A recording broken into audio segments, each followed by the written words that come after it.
Low, shawty got low, yeah. Low, shawty got low. She hit the floor. Low, shawty got low. She hit the floor. Low, shawty got low. Low, shawty got low. Low, shawty got low. She had the apple bottom jeans and the boots with the fur, yeah. The whole damn club, they was looking at her. She got the baggy sweatpants, Reeboks with the straps, where she turned around and gave that booty a smack. She hit the floor. Low, shawty got low. She hit the floor. Low, shawty got low. Low, shawty got low. Low, shawty got low. Shawty got low. Discovery, go at throttle up.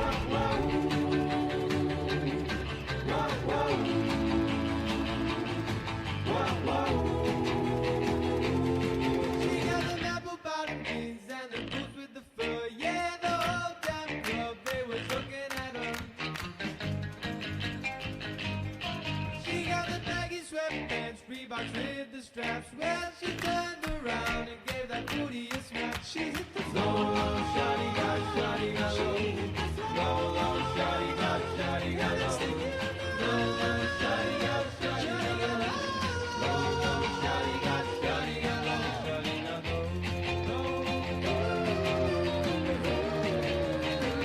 Low, shawty got Shawty got low, yeah. Low, shawty got low. Low, shawty got low. Low, shawty got low. Low, shawty got low. Low, shawty got low. Low, shawty got low. Low, shawty got low. Low, shawty got low.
Discovery, go at throttle up.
Discovery, go at throttle up.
Discovery, go at throttle up.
Discovery, go at throttle up.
All right. Good morning, everybody. How are you?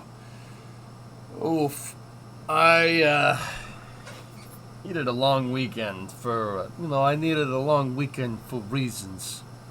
For reasons that I can't explain right now at this time. So, how are you guys doing on this Tuesday? Yesterday was Leif Erikson Day. So, Hinga Dinga Durgan, to all people follow. Was alcohol involved?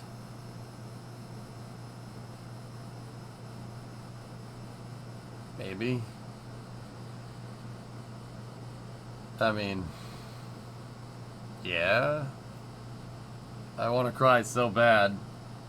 Discovery, go at throttle up. Oh well. EJ was the reason Starlink 622 scrubbed. Dude, I saw yesterday. Okay, so interesting question. My family started blowing up my phone yesterday. And they were like, what are those things going across the sky? And I peeked out the window. I'm like, Starlink. Train of satellites going across the sky. I'm like, it's Starlink. Those are Starlink satellites. And they were, right? They were from 621, I think. But, very interesting. I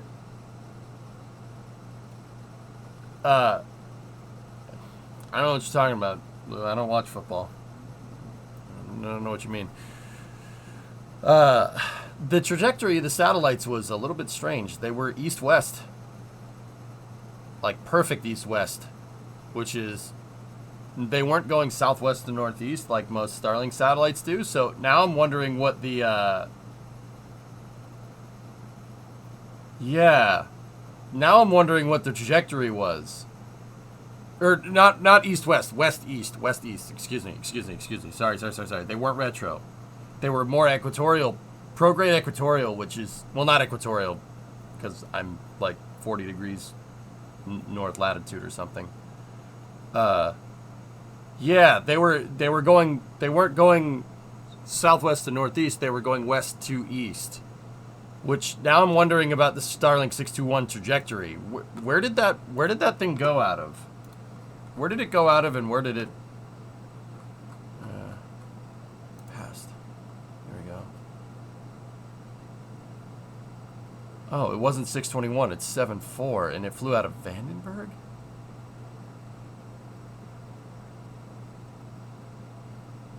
No, 621, Slick 40. Right there. That was on Thursday.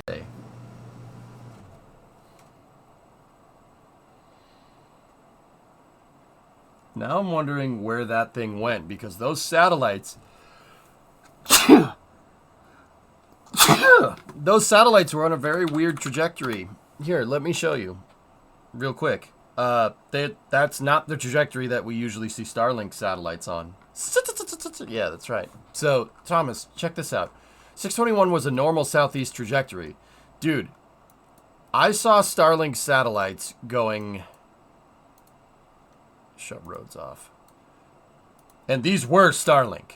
They absolutely were. Either that or they were some other low Earth orbit constellation.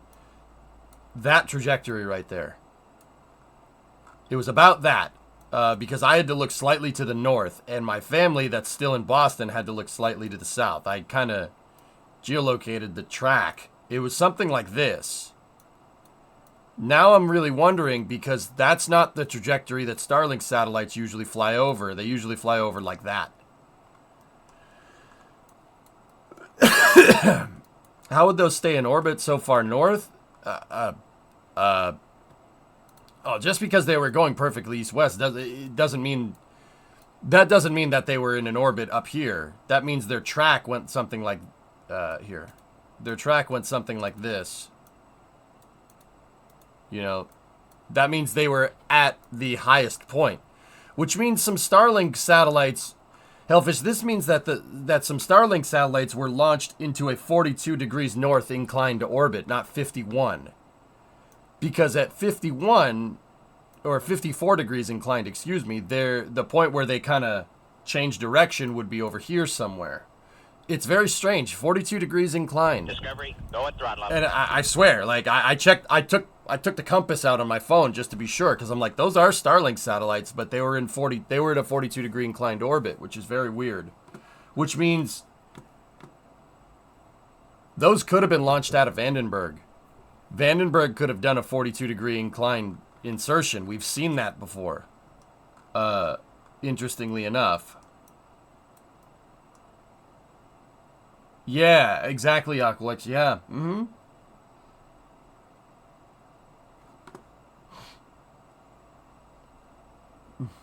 Enco, what's that? 64-month reset. Biologists have recently produced immortal frogs by removing their vocal cords. They can't croak.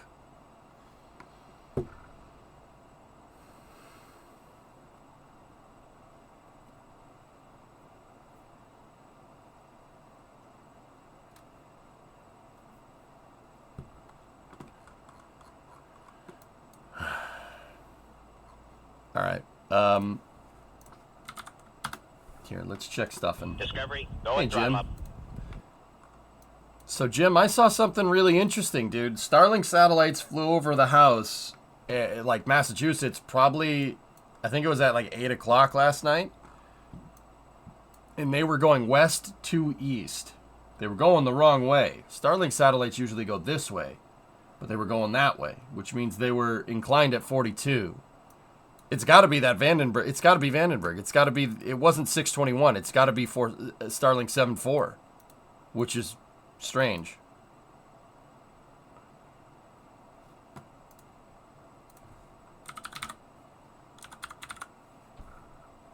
Here, let's. Oh, well, yeah. There you go. There definitely is something on that trajectory. Like whatever this track is right here, that satellite, that is the exact trajectory. See? 43 or 42 degrees inclined. What the hell are those doing? It's got to be one of the differential shells. Yeah, that's exactly it. They were going perfectly west to east. See that track right there? What the frick? Stupid question. Would time of the year affect the inclination relative to the ground? No, it's not a stupid question at all. No, genuinely no. What does affect it is precession. Precession will affect inclination, amongst other things. But Starlink satellites have thrusters to take into account those slight, what's called orbital perturbing forces, or orbital perturbations. I like saying that. So yeah, very interesting, dude. Now I want to go read about this outer shell. This is a new shell that they're building. When was this satellite launched? Starlink 5679 was launched in 2023. So it was earlier this year, 015U. So that means it was the 15th launch. See, this is a COSPAR ID up here. You can learn about this real quick. That's a COSPAR ID. So how this all works is this will tell you, the international designator, a COSPAR ID, will tell you when it was launched, what year it was launched, and what launch of that year it was. So this is the 15th launch of 2023. So this probably would have been a Starlink mission. It probably would have been a Starlink mission that's in January or February. It really depends. What was the 15th launch of 2023? So the U designates payload. So, okay, let me give you an example. So Apollo 9 was a Saturn V mission that went into space with a fully loaded Saturn V third stage, a lander, and a CSM, right? They never went out of low Earth orbit. That COSPAR ID for Apollo 9 would be 1968. 1968, you know, and whatever launch it was in 1968, like the third or the fourth launch, I don't remember. But, so the CSM would have 1968-013A because that's the primary payload, right? And then stages and payloads as you go down would be B, C, D, E, F, G, right? And once you run out of English alphabet, you switch to Greek. But that's 2015 U. So that was the, what was it, like the 15th or the 16th Starlink to deploy off of the 15th launch of 2023? That's what that all means. COSPAR ID is actually really cool. Because check this out. If you type in 1958, you can get the COSPAR ID for Vanguard 1. Vanguard 1 was a payload that was launched by NASA in, well, technically NASA working with the Navy.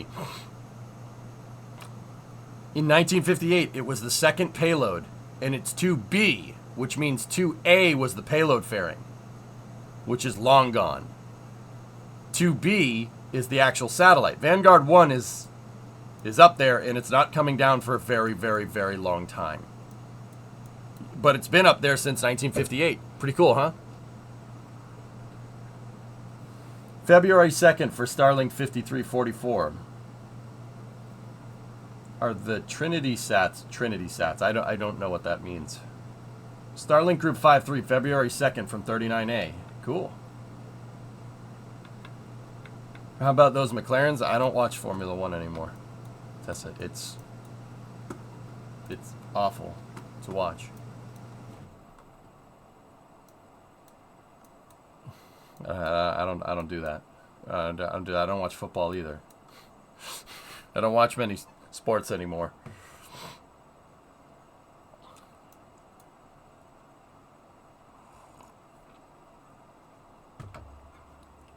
So what do you watch? Nothing. Weird concept. COSPAR 415, COSPAR. It's called a COSPAR ID, or just an international designator. I only watch the Lions now. I did watch the Lions game, yeah. You just said you were praying to Tom Brady. No, EJ works on his garage. That should go and you tell us you touch grass too.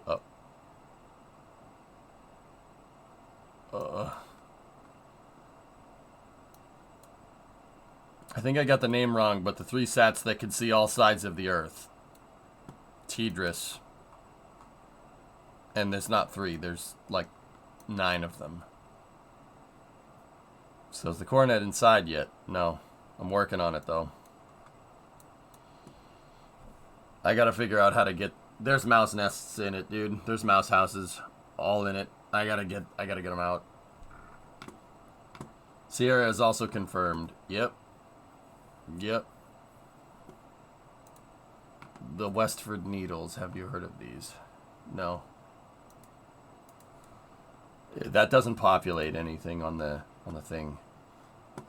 If I click the link, dude, it doesn't populate the satellite. So when do you try and replicate this landing in KSP or a similar game?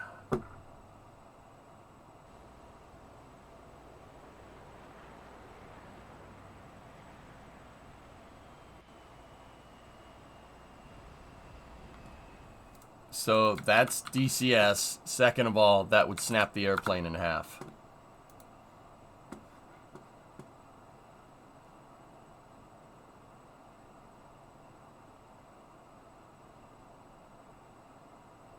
I like how the plane bounces off the radome in the front and it's just completely fine. I don't like Su-33s, Zizep. I think Su-35s are a very are a better design. Su-35 is better. You know why? It doesn't have those crappy canards at the front.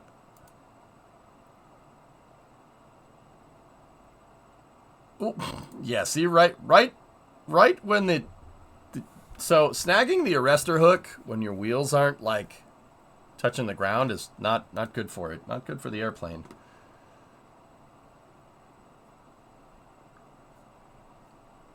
Like right here.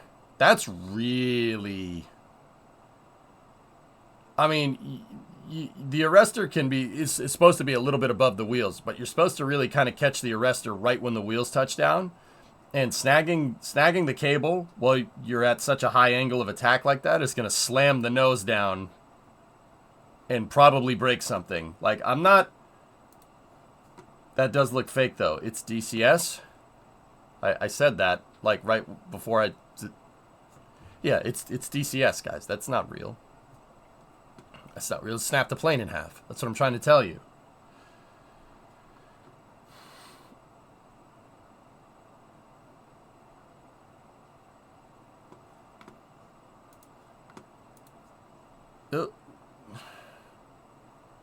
Yeah, that's probably just be better to just land it. That's really not good. Oh, that's not good. That's not good for it. Anyway. So, yeah. That must be...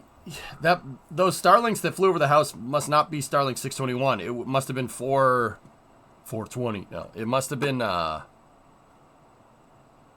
different ones. Now I'm wondering. I should probably ask in the back channel, or Thomas, if you could figure this out, because you're the back channel for the stream, basically. Why a 42 or 43 degree inclined system? And yeah, I mean that explains the Starlinks going at 42 out of Vandenberg, but I didn't realize that much. Something out of 39A you said, which is very interesting.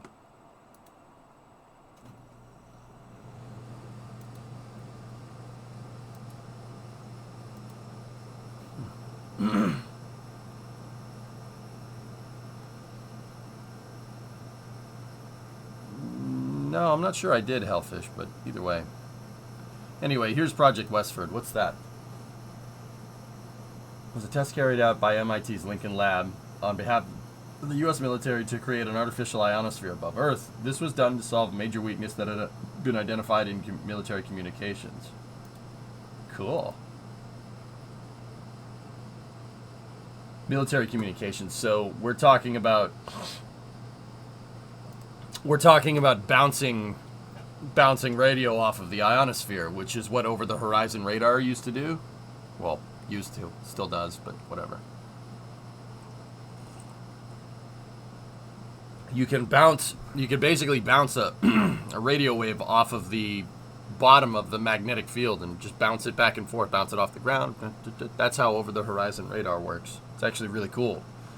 Super interesting stuff. Psyche is rolling out the HIF on Space Coast Live. Ooh. Ooh. McLean, I have some news for you. McLean. McLean.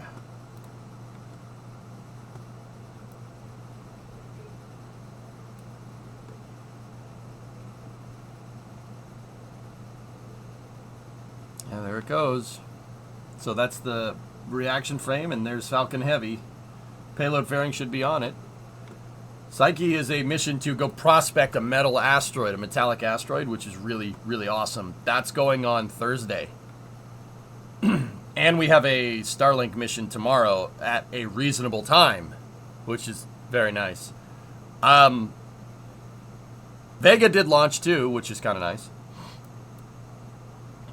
Update me, what's the payload? It's a asteroid prospector, which is really, really cool. Find reasonable time. It's a reasonable time for me, not so much for you. That Starlink isn't happening. Falcon Heavy takes priority. They're on 2 different days? Why would Heavy prioritize a different day? So, Zyzev, add 6 hours to these times here. Yeah, add 6 hours to these times, and that's what it would be your time. I think it's 6 right now, because, yeah. Also, it was Leif Erikson Day yesterday. Hinga dinga durgan. Yeah. Yeah. That's all the same, right? I'm messing. Kidding.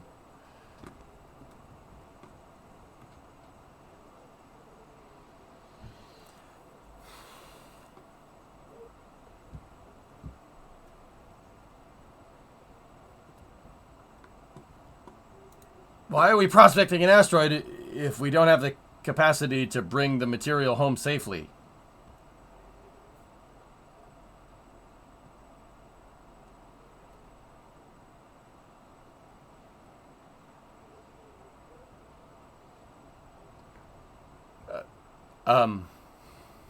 What?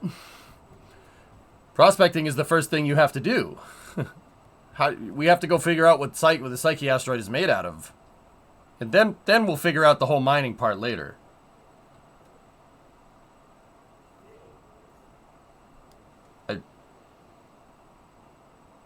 What? I don't understand the exclamation, Inglonius. What? I mean, do you not want to do this? Do we not want to go prospect an asteroid? Like, I'm my brain. I feel like we're skipping some planning, is all. Well, okay. The Lucy mission that's scouting out the Trojans is kind of Psyche's, like, informal partner mission. Lucy already launched.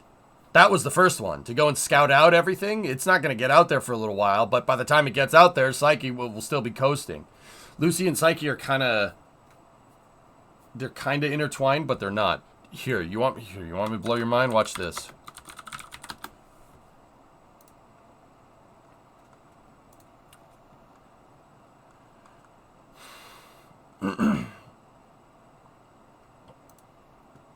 Look at Lucy's trajectory here. So, there's Jupiter, right? And Lucy is scouting out the Trojans. So, Lagrangian points, the asteroid belt, there's actually a ton of asteroids out at the L4 and L5 Trojans that are locked between, like, kind of a gravitational tide pool, so to speak, between the sun and Jupiter, right here and right here. So there are certain points between celestial bodies where gravitational pull is basically neutral. I call them gravitational tide pools. That's not what they're called. They're Lagrangian points. But a gravitational tide pool is a good way to think about it. The Earth and the Sun have one. Actually, the Earth and the Sun have 5, believe it or not. James Webb is at one of them. It's at L2. But, check this out. Lucy's going to do a bunch of grav-assists, right? And then it's going to grav-assist out to the Trojans. It's going to fly back down, grav-assist off the Sun, and then go to the L5 Trojans. This is kind of the scout mission, and Psyche is the prospecting mission. So, doesn't everybody have 5? Yes. Everybody has 5 fingers on one hand. Yeah. Yes. So, Lucy is kind of the precursor mission to this. But Lucy's going to take a while to get out there. And by the time it gets out there, Psyche will be already on its way. So one is prospecting, the other one's scouting out, which is really, really cool. That's really, really cool stuff. I hope we go find an asteroid full of hydrocarbons. Highly unlikely. But, you know, I can hit that hopium. Hopium. Hopium.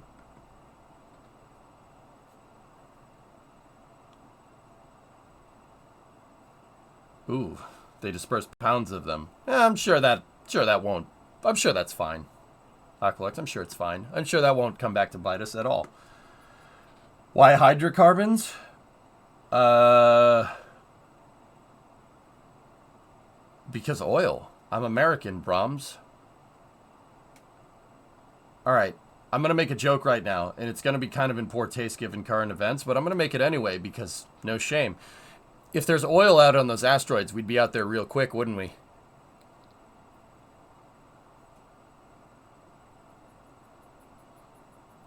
Yeah, in poor taste, but it's still math still applies. I mean, no, seriously. If there's oil, if there was hydrocarbons on another planet, that would we'd be like, hey, we should go there. I can hear the eagle. Ah! You know, we'd be like, yep.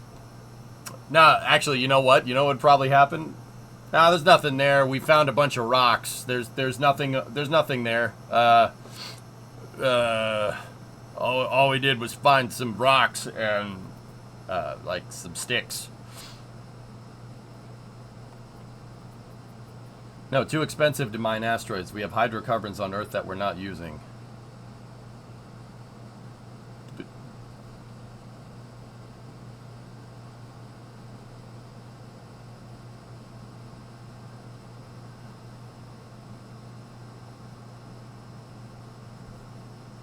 Are you?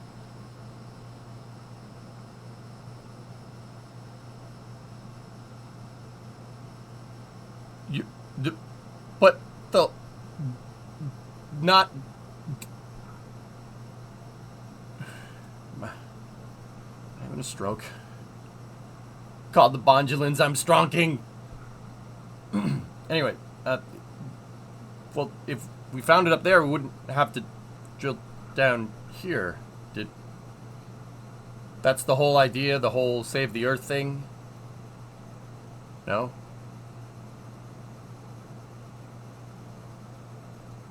Everybody is like, more carbon emissions. No.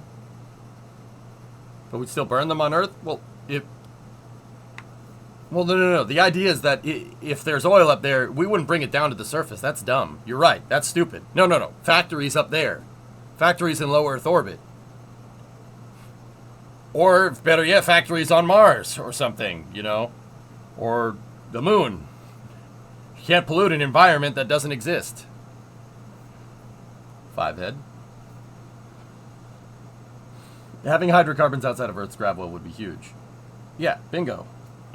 Just generate the power up there, and then just beam the power down here. Easy peasy. I mean, there's already a solution for generating copious amounts of power down here, but... Why don't we just take the pollution and move it to the moon?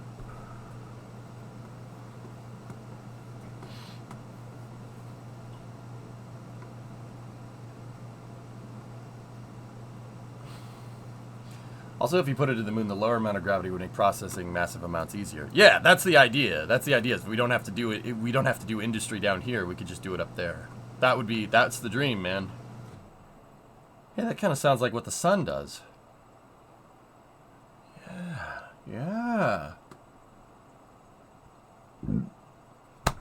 Okay.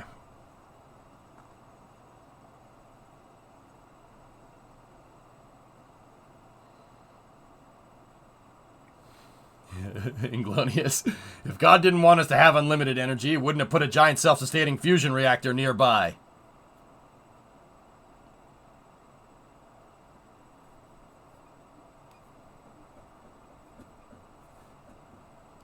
Okay. Yeah, that, math checks out. That's pretty... I mean, yeah, you're not wrong. I mean... That makes sense. That makes sense.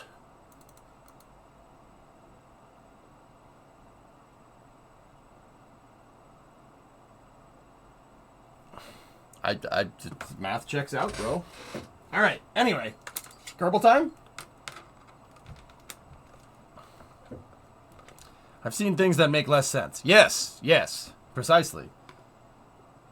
I mean, that's a pretty good way of put it. Pretty good way of putting it. Atlas HLV. Atlas HLV is just a good-looking rocket, man. Like, that's just... It's like Falcon Heavy, man. It just looks right. That just looks right. Like Delta IV Heavy, Delta IV Heavy, Atlas Heavy, Falcon Heavy. That just looks right. I mean, 3 RD-180s is... I don't hate it. What is that? That is a variant of Atlas V Hokie that was engineered into the original design but never got made. Yeah. Hokie, you want to hear something nuts? The crazy part about that is that ULA is tooled for it. That's how modular Atlas V's production is. ULA is tooled for it.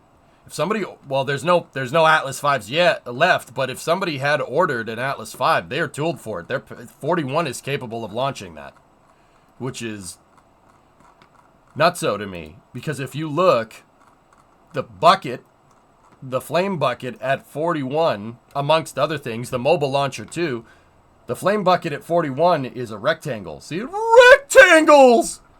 No, see, it's because it's designed for Titan 3. They're tooled for Atlas Heavy. They can launch it. I have that right from the guy the principal engineer on Pad 41. ULA John. I asked him about it a long time ago. That was like 8 years ago. But they're tooled for it. They could do it. Which is really freaking cool to me. But nobody ever wanted the performance.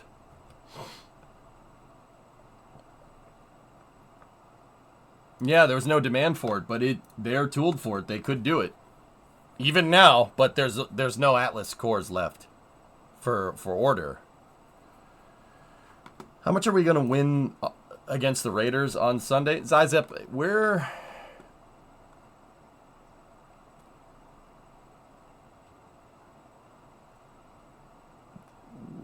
Dude, we're in trouble. We're in trouble. The Patriots are in real trouble. Something is very wrong. This isn't necessarily like a talent thing. I mean, the talent is there. I think we're not, but the talent is not as good as it could be. We're not executing. It's bad. We're like a motor, a V8 that's down a cylinder. It's not. It's kind of there, but it's not. We got some serious introspection to do, to be 100% honest. We just got rolled. We got rolled by the Saints. Like, I mean, what are the Saints? The Saints not going to pile on points against the Patriots? I'll be honest with you. If I was a team and the Patriots won for 20 years and I had an opportunity to stick it to them, I would absolutely stick it to them. Yeah, screw that. Score as many points as you want to, right? Because frick them, right? Abso-freaking-lutely. So I don't fault any team for beating the snot out of us. We probably deserve it. But also at the same time, we got some serious problems, man. There's some serious issues. I don't know what's going on. This is some back office stuff, dude. Nobody's seeing eye to eye. The way they're executing, there's no teamwork. There's nothing. You're the Browns now? Hellfish, this is worse than the Browns, dude. I've been watching football for over 20 years. Easily over 20 years. I remember what it's like to be a Patriots fan before Tom Brady. They sucked. They sucked then and they suck now. But, dude, I have never seen a team so out of sync, so ridiculously out of sync, that I saw on Sunday. It was pathetic. A college team could beat them easily. Like, I've never seen a team, that was the worst football game I've ever seen. Yeah. I'm not even mad. I'm past being mad. Like, I was pissed when they lost the first two games. Like, they suck.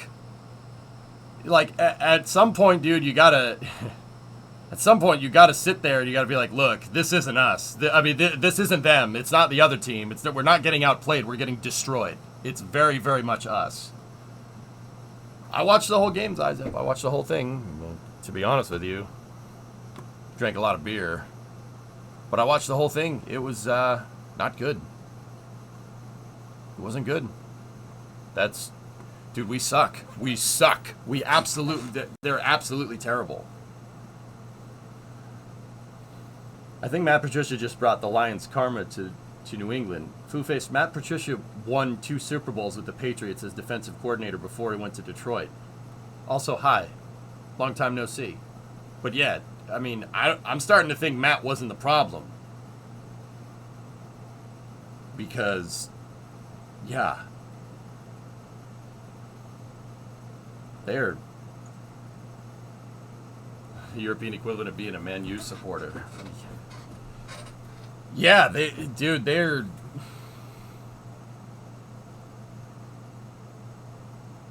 He sucked in Detroit and then went back to New England. You know, I know who Matt Patricia is. He's an aerospace engineer, believe it or not. He's an AE.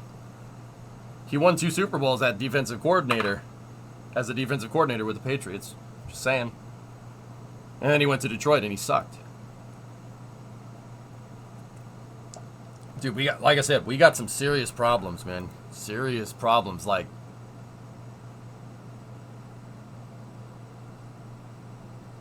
it's a good thing relegation isn't a thing in American Hand Egg. Hey, I'm just gonna go out on a limb, dude. I like FIFA rules for sports. Relegation is the thing. That's relegation and promotion. I think that's a really good idea. Just saying.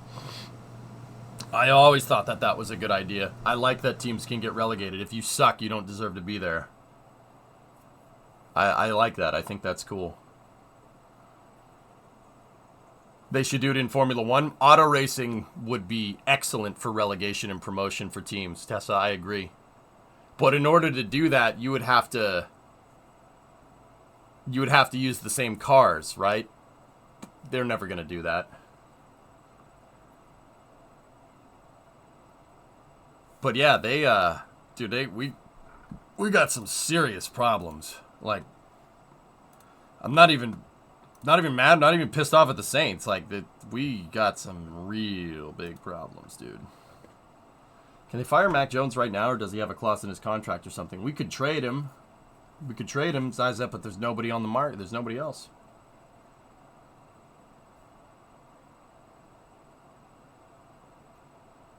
Not until electric is the norm and all internal combustion engine development is banned. Ugh. Gross. Did you watch that video I sent you? John, no, I haven't touched my computer all weekend, dude. I needed to touch grass. I haven't watched anything, dude. I have, like, let me take a look. 1, 2, 3, 4, 5, 6, 7, 8, 9, 10, 11, 12, 13, 14, 15 videos that I was linked over the weekend about various things. Dude, I haven't watched it.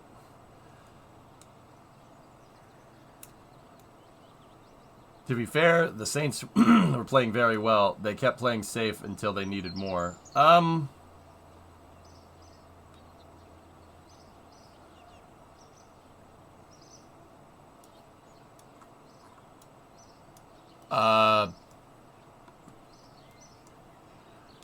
I mean, Blue, a nutless monkey could beat the Patriots right now, dude. I'm not even, like, I'm not trying to downplay it. I mean, we still lost, but yeah, a nutless monkey could beat the Patriots right now. They are that bad.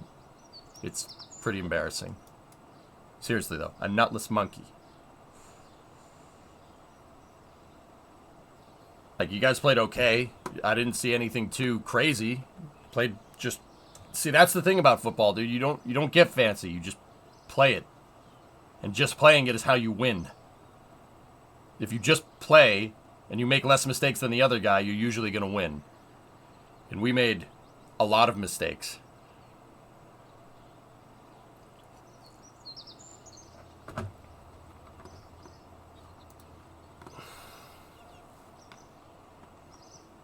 John, I'll get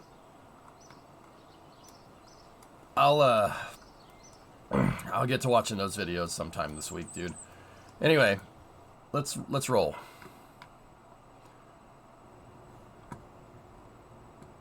Seriously though, a nutless monkey could do your job.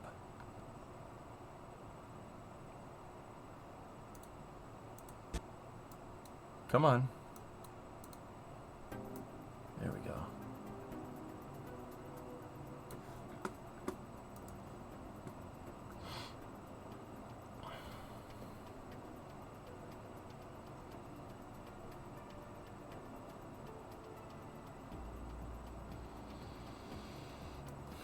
All right, we're loading up I started a new project on Friday called Project Hemi, right? And Project Hemi is a vertical takeoff, vertical landing SSTO. Here we go. All right, the last thing we were working on with that is tweaking the ranges for the thrust vector control.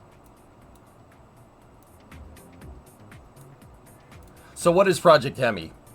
This is a test article for it, right? Project Hemi is it's kind of a combination of things. So here. The big one is SERV, Chrysler's SERV.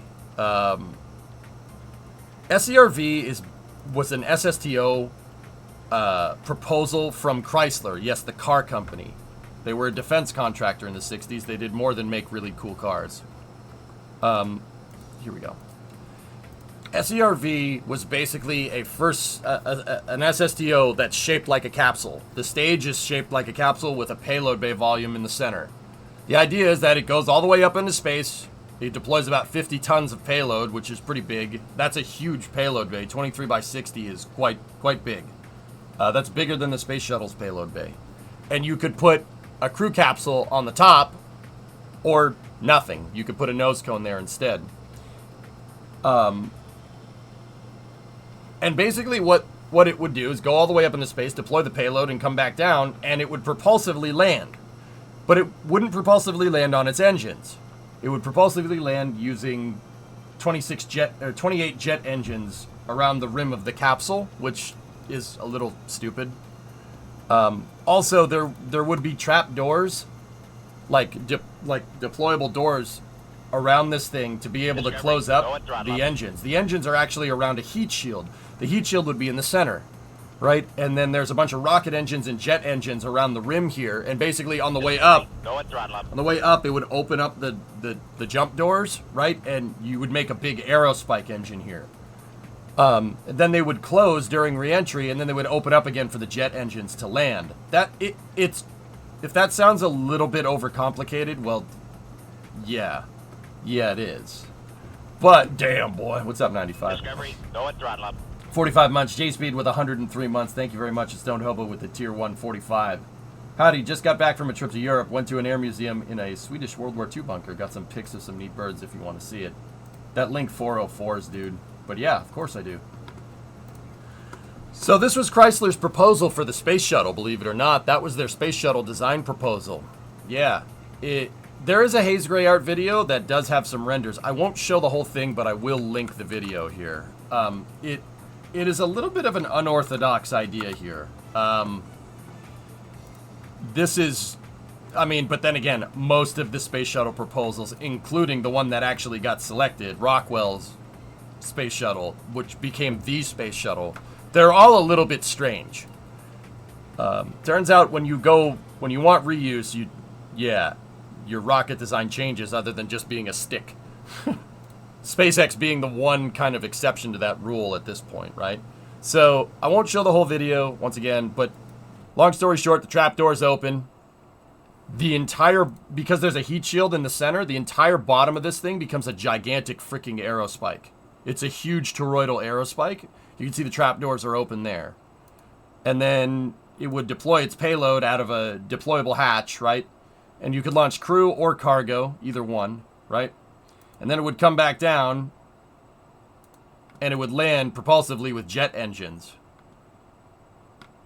with another set of trapdoors and landing legs.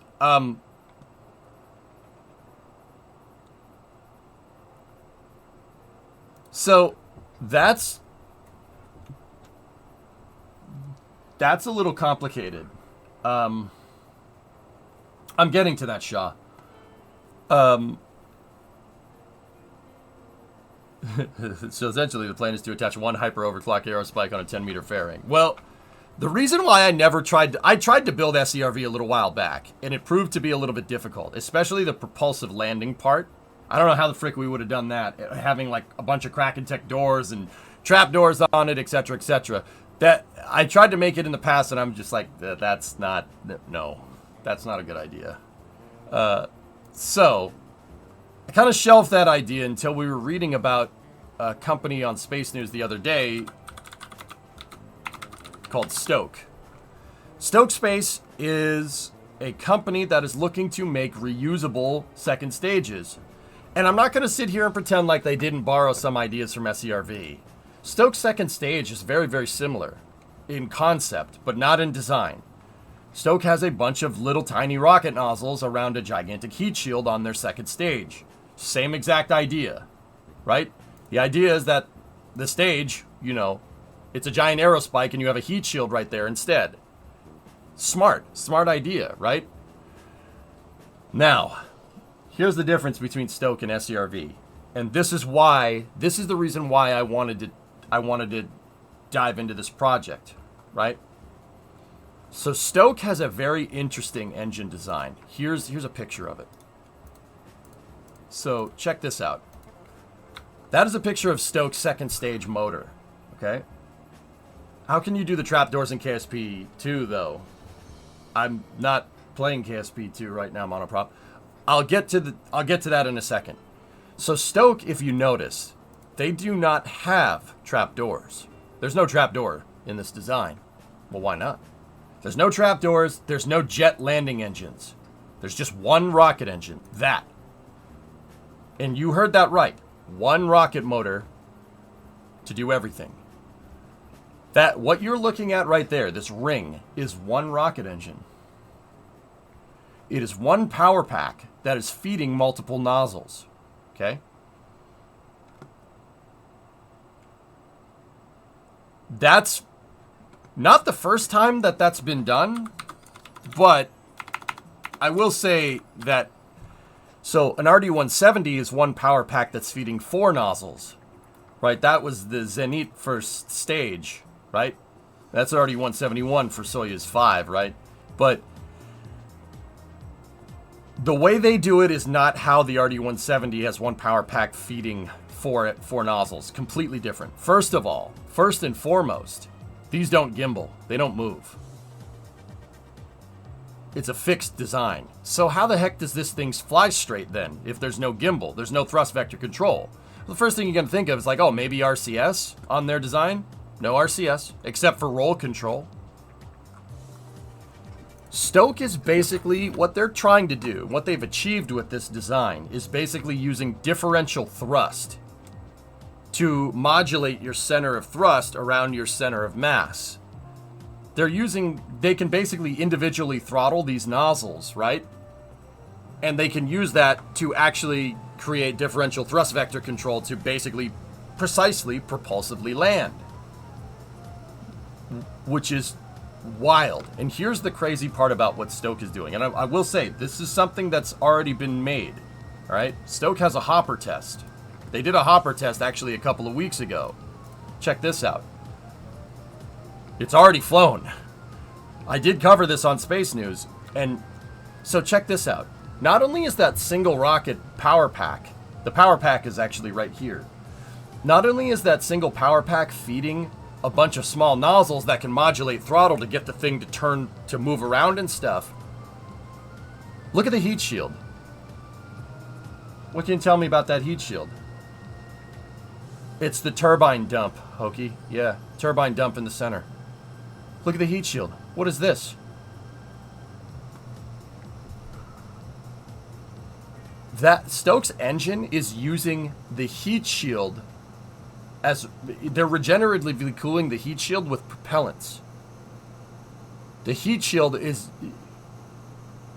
part of the engine, believe it or not. It's called an expander bleed, right? And if you look, that's frost on the heat shield. That's the way they're going to keep the heat shield cool during re-entry. Reusable metallic heat shield. It's regeneratively cooled. They're using liquid hydrogen. Yes, this thing uses hydrolox. They're using liquid hydrogen and liquid oxygen. And the hydrogen, similar to how an RL-10 is going to, basically an RL-10 introduces hydrogen to the rocket nozzle, and that heats up the hydrogen, and the heated up hydrogen drives a turbine, which drives your pumps. The heat shield is doing it in this design. I mean, on top of every rocket engine is regeneratively cooled as well, which is just, all right. Oh, okay. That's insanely complicated. It's a 2-stage engine. How do the nozzles survive re-entry? The heat shield keeping everything cool. The heat shield keeping everything cool envelops the entire vehicle in a cooler column of gas. Basically, the rocket's firing and the heat shield keeping everything cool envelops the entire vehicle. Supersonic retropropulsion, basically. That's the idea, which is bananas to me. That's really, really crazy. Differential thrust via cal controllers. I'm getting there, right? Wouldn't be able to use SAS. I'm getting to it. So check that out. Unscheduled supersonic retropropulsion. The whole idea is super freaking smart. So I got to thinking. We were talking about Stoke, and I was trying to explain what this does. And I used SERV as an example, right? And then I got to thinking, you know, chat, I was like, it would be really cool if Stoke had an SSTO, right? That could just come back down and land. So you take Stoke's second stage, right? You take their second stage and you make it the size of SERV, and then you make an SSTO, vertical takeoff, vertical landing SSTO, that eliminates the trapdoor design. It eliminates all the jet engines. It eliminates all the jet engine fuel tanks, all the lift. You don't need any of that. You could just land propulsively. And a viewer in chat's like, you should do that. And I'm like, I should do that? Oh, hey, Twisted. We're just talking about you. Yeah. I was like, I should do that. That's a really good idea. So, what we're going to try to do is take Stokes' engine, make it bigger, and shoehorn it into SCRV. What's the size of Stoke versus Falcon 9? Oh, John, it's probably, Stokes rocket is, what they have planned is probably about the size of Falcon 9 1.0. Like the smaller Falcon 9s from like 13 years ago. Here, check this out. You guys want to see something crazy?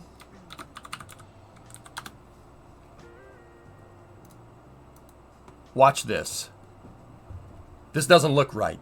It doesn't look right. I'm telling you. This is one of those things that you're like, hey, baby. Well, Twisted, you were the one that kind of was like, you should make this. And I'm like, dude, you know what? I could make that. That's a really good idea. You don't look right. Tell me something I don't know. You know what? You know what? You guys are getting some sound with this. Headphone users. Headphone users, headphone users. Watch this. Headphone users, once again, you have 5 seconds to comply.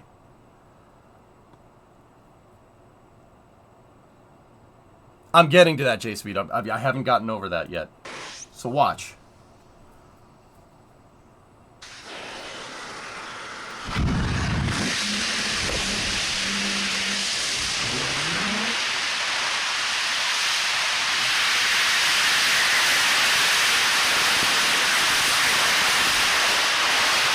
What the actual snot is happening here?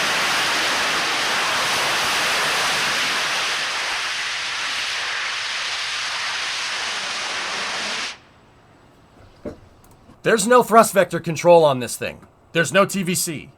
It was able to translate. It was able to translate using differential thrust. There's no gimbal. Dude, it went up and translated and then came back down. There's no gimbal on this. It's Hydrolox, Jax. Hydrolox. What the frick? Is that Grandpa's moonshine tank taking off? And what's up, dude? Yeah. There's a bunch of tiny little rocket engines in this lip right here, and they're modulating thrust to get the thing to actually move around. That's their TVC. There's no type of like stereotypical, rocket engine on a ball joint with 2 hydraulic thrust vector controllers turning in every direction. That uses differential thrust to fly around, which is, and this isn't like anything, this isn't like something that's been happening. This was like the other day. They did this a couple of weeks ago. Stoke did this a couple of weeks ago, which is bananas to me. Like, that is really trick right there. That's really cool. So I was like, you know what? Let's cash in on the ground floor and make this into SCRV and go from there. Why does the engine make an elephant sound at startup? It's the hydraulic hammering of propellants. That noise. It's the propellants basically getting... That's the sound a propellant makes when liquids make when they suddenly move really, really fast in one direction. All rockets make that noise. And it's that pop is the overpressure event that you hear from the rocket engines turning on. This is the only size comparison you've seen.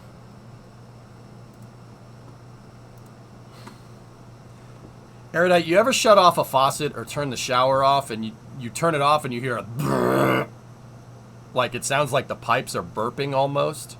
It's called a hydraulic hammer. That's what happens when you turn a rocket engine on. If you weren't hearing the big explosion part that came out the bottom, that's what it would sound like. It's a hydraulic hammer, dude. Look at that.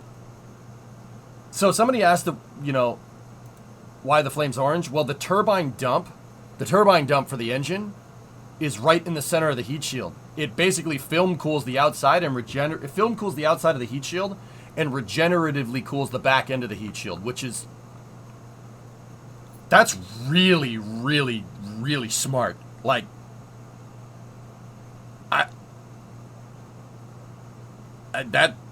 That's really smart. I like,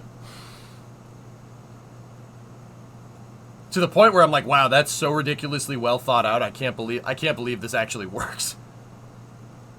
Doesn't that lower the exhaust temperature? Isn't that not good for performance? Lowering the exhaust temperature after it's come out of the nozzle is not that big of a deal, Inglonius.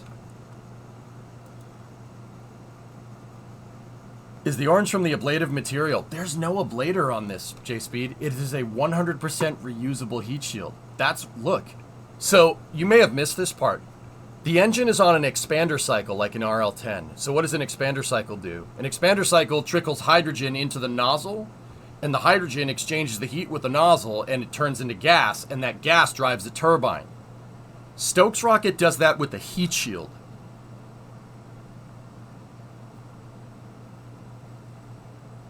It does that with the heat shield, which is really freaking smart, to say the least.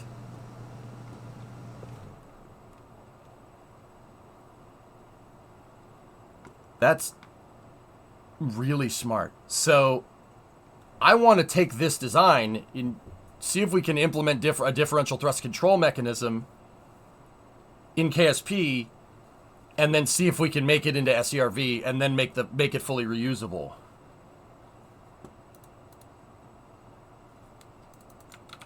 Yeah, that's the guy that made it.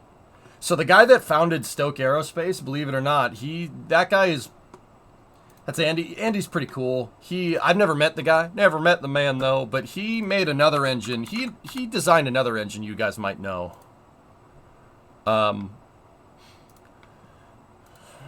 He worked for another company. No, it's not SpaceX. He worked for another company you might know. The company that made that engine right there. No, not ULA. That engine.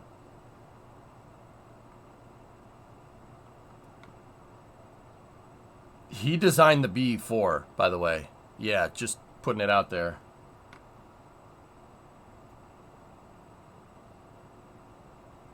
Right, okay, but cooling down the exhaust is okay after it leaves the system. Once you're post-nozzle, Inglonius, it doesn't really... Yeah, that's not that big of a deal. So, yeah, the guy that founded Stoke actually worked for Blue and designed the B4. That dude right there. Timmy has a video where he goes and talks to him, which is really, really cool. Look at all those Kerbals work. So, what I'm trying to do is take Stoke's second stage differential thrust controller mechanism and heat shield. I'll use a fairing for the heat shield. In Kerbal, it's not going to be that big of a deal. We don't need to worry about exchanging the heat, but we could, right? We could do it. And I'm going to try to get the differential thrust vector control system working and see if we can make SCRV, a vertical takeoff, vertical landing SCRV capsule that comes down and can do a precise propulsive landing. So enter my test article here. Here, let's get rid of that for a second. I'll show you what we have thus far. You can't talk about Stoke without the metal concert video? Alright. Okay. Alright, fine. I don't think it's actually on YouTube. I think it's on Twixer.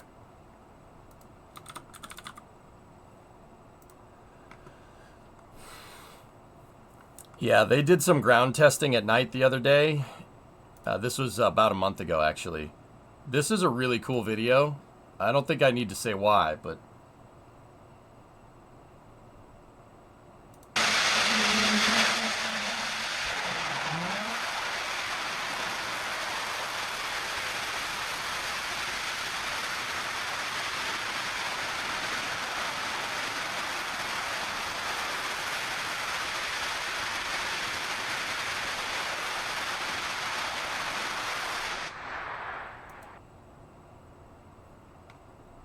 That's the hopper when they tested it on the test stand. They're testing modulating thrust from it. And I just can't help but sit here and be like...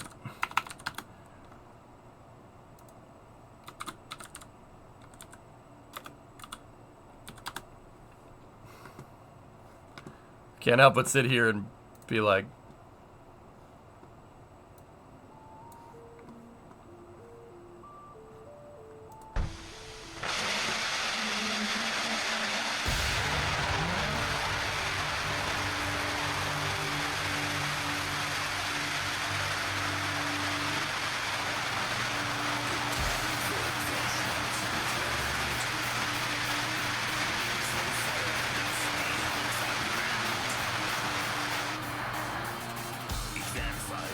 Alright, we can't listen to that. Pretty cool, huh? So they're mixing in the nozzles, from what I understand, from what I can tell from the plumbing. But yeah, it's pretty awesome. Bang bang.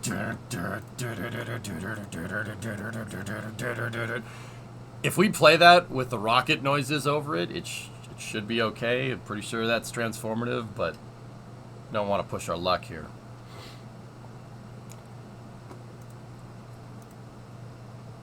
So, I was thinking the first thing that we should kind of figure out is how to get the differential controller working. So, enter my Project Hemi VTOL demo here. Let me show you what this does.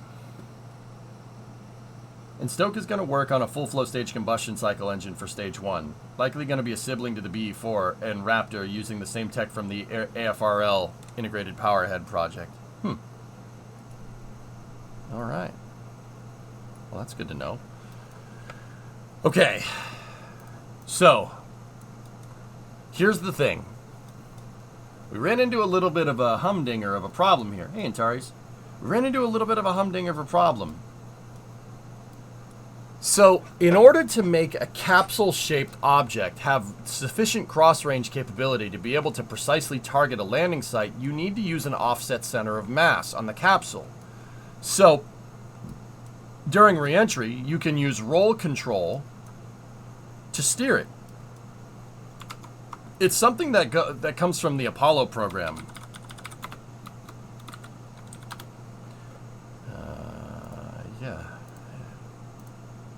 So basically how the Apollo capsule comes back down is an offset center of mass. Okay. I just want the picture. Just could picture? Yep, thank you. Alright, so it's an offset center of mass off of its long axis.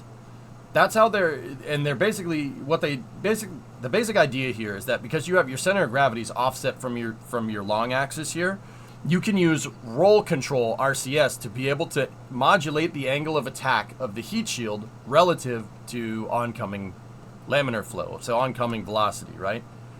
Basically, they can angle the capsule like this by rolling it. We have to be able to do that. And from what I can tell, that's how Stoke is going to do that too. Because in this video here, you can see their hot gas thrusters working up top for roll control. They're the big smoke fire flamethrowers that shoot out the top. Those. See that? They're testing roll control. How did you get so good at KSP? I have 20,000 hours in it. I've been playing Kerbal as my main game since 2013. Main game to stream. Mr. Roman numerals. Been playing a long time. Long time.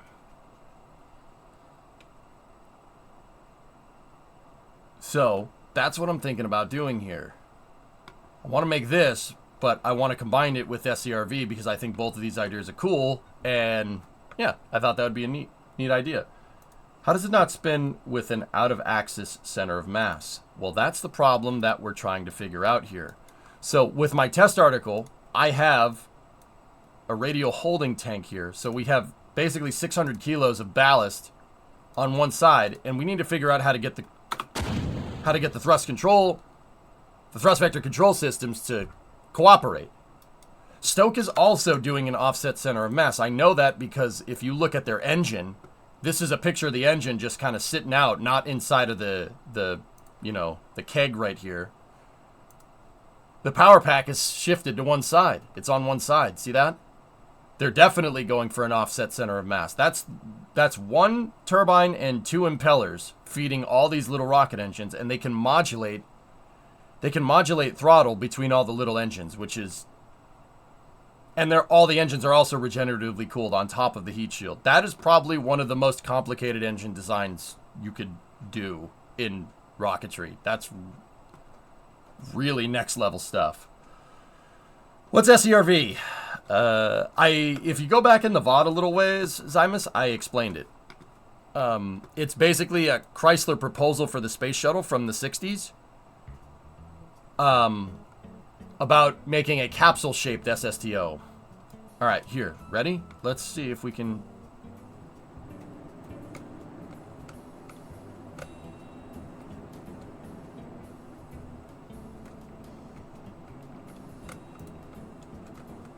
See? I got a test article going, but it is notoriously hard to fly. It is notoriously hard to fly because I can modulate the thrust correctly. Or we could just tip over. You know, that works too.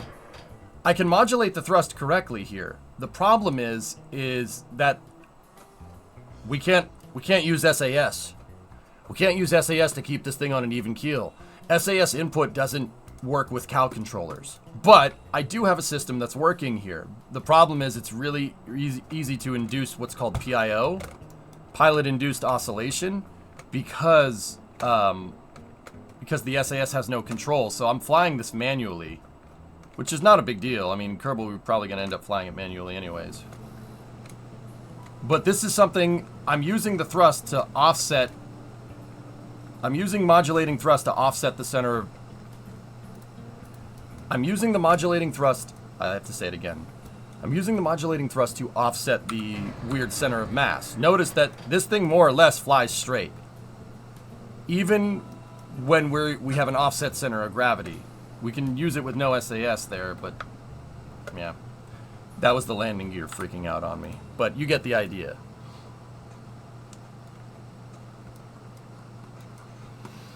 So,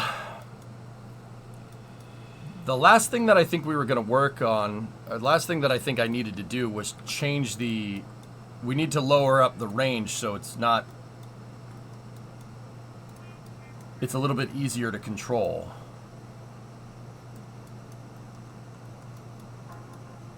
Off topic, any recommendations for bars or places to hang out at the Cape? Port Canaveral. Alright, so...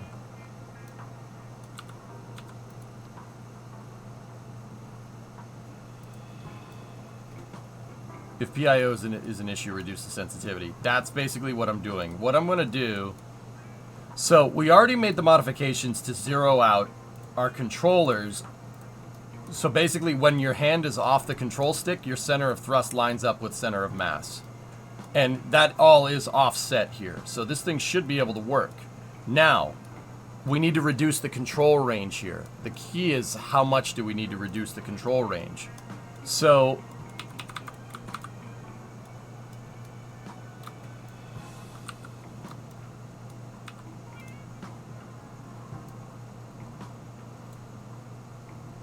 So let's zero this again and get this I-beam lined up. Okay, that's pretty much aligned here. Now what I'm going to do is I'm going to use rulers here in 4x symmetry. And we need to basically figure out where the maximum vector of control is. So some science stuff is going to come at you, boys and girls. Pretty hot and heavy here. Give me 1 second.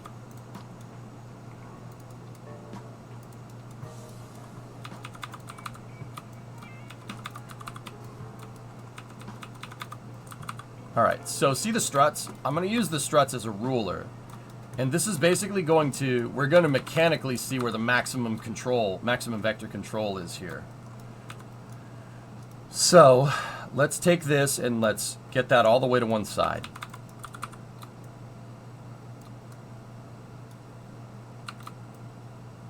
And that shows basically where our gimbal lock is. That's how far we can modulate off the center of mass. I don't think we need to go that far, to be honest with you. That's way too far off on one side. Like, way too far. I think if we reduce control input sensitivity, we could reduce control input sensitivity by closing up the ranges here.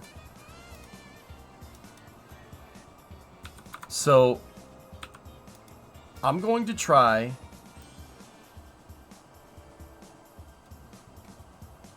Let's put it right there, right? We don't need that much movement. And I'm going to go in here into the Cal controller and I'm going to see where this ends up. So 68. Okay. You'd start with 50% of what it is and work from there. So we're at 55 to 90. I mean, we could half it, yeah. I mean, 90 minus 55, 35, divide that by 2, 17.5. So 55 plus 17.5.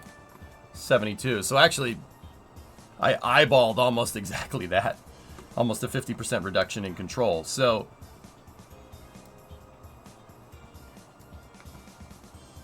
let's change that to 72 right there. Copy that curve and paste it. But we got to figure out the other way as well. What's this down here?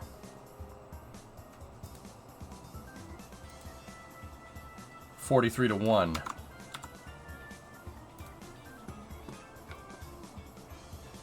So 42 divided by 2, 21. Okay, so 21 would be our number for this side. 21.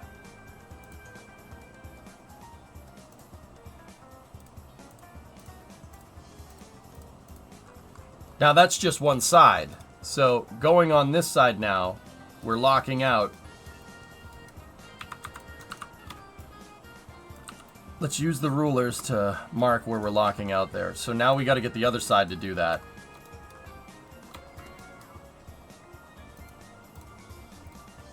(55 to 10). And if we go right here, what's the number? 55 to 10, 45 divided by 2. 45 divided by 2 is a weird number. Yeah, it's not a whole number, it's 22.5.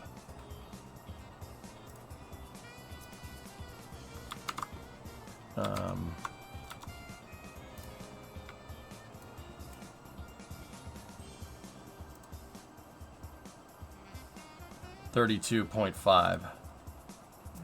Okay, cool.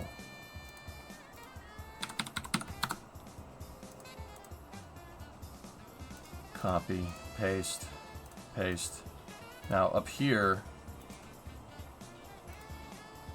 we're 43 to 90, so we got to do the same thing here.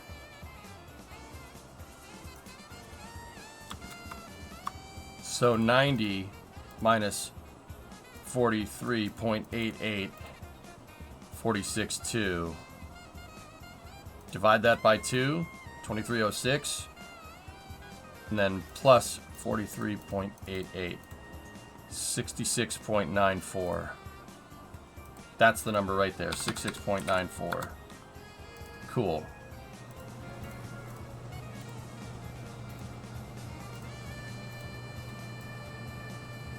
So see, now our pitch control is lowered. We reduced our control because we had way too much. So we're not modulating, we don't need to modulate the thrust as much here. Alright, so now we need to do that same thing with yaw. That's just the pitch controller. So now the yaw controller here,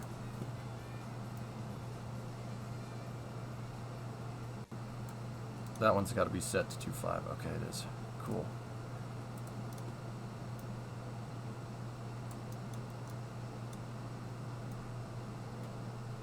We need to close the group up right there. 7164. So we'll set that to 71. I'm pretty sure we can eyeball it based off of the range controller here, because that seemed to be pretty accurate. So instead of doing the math, we could just, yeah, we can eyeball it.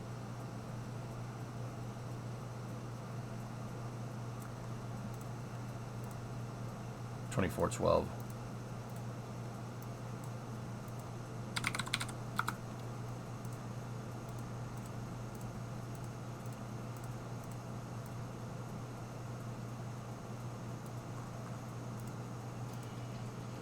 $69. Nice. $35.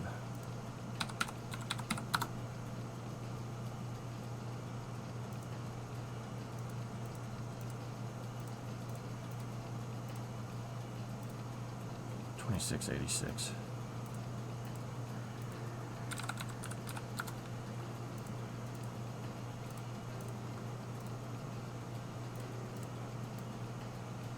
Okay, now to the other side.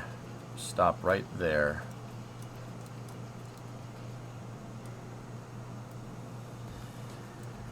All right, so what's that? 28.36.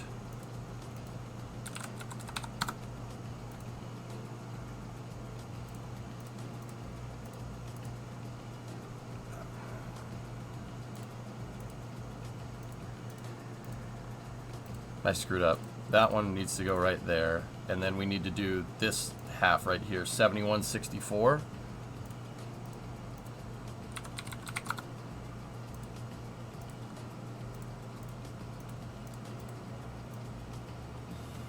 I screwed it up.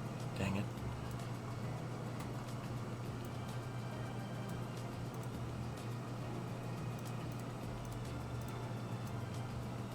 Ah, there we go. All right, I missed one copy and paste. All right, cool. So we have our reduced range controllers here. Now get that out of here. And let's try this again. Let's see if it's easier to control.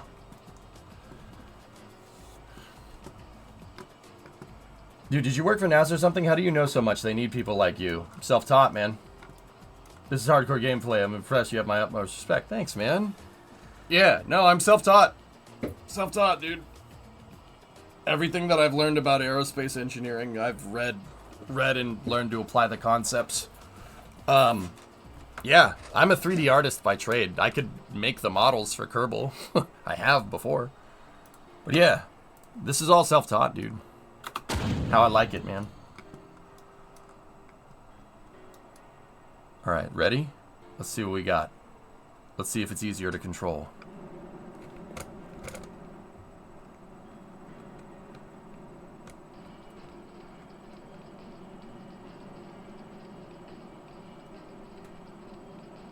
How's that, dudes? We're still getting a positive pitch moment here.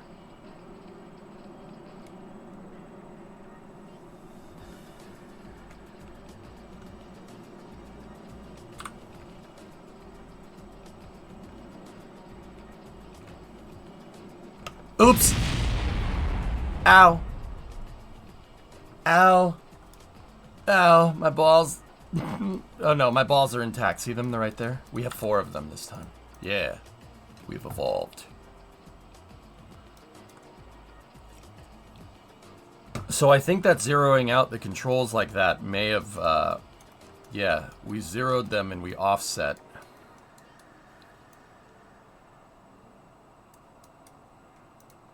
We need to set a new 0 here.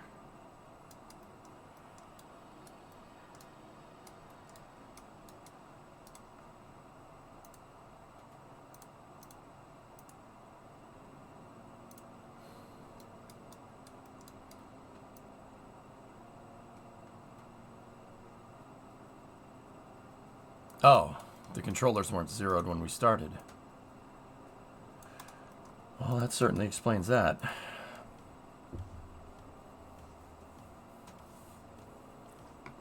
You saw Psyche had fairing patches? Yeah, the Psyche is...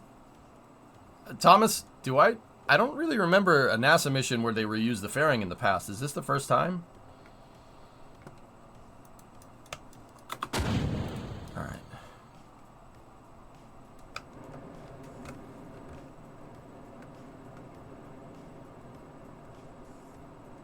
Discovery, go at throttle up.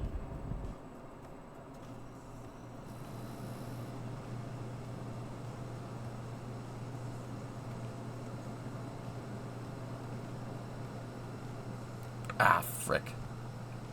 Damn.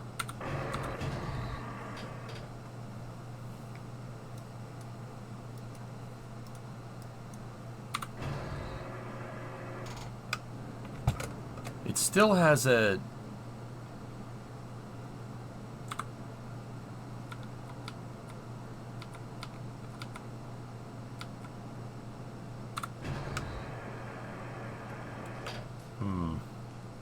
Hey Taylor, Gas, what's going on, man? This is the first NASA mission to reuse it. No, Glonius, never heard of it.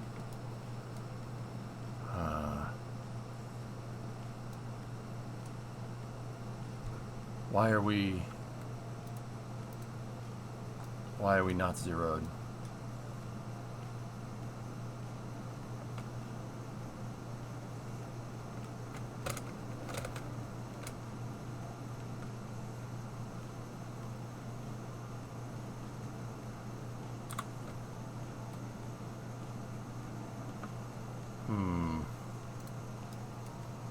All right, let's go back. We need to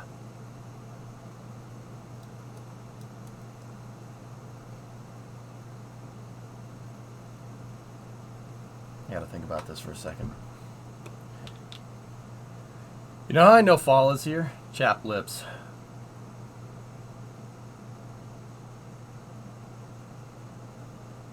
Stupid cold weather.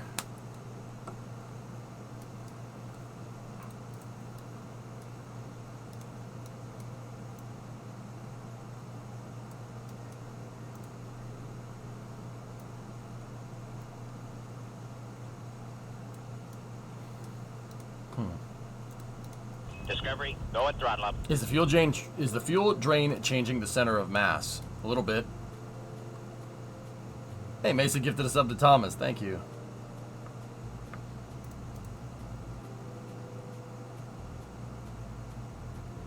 Interesting. I mean, it is rockets, but it shouldn't be that much because my center of gravity is not. I mean, it should be a slight movement at best. We can look to see the actual movement in the SPH, but.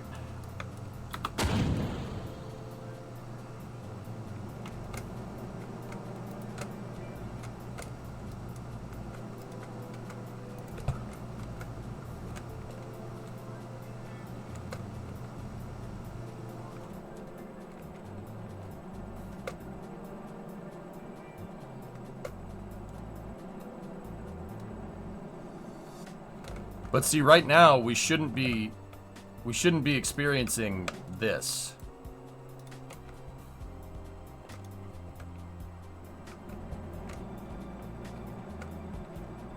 It shouldn't be wanting to go to the side like that. Ow. Did I get your sub? Yeah. Yeah, Taylor, it was a tier one for 5 months. Thanks, buddy. Appreciate it.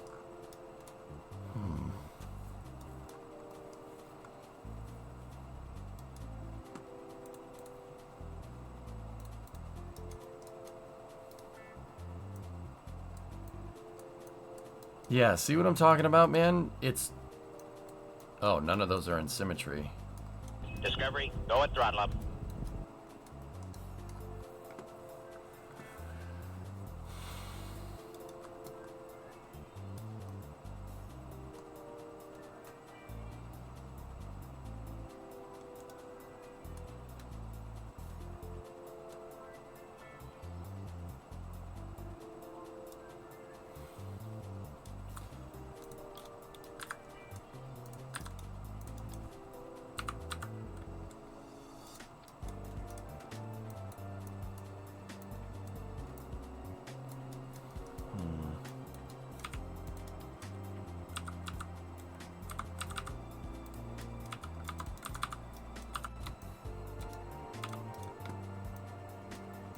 It's not that much, though. See what I'm talking about?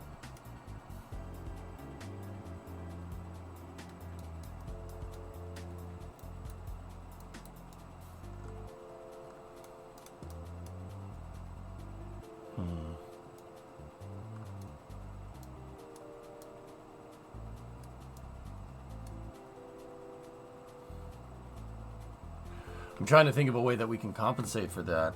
I mean, not so much compensate for this. Like, there's a way that we could just input SAS control here.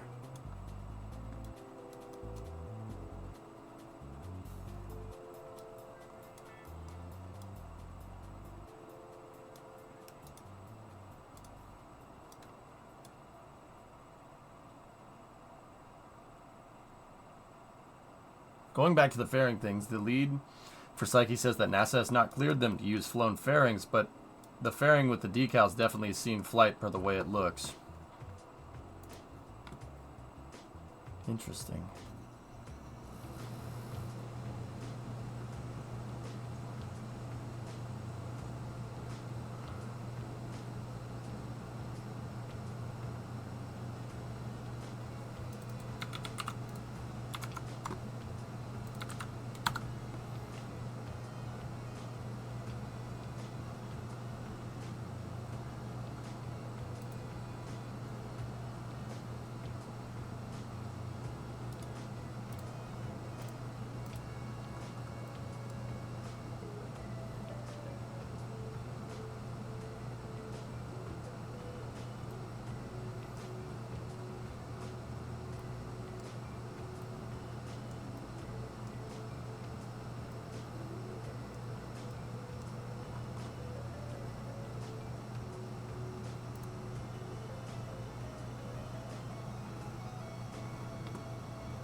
Well, that's weird.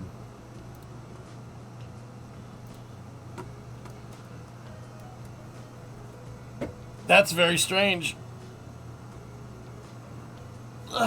Sorry, stretching.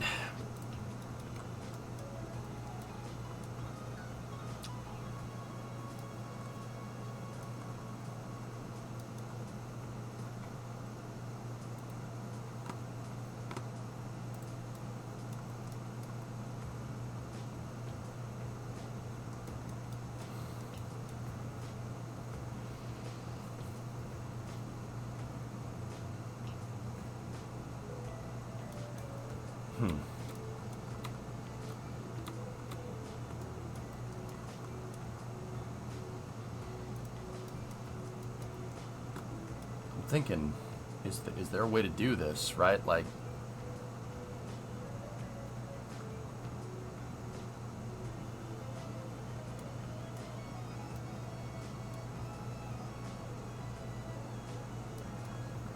how are we going to take this into account? I'm trying to think about a control system. The cheesy way to do it would be just to add pitch and yaw RCS control to compensate. But, I mean, yeah, that would be an easy way to do this. I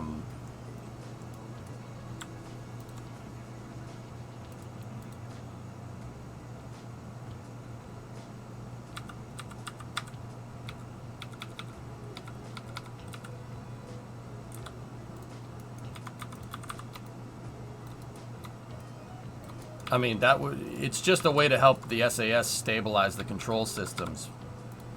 But then, if doing it like this, you're working against yourself here. This is working... You're working against the SAS in this regard. Like, if I set these to pitch off a roll...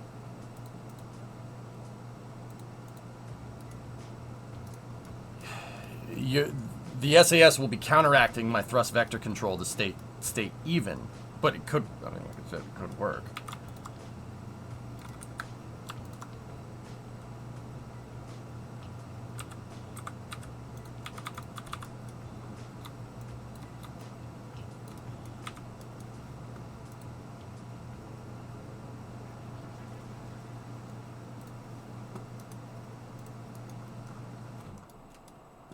I'm not 100% sure on that one, Sawyer.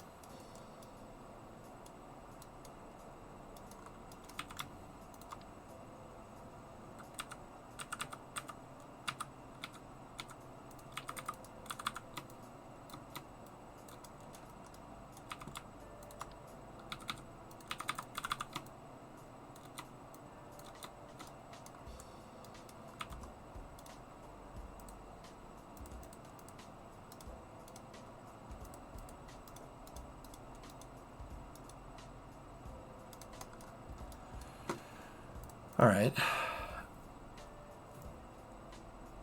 It is. There you go. The cheesy way would be to add 10 reaction wheels. Mayor, I'm just not entirely sure that we're going to be able to steer this thing correctly. You know. Here, let's see how much more stable we are here. The SAS should be able to compensate for any movement here. See? It's compensating for the offset fuel drain. Way easier to control.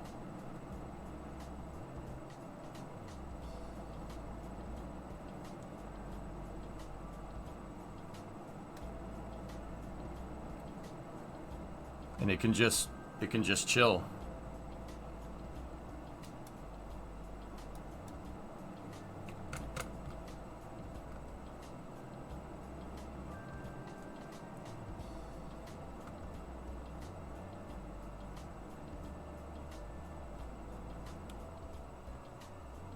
A little better than the last time, huh?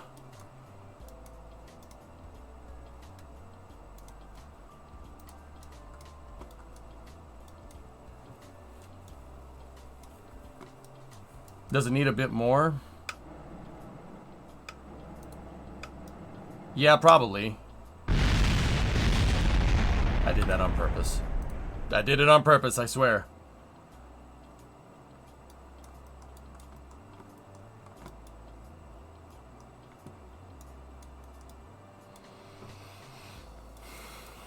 That's... I don't mind doing the RCS this way.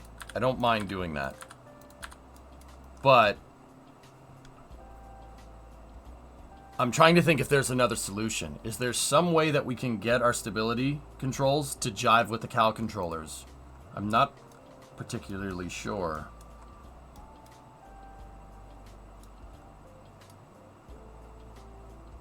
Could you incorporate the roll control into the fuel drain compensation?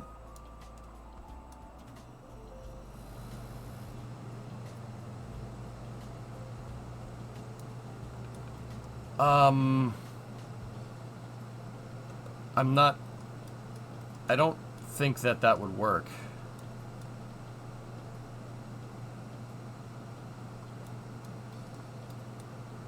KOS, I mean, we could do KRPC, Anglonius, yeah.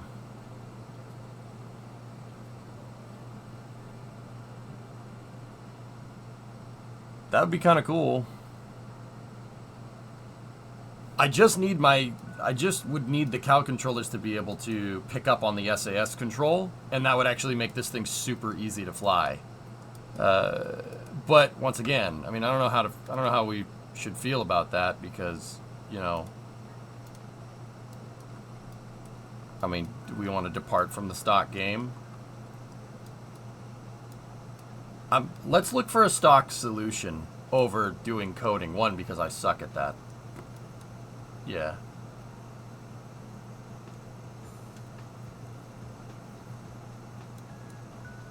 I have no interest in playing Forza, Dado.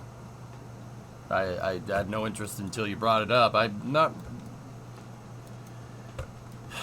really too into racing games right now. I don't know what it is. I just haven't felt the need to do it. The coding would be hard? I don't think so, Josh. It's just a little line of code to basically get the cal controller to jive correctly with the SAS controls. It is known in Glonius, yeah. We're fixing it.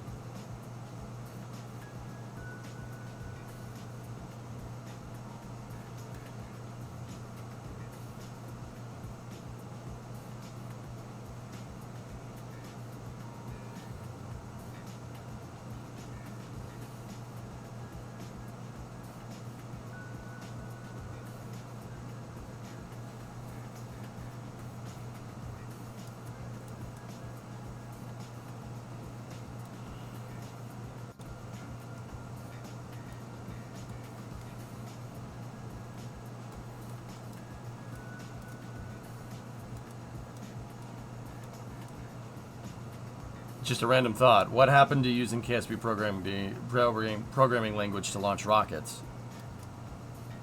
I prefer a solution without doing that, Tin Hat, but if we have to, I will. I mean, yeah.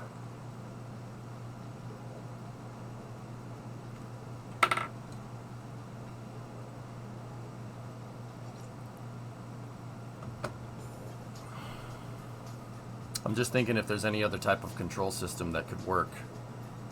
There's no way we can get the cal controllers to pick up on the differential thrust. Was not sure. I still have KRPC in here, dude. I still have it in here. We could still do it. I never took it out. In fact, Dave, the modded save, this is still the when I went and did installed all the original mods back in the day. Like, that was like a couple of years ago now, right? Yeah, I've been playing the same version of KSP with Kerbal Constructs, Astronomer's Visual, Scatterer, stuff like that, and KRPC all loaded in. How much of a mass offset do you actually need to get the characteristics you want? Well, that's an open ticket, Hellfish. I'm not 100% sure. I'm serious. I don't know.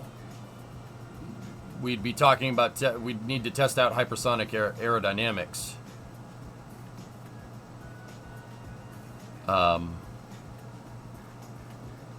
In Kerbal, and I'm not exactly 100% sure how we would test that.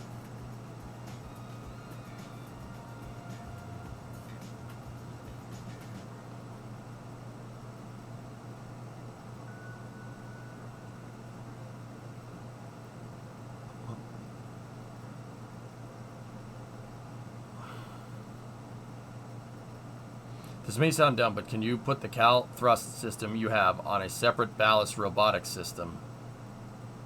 What's that going to fix, Hired? Throw it into a high suborbital trajectory and let it eat.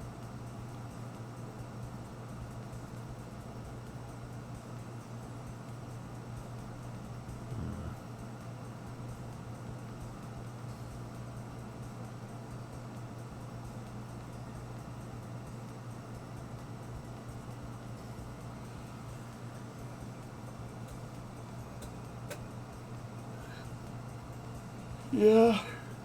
Yeah, I suppose.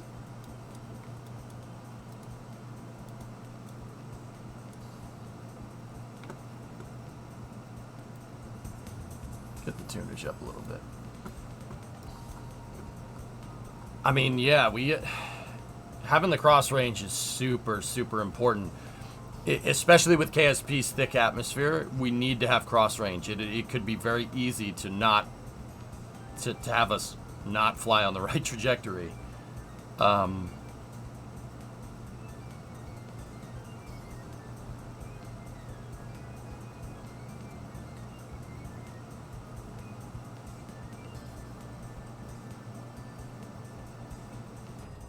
They can run off screen in Glonius.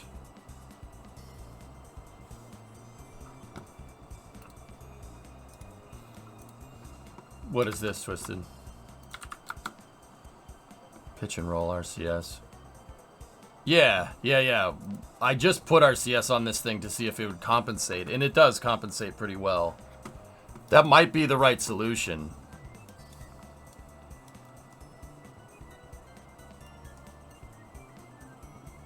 Yeah, Quark, that'd be fun, dude.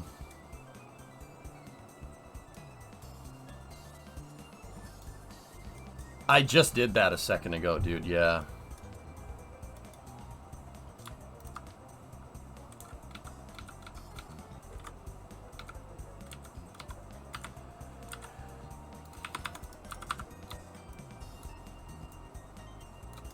Yeah, this is what I did just a second ago. It'll definitely pick up on the controls and it'll work. It definitely helps it.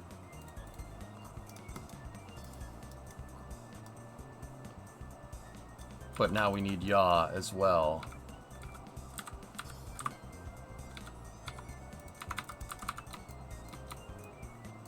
This is what I just had. It definitely helps keep us on an even keel.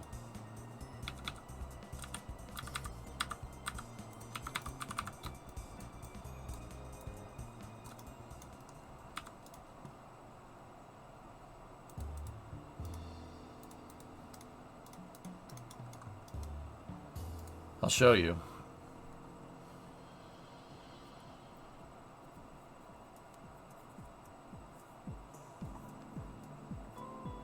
Right, if I'm saying all you need is compensation of fuel burn, just rotate the existing ones by 90 degrees, the out, and add pitch control to the roll that you already have. I understand. Here, I'll show you.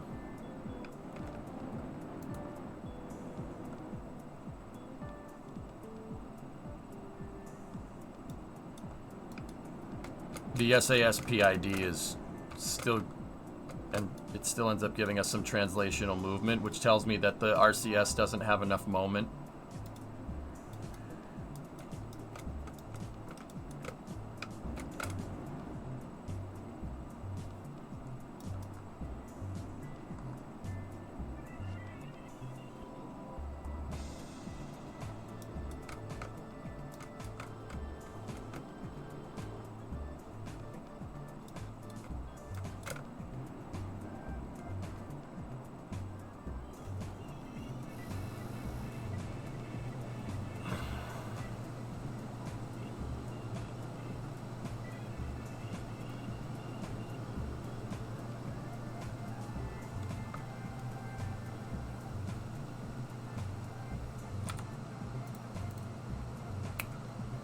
Hang on a second.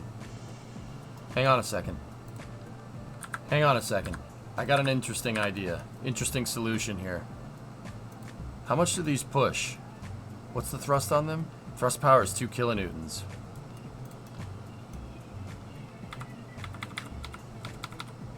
Give me some vernier engines here. Watch. Watch, watch. These use liquid fuel already.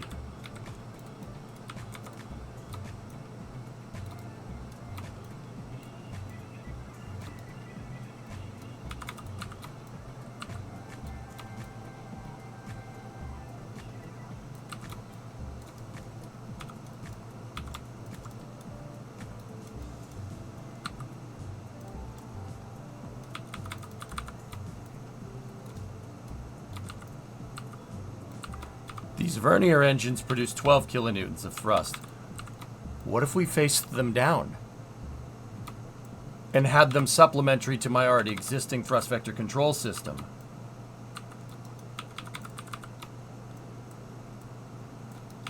So set these ones right here. Show the actuation toggles. Set that one to pitch. Right? And then show the actuation toggles here. Set that one to yaw and shut everything else off. Hey Dragon, what's up? And then keep our roll control systems up there. And then we won't need as many of these RCS tanks. But we could supplement what we have already and keep the whole system in balance, more or less, by doing this.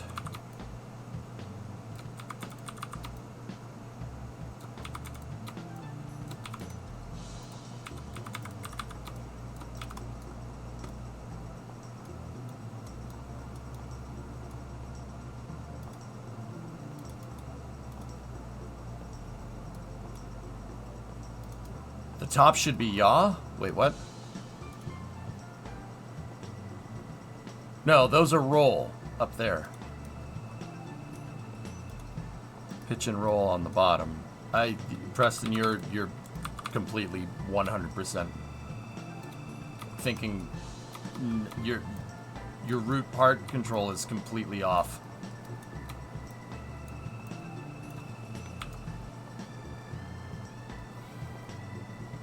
Yeah, the roll control is up here because we need to spin it this way. Pitch and yaw can face down, just like what my already existing differential thrust controllers here. That should do it. This should get us right. Here, let's just put these out here on the sides just to see. That could be our supplementary control system to help the SAS keep on an even keel. This could also dampen out my input here too, to keep it nice and even. Let's just see what this does. Just a good call, dude. Yeah, that kind of... You making me put the RCS back on there, kid. Kind of helped me come up with this idea. This will help us. Yeah, this will help us, dude. So watch. Set this. Set radial out. Fire up the engines. Turn on the RCS.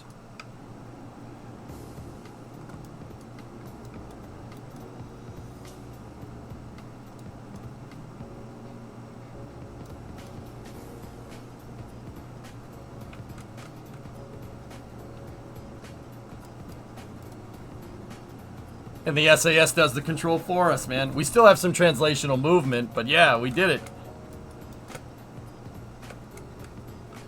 Oh, that's good, man. That's good, dude. That's real good. All right, try yaw. Oh, okay. All right, come on back now.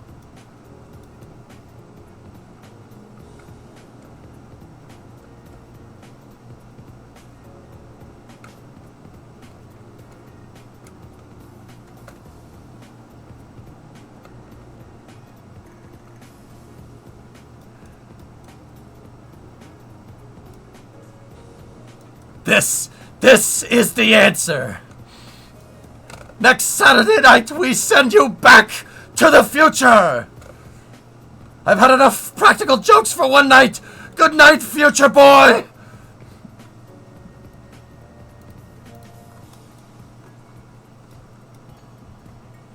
Why not ditch the Twitch engines, stack verniers, and then you could ditch the cow controllers? For the subscale demonstrator in Glonius, that would work correctly, but remember, we're talking about making a re-entry vehicle that's gigantic, dude. 10-meter diameter is what I think we need to aim for, so I'm not sure. The RCS will work on a small scale, right? But it needs to be supplementary to something that has way more thrust, right? So unless we want to sit there and put like 100 verniers down on the bottom of this thing, we're gonna have some problems. Also, I need the control systems to... I need them to be supplementary. I need my stability control to be a supplementary system, right? It needs to work. I need to be able to fly it, but the control system should be there to dampen... The SAS should be there to dampen out my control inputs and help keep it stable, right? I'm wondering if we could get the nozzle... Get the RCS to shoot through the nozzle of the existing rockets. Let's see how that looks. Let's see if this all works together.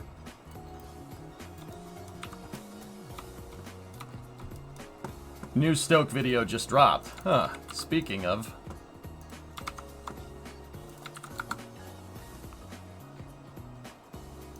Alright, what do we got? Space operations are slow, expensive, and unreliable compared to every other mode of transportation, especially if you consider schedule. Rapid upper stage reusability changes that, and here's a peek into why. Alright, let's see if we can learn anything from here.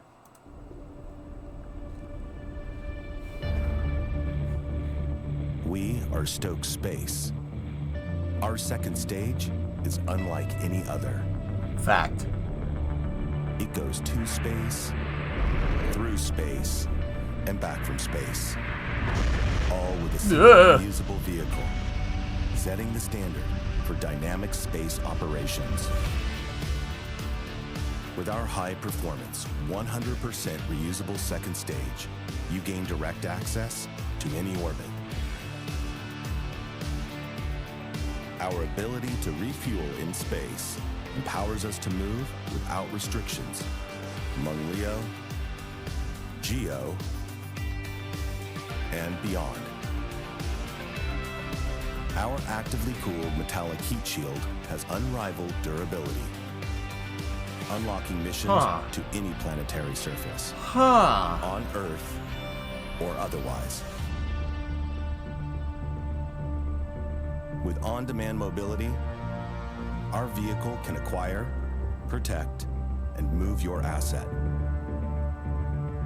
Our ability to tailor the cooling power for each mission enables us to return assets back home, from any location to any location, seamlessly connecting Earth and space. That's a dirt field. We are more than a launch company. We are ushering in a new era of dynamic space operations. We are Stoke Space.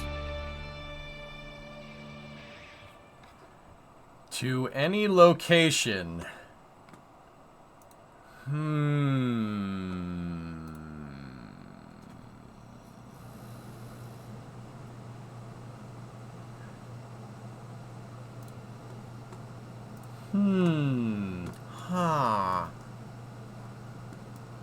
Well, there's the point to point. They're going after a Transcom contract. Pretty straightforward stuff, dude. That's cool. They're after the Transcom contract, just like Starship is, Ando. Yeah, what else could that be?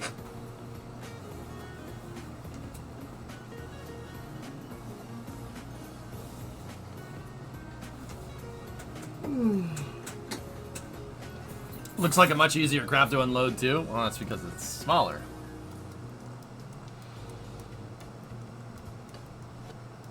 Alright. So... I like this. We could even get a little fancy. We could get super fancy here by doing something like this.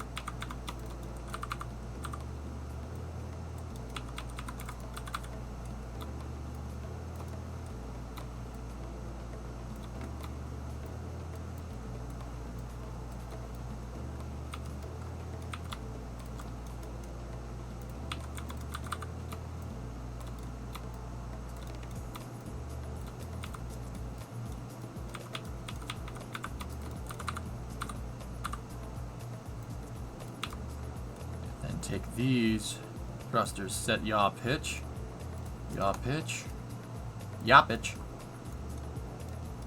have that on top of our supplemental control system. Let's see what this does. How are you planning on doing the heat shield in the full scale? Fairing. Fairings can tank heat in this game anyways, Imus. If I have to put a couple radiators behind it, so be it.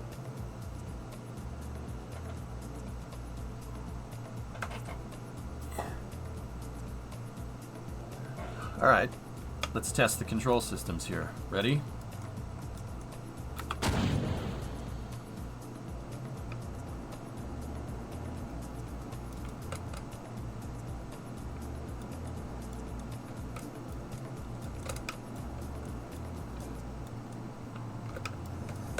Oh, that's freaking cool, man. This thing is super easy to control now. That's good. I don't even have radial out control on, dude. That was just regular SAS.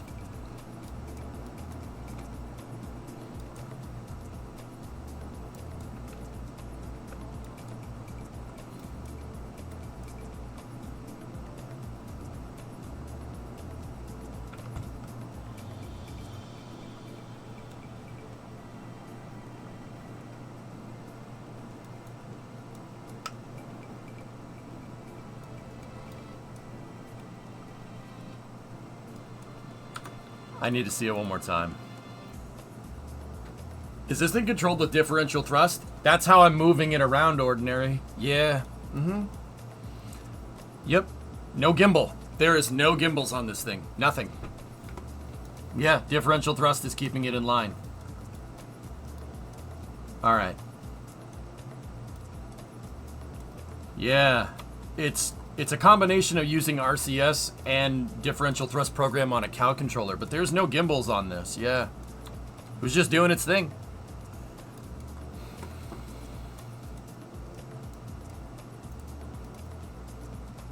Okay.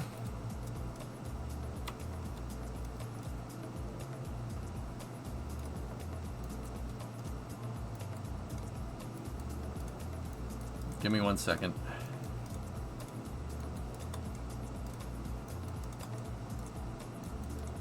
Kind of have to go around the horn here. Are you making the Boeing VTVL? No, this is a combination of Stoke Aerospace and Chrysler SCRV. This is a miniature, yes, Taylor, absolutely. It's a miniature version of what I'm making. Yep.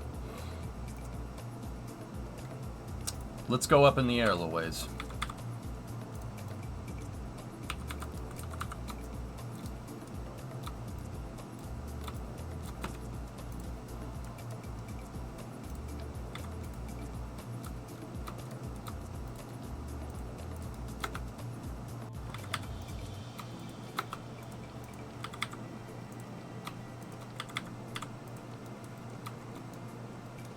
Discovery, go at throttle up.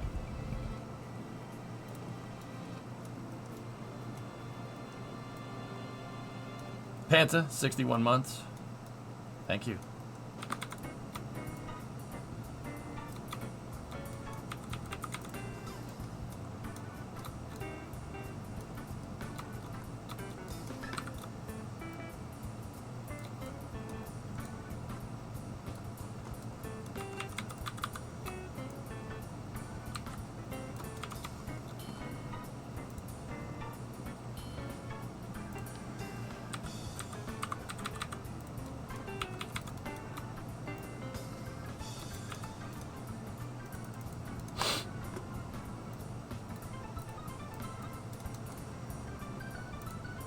Guys ready to go fast?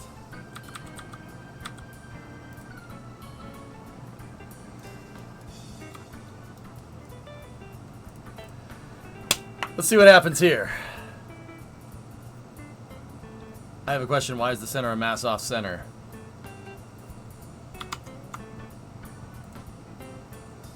Cross range. Cross range during re-entry for precise landing 95.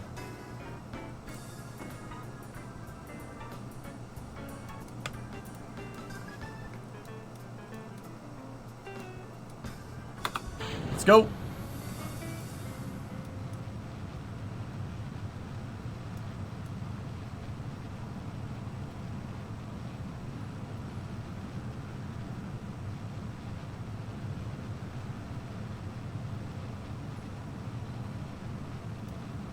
Here we go. Let's see if we can do a precise landing with this.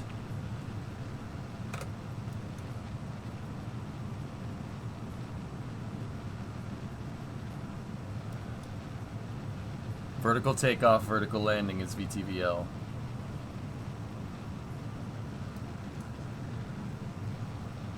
Okay, we're past max Q. Okay, let's coast a little bit.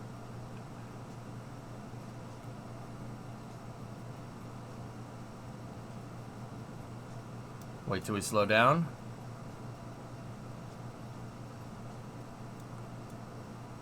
Stand by for apogee and staging. Right there. Okay, the vehicle will even out. Turn on the RCS. Oh boy. Boink.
Too much.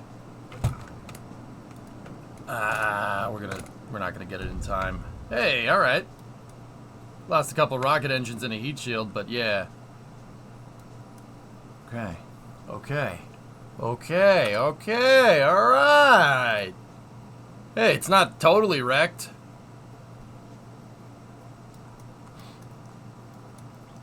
Would you be interested in automating the landing with Python after it's done?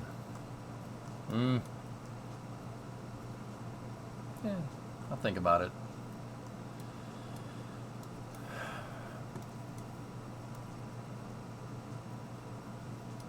Okay.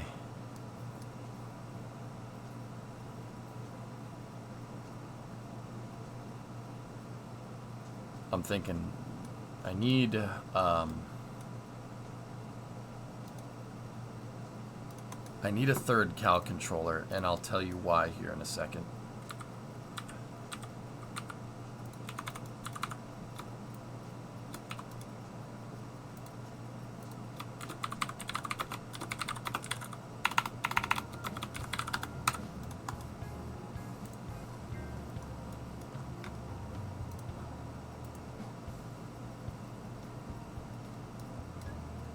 We can't set the thrust limiter on a Cal.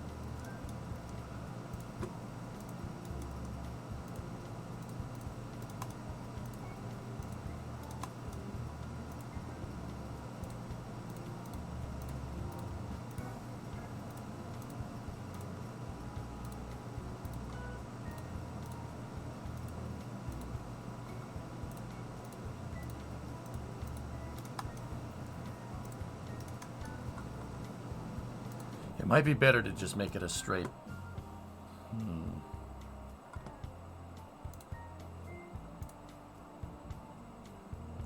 I'm thinking.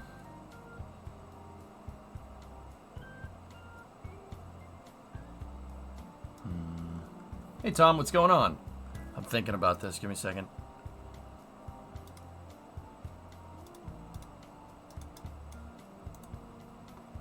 It might be better to, instead of a toggle, it's just a straight detent.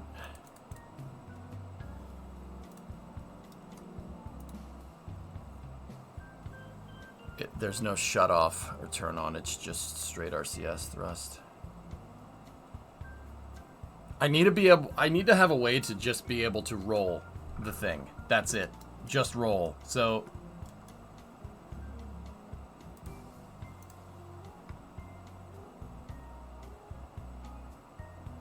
okay, I'm gonna test something. Get rid of this, get rid of this. Get rid of the individual axial control, RCS, and just put them in 8x symmetry and see if that solves the problem. This will be easier for me to be able to toggle the RCS controller and won't require a cal controller because I can just shut that off. Save. Alright, let's see what happens here. I also don't want... I was going to say, should we have the aerodynamic controls? Yeah, no, get rid of them. Get rid of the wings. Don't need that. Alright, save. Alright, let's roll again.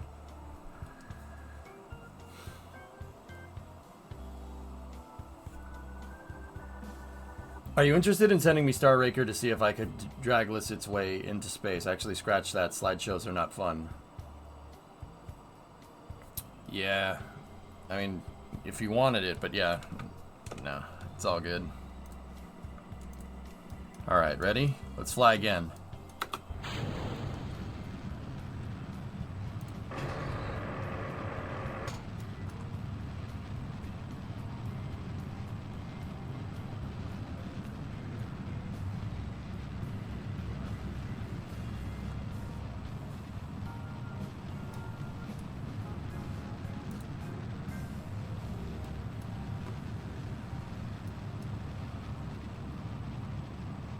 Thanks, Tom.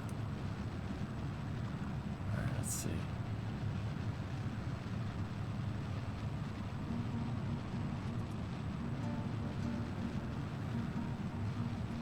So this has no aerodynamic control on it here.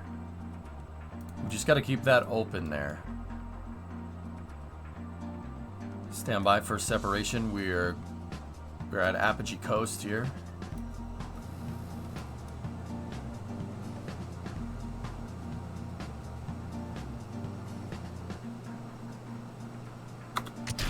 Okay, we have good separation.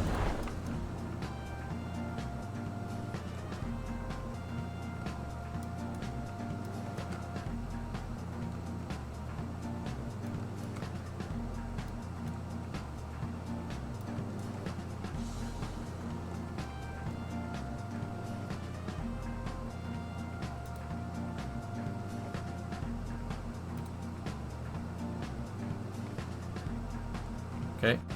Engines online.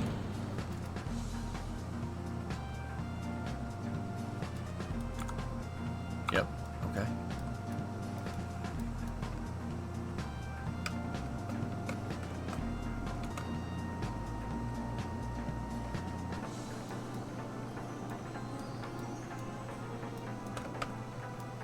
Discovery, go at throttle up.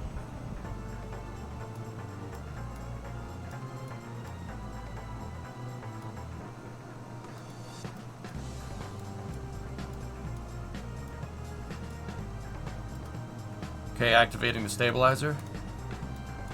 Stabilizer is on. I think I waited too long again. Gear. Yep. Damn. I waited too long. Okay, cool. Cool. I want to try it again. Hey, Sneaky. Tier 262. Thanks, buddy.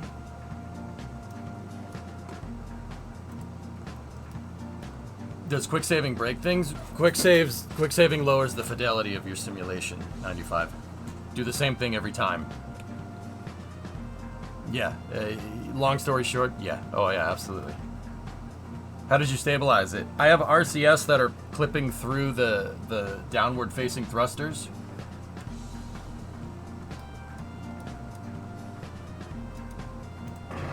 Alright, let's go again.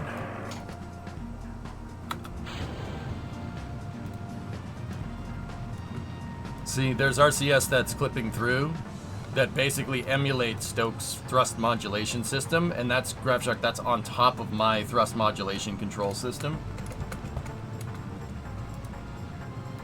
When both of them work together, I have good control over the vehicle, and then the SAS RCS can also balance out. It'll balance out my vector control, my thrust vector control system. In fact, we might not even need these. It's possible that we don't need to lower the ranges on the thrust limiters anymore, because now that it's using the SAS to dampen out, we could open up the ranges again and get better control and not have to sacrifice controllability for stabilization, because the RCS is doing it for me.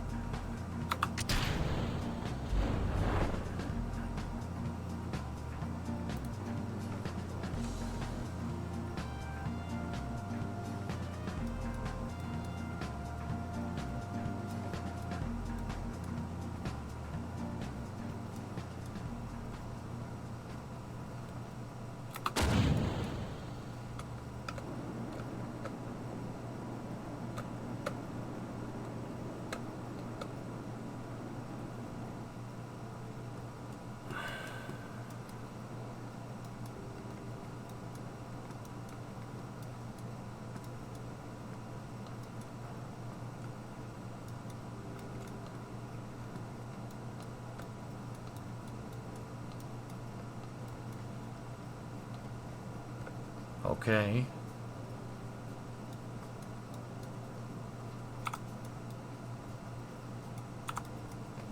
Okay. Ready?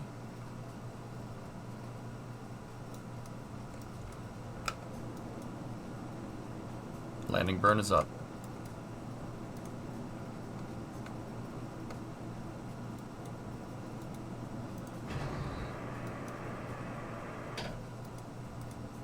Stabilizer's up.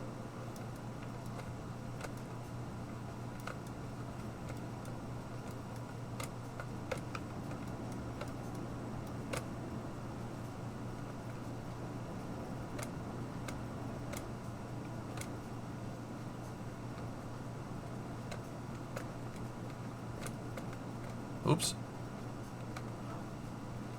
Bingo fuel. Alright, we gotta bring it down quick. That was an orientation issue on my part. I screwed up. Yeah, that was actually my fault. Yeah. That would have landed back on the pad. Hey Rocket Guy, what's up, man?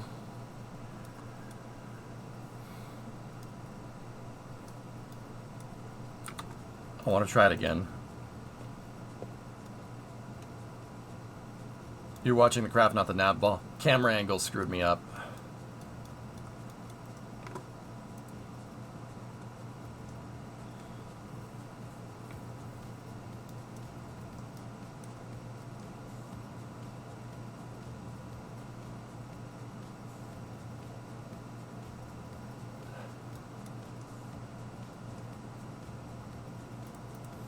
How many decades do I got to play KSP before I understand what's going on, or should I go get an engineering degree first?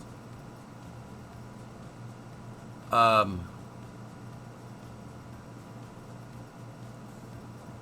I'm trying to launch it and land it precisely. I was aiming for the pad that time.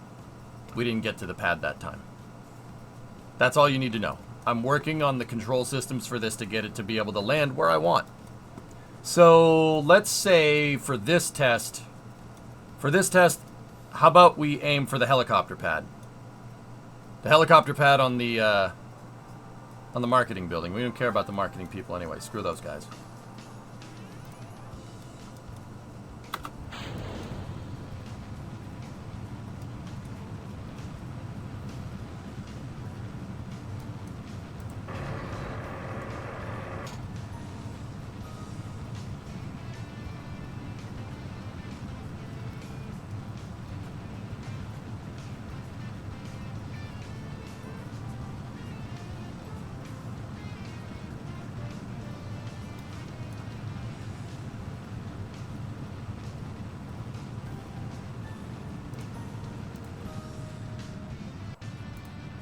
Put a dead zone in, Twisted. High value, low value, and then you're gonna need the reciprocal on the other thrusters.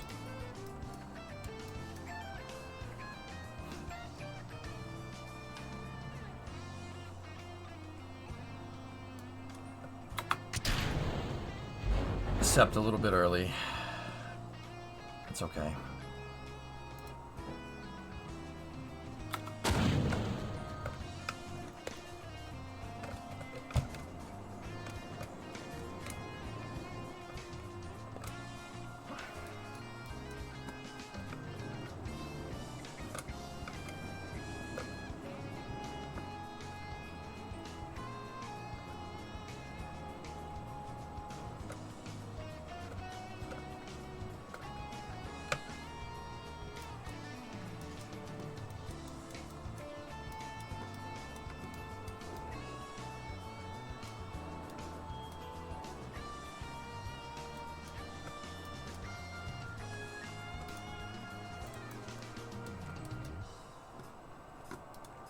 Way bigger. This is just a landing demonstrator, dude.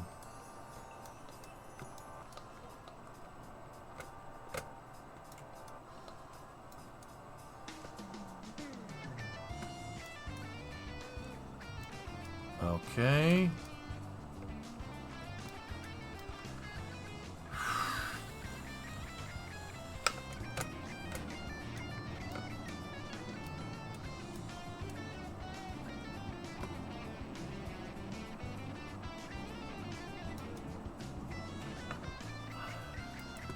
Stabilizers are on. Gear down.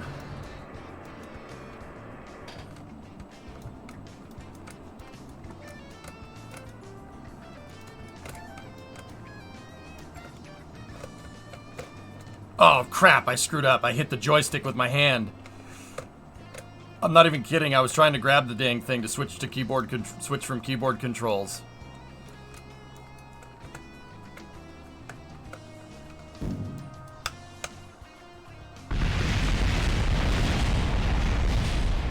That was it. That was it, man. I went to reach for the joystick and did this. I hit it, and it freaking turned. Dang it, hands! Again, stop trying to hit me and hit me!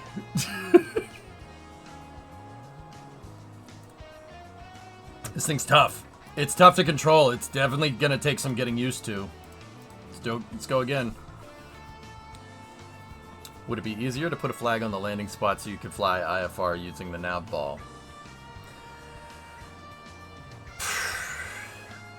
You think that's air you're breathing now? I mean, yeah, 95, that would definitely help having a control point, because right now we're working off basically Mark 1 eyeball relative navigation. We'll see.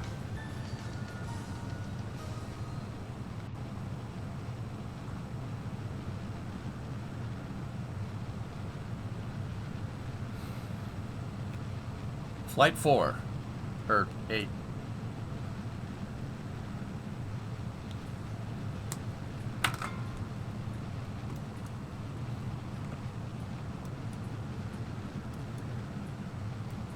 I'll aim for the helicopter pad again. I mean, the fact that this thing can actually get that close is pretty damn cool, believe it or not. Okay. Wait for it. We gotta slow down a little bit.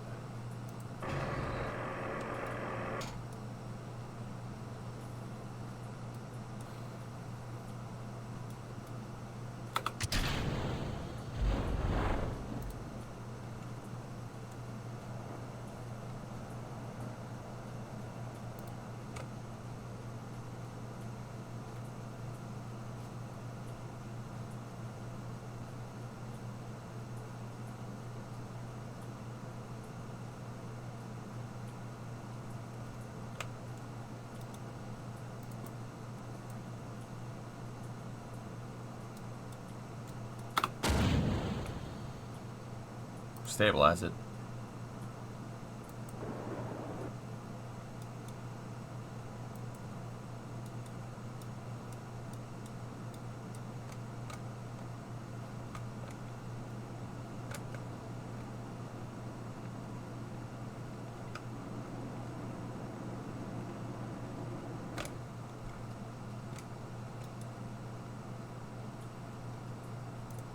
I'll deploy the legs now.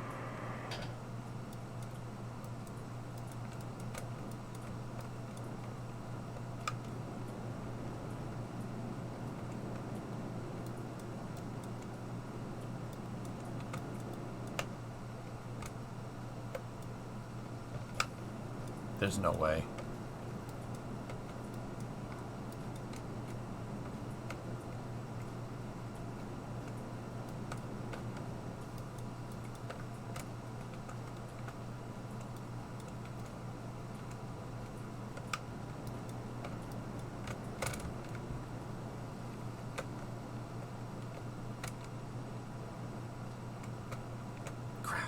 Alright, I'll just aim for the grass. We don't have any fuel. Oh, what did I lose? Oh, come on. Oh, we lost one motor. Give me a freaking break. Ah, give me a freaking break. I had that. But once again, the fact that we're getting this precise is pretty cool. Nice. Nice. Did you figure out the thrust offset? Yeah, we solved that problem.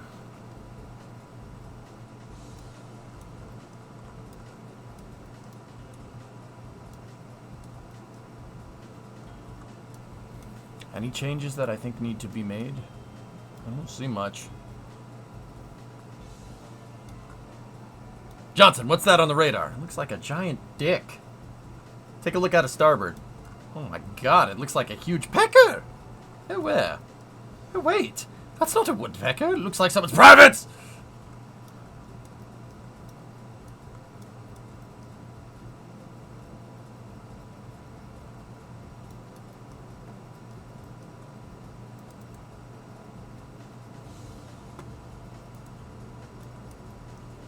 Alright, I'm about to work on stuff, so you want to send me Star Raker, I would gladly see what I can do.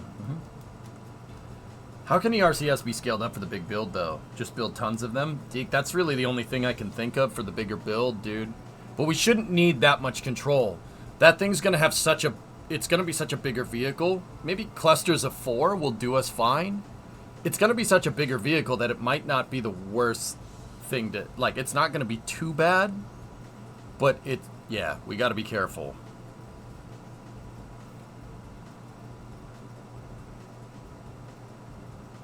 No, it was by accident, Mason, but still funny.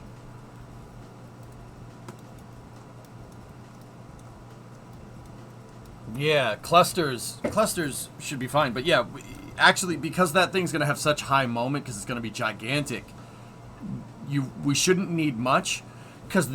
So think about it, dude. Look at the distance between the center axis of the vehicle and where this is, all right? If this thruster is double the distance out, it has twice as much moment. If it's 4 times the distance out, it has 4 times as much moment. Because we're further away from the center of mass, we should be, it shouldn't be as much as you might think. All right? The only thing that I'm kind of worrying about is aerodynamic stability kind of screwing with me a little bit, because the real vehicle is going to be made out of fairings. But I think the whole point of building this was to see if we could do precise landings. And I mean, I think we should... This is great for practice, and it's great in understanding how this vehicle actually works. But yeah, we've made a pretty damn good thing. You got to remember, guys, this vehicle's asymmetric. There's a huge anchor weight sitting on one side of this, and I'm getting it to precisely land. We're offset, which is pretty freaking cool. One thing not accounted for is the aerodynamics creating stabilizer forces. Yeah, yeah.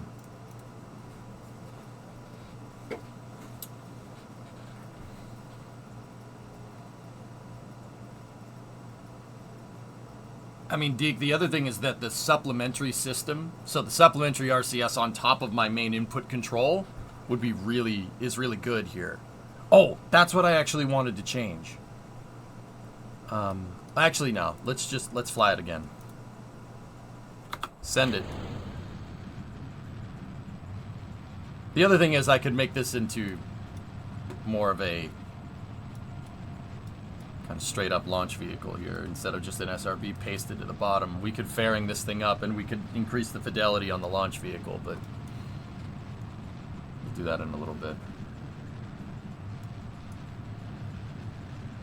Yeah, so Rocket Guy, yeah, exactly. The aero creating stabilizer forces is kind of the, I don't know.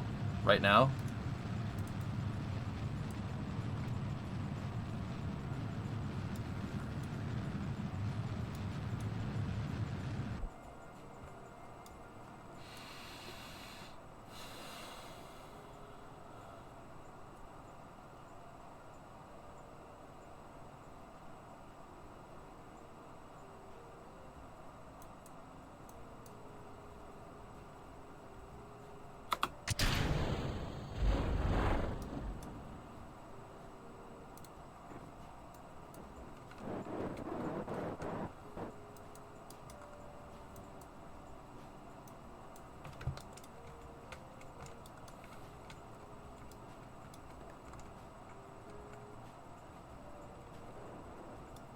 All right, I'll just aim.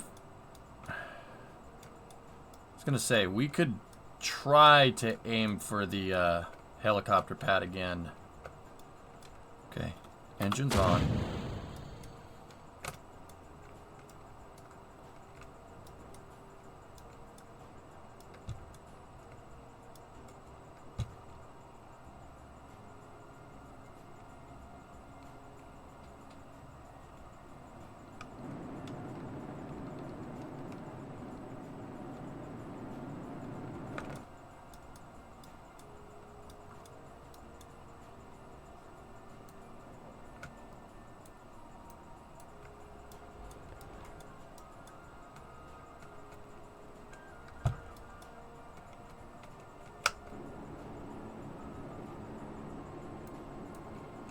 Full stabilization.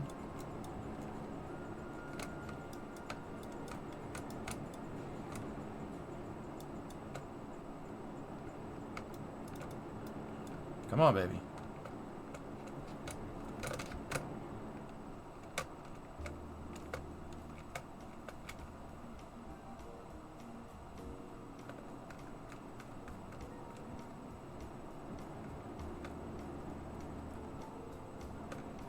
Oh, a little bit of an overcorrection. That was my bad.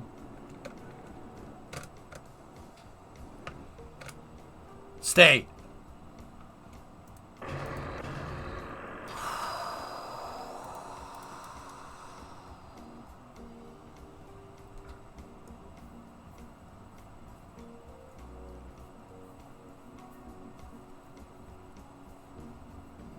We didn't break anything, and we're kind of on the pad, so I guess that counts.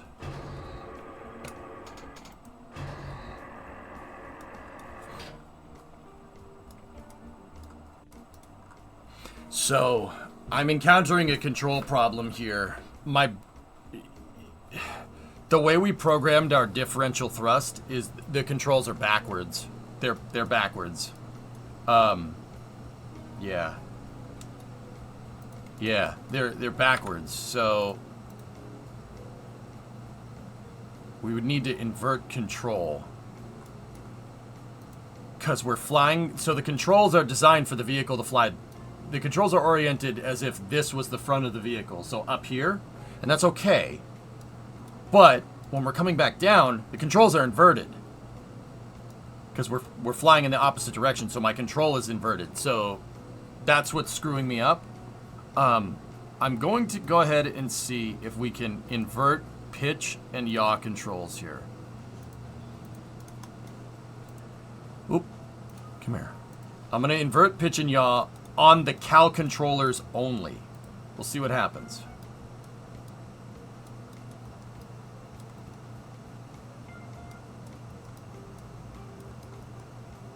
Have you tested ascent yet?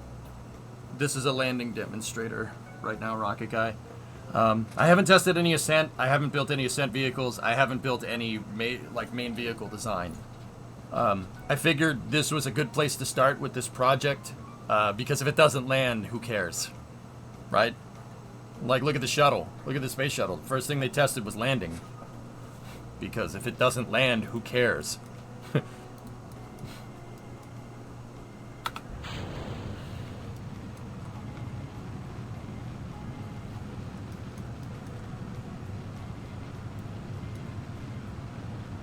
We can change control point. Yeah, that could work, Biz. But changing the control point means I'm reading the nav ball differently now, and I would rather not read this differently than trying to land any other type of VTOL system.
Okay.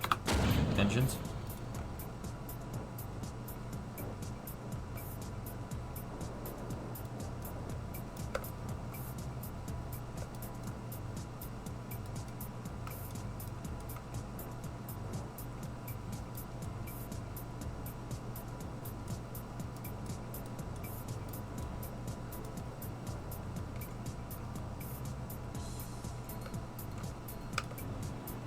Okay, main engines are on.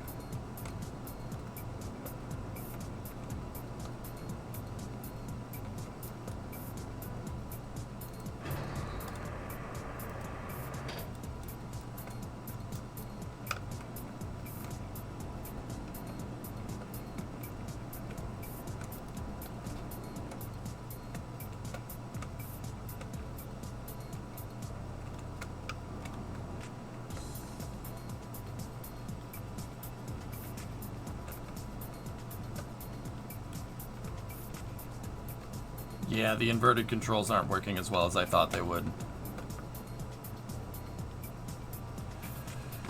No, that's not the solution. They're not jiving correctly with each other. The RCS is canceling out pitch control because the RCS is inverted to the main engine controller, so they're canceling each other out. We're just gonna have to learn to fly it backwards. So the verniers doing differential thrust of the engines. Both of them are. Both of them are. The RCS will jive well with the SAS for stabilization, and then the engines are... I use the differential thrust on an engine cow controller to be able to steer the thing. Is the RCS on roll only? Negative. My pitch and yaw are downward facing RCS. Think of it as the tap off, the bleed cycle from the actual stoke engines. It's the bleed cycle. So if you turn on the RCS up here, now you have pitch and yaw. But I don't want that when we're doing re-entry. We only want roll RCS. But this does mimic stoke. But on top of that, I do have thrust-bound controllers here.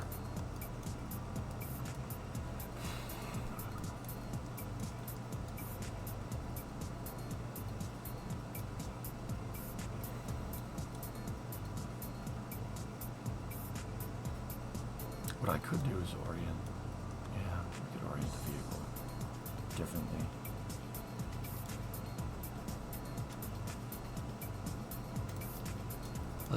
Let's set our master control point indicator over here. Let's see if that helps me with trying to land this thing. Just throw rotor up top and let it auto gyro. What? Oh. So yeah, Rocket Guy, it's roll only for the monoprop, the catalyst thrusters, but the verniers are kind of bound. They're working. Pitch and yaw is working with the vernier thrusters, not the monoprop thrusters. That's to mimic whatever avionics package Stoke has, because differential thrust input, SAS doesn't pick up on cow controllers that are bound to differential thrust input as control input, because reasons. Because the game didn't allow it.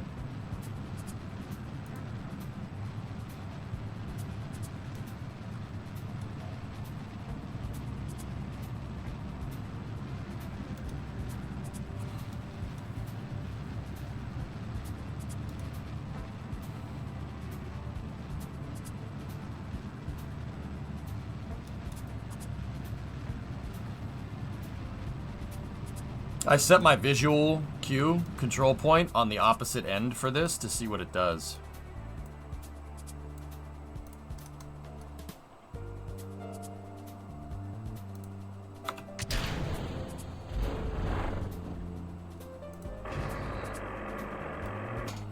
Okay, good separation.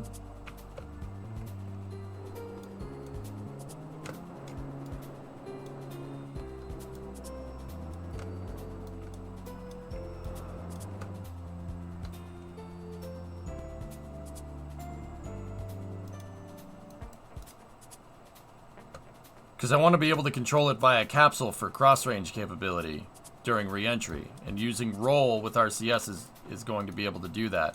Pitch and yaw is not going to work. The thing will automatically do that if we use an offset center of mass, build an offset center of mass into the design to begin with.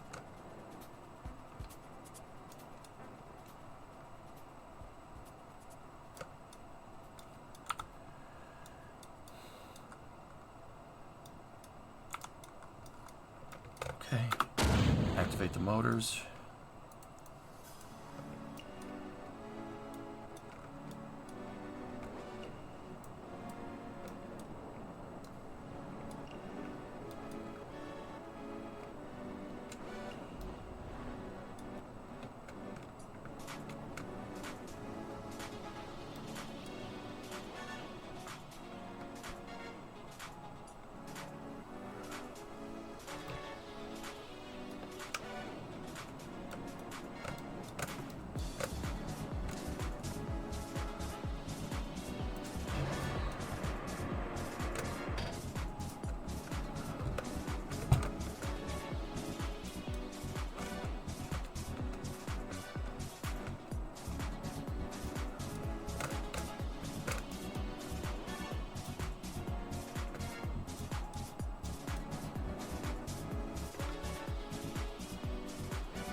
Not very accurate, but still pretty friggin' good.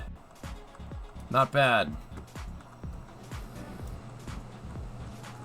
That was way easier to control, basically flipping my visual control point. That was, yeah. Basically, I'm flying it kind of upside down.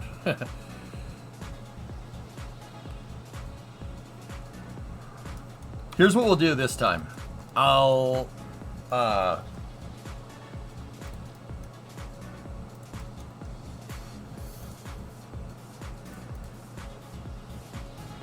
let's give myself a target indicator.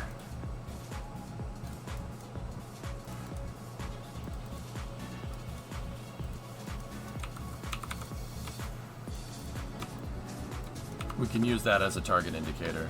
Use the flag. And we'll separate it right before liftoff. And then I'll use that as a target so I can come down on a target. Let's see what she does.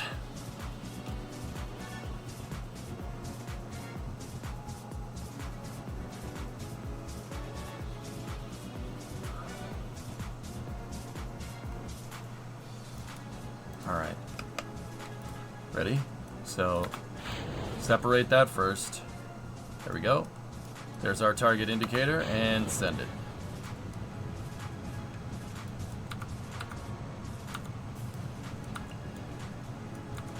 There we go.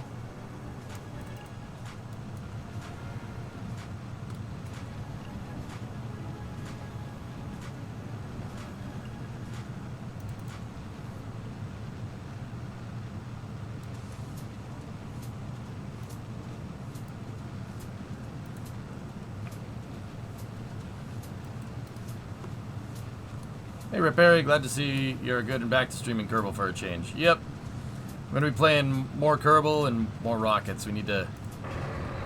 I want to do more space stuff, dude.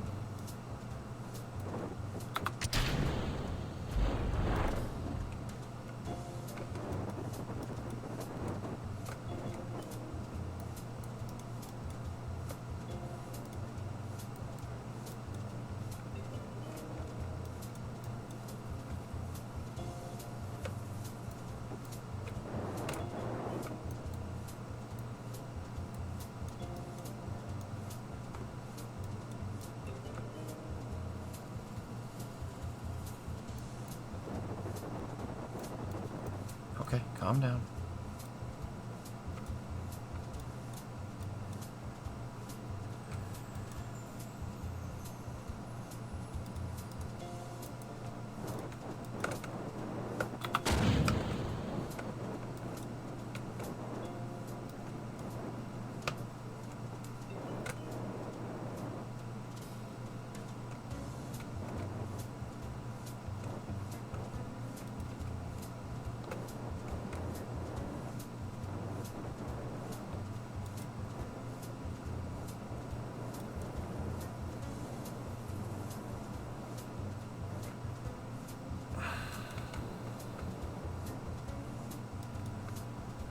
I'm trying with a target indicator this time to see if we can do a more precise landing, but we're gonna have to use more of our fuel trying to steer it back to the target.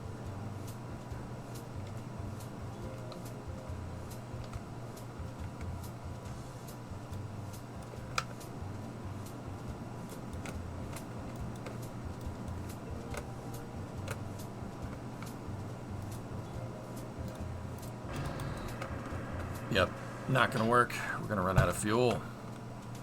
Too much cross range. Yep. Boink.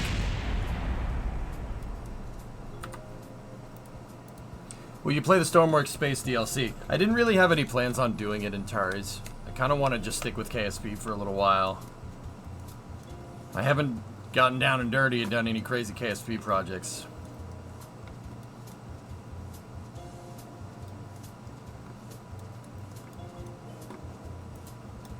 I don't need suggestions right now, Aqualex. I'm good. I'm not trying to be a jerk. I'm on to something, and I don't want to get pulled in any direction. Trust me, dude. Let me do my thing.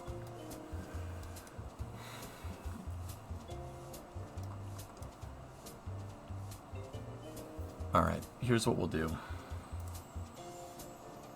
Finished with Starfield? Pretty much, Linux. I'd done everything that I need to do, that I wanted to do in there. This is small scale testing, yes.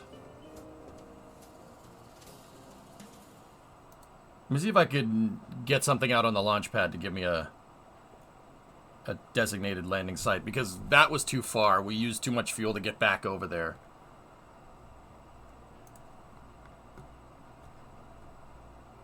But what if there is more? What if there's more things that I want to do in Starfield, even though I just said I've done everything that I want to do in Starfield? I'm never playing it again, Sneaky. Ever. Ever. Never playing it again, ever. Just never. I don't... If there's something that I want to do in Starfield, I'll go play it. I don't...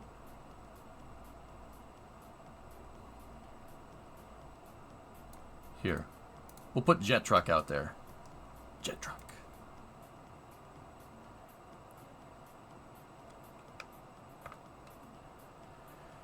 I'm aiming, dude. I do the same thing with many games. Yeah, and I'm giving you crap for bad memes. Shun the non-believer! The second they add station building, you'll be back. Duh.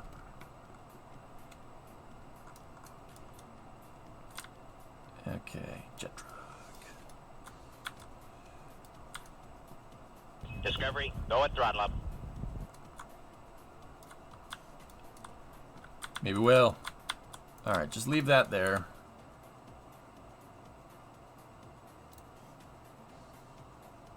Is Dark going to be your crew module for the actual SSTO? Something like that, Tigris. Yeah, I'm really more focused on getting the actual system to work. Whatever we put on the top shouldn't really matter. I could put a tuba up there if I wanted to. But we'll try to see if we can get something like that. Oh, they took my kidneys. Charlie, you're the Banana King. Oh, they took my friggin' kidneys.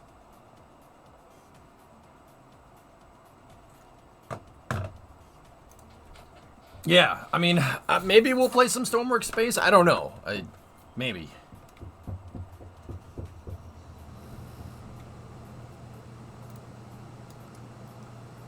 Alright, we don't need that anymore. Select ground target for landing and auto land with anti-target.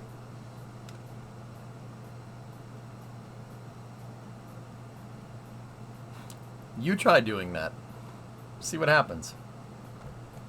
You have to make corrective commands. You can't just lock in, right? Because if you lock in and you slow down too much, then you're just going to fall next to it pointing at the dang landing site.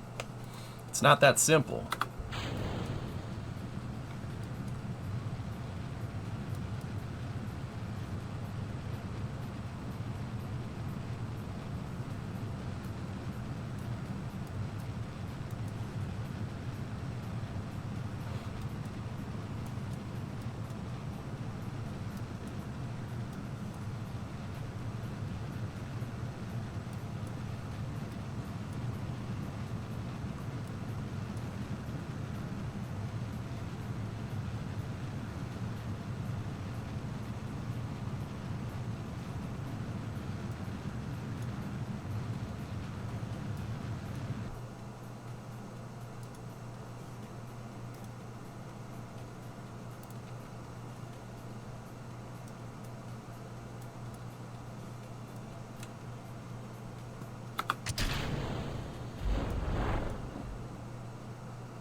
Okay, we got our target. Let's see if we can do this ballistically.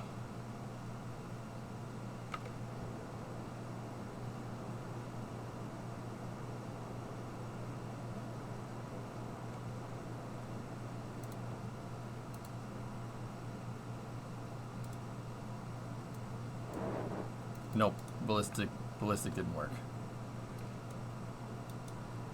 Ground altimeter is on.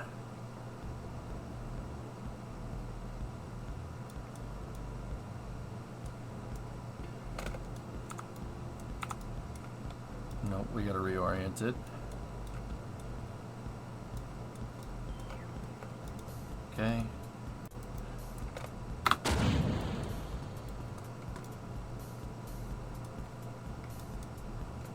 Stabilizers are active.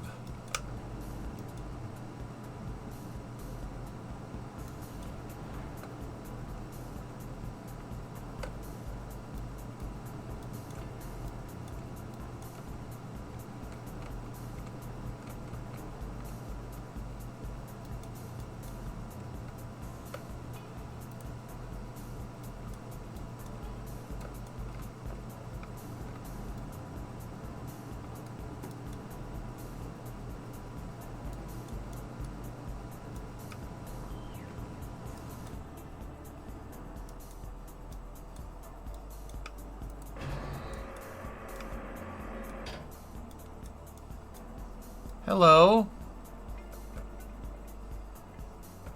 Oh, no, you don't.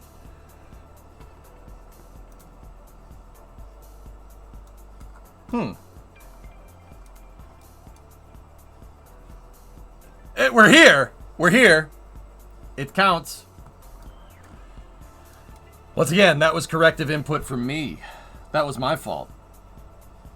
There's something that happens here with gimbal locking the RCS, and it's not... No.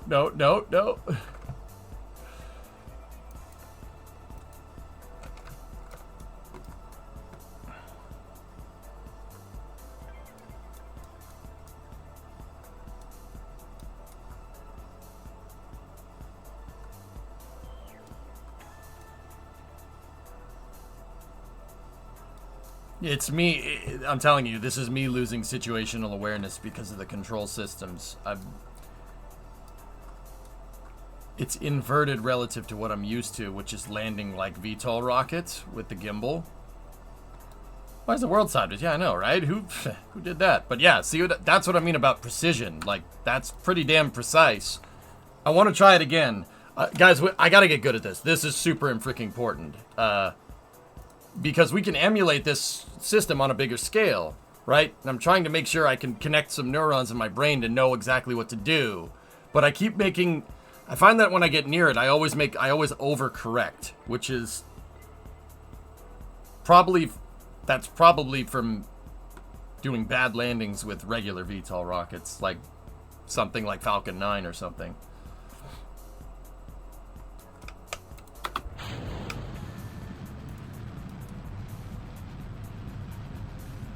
Could be Starfield messing with me. Yeah, could be. It's possible.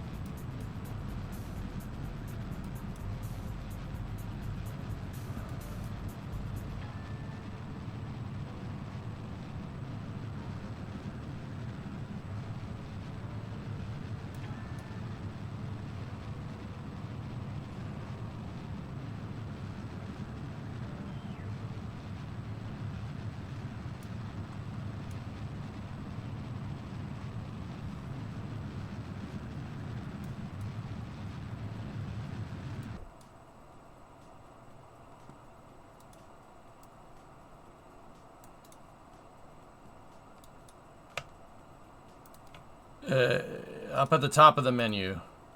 Copy and paste is right there. Tristan. Okay, set as target, surface indicator.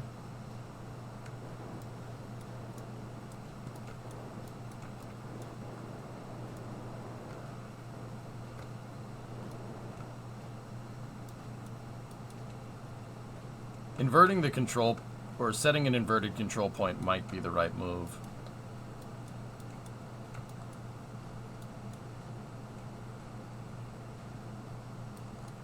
Okay, flip the engines on, get the thrust limiter for the stabilizers on. See, right now, I'm just using aero. See how there's some body lift pulling me in that direction towards the landing site? It's pulling me towards it because of our offset center of mass, but our stabilizer is keeping us pretty much upright right now. If I shut the stabilizers off, we should lean into it a little bit more.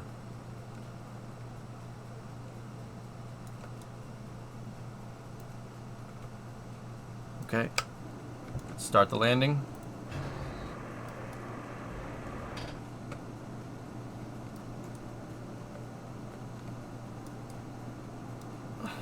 Hi, booster.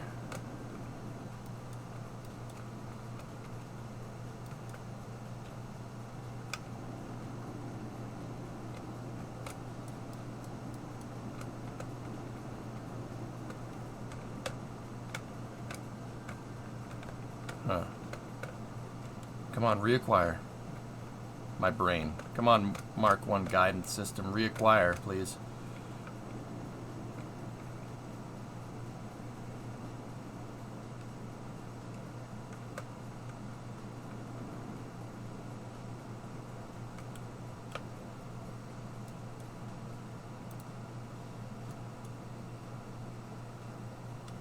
Pretty good. Pretty precise. Is the joystick hurting you here with coupled inputs versus isolated inputs? I know that's what you have always used, just wondering if there is input lag or not fast enough response. Coupled inputs, what do you mean? The joystick is working...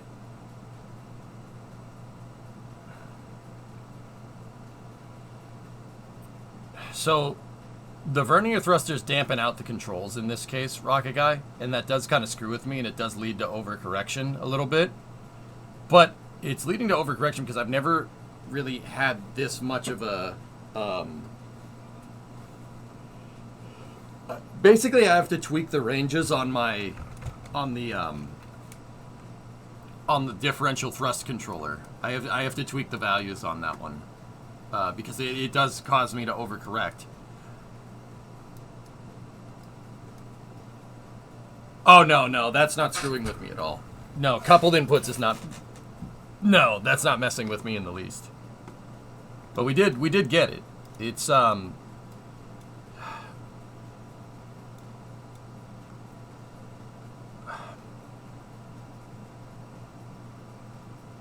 trying to put it into words.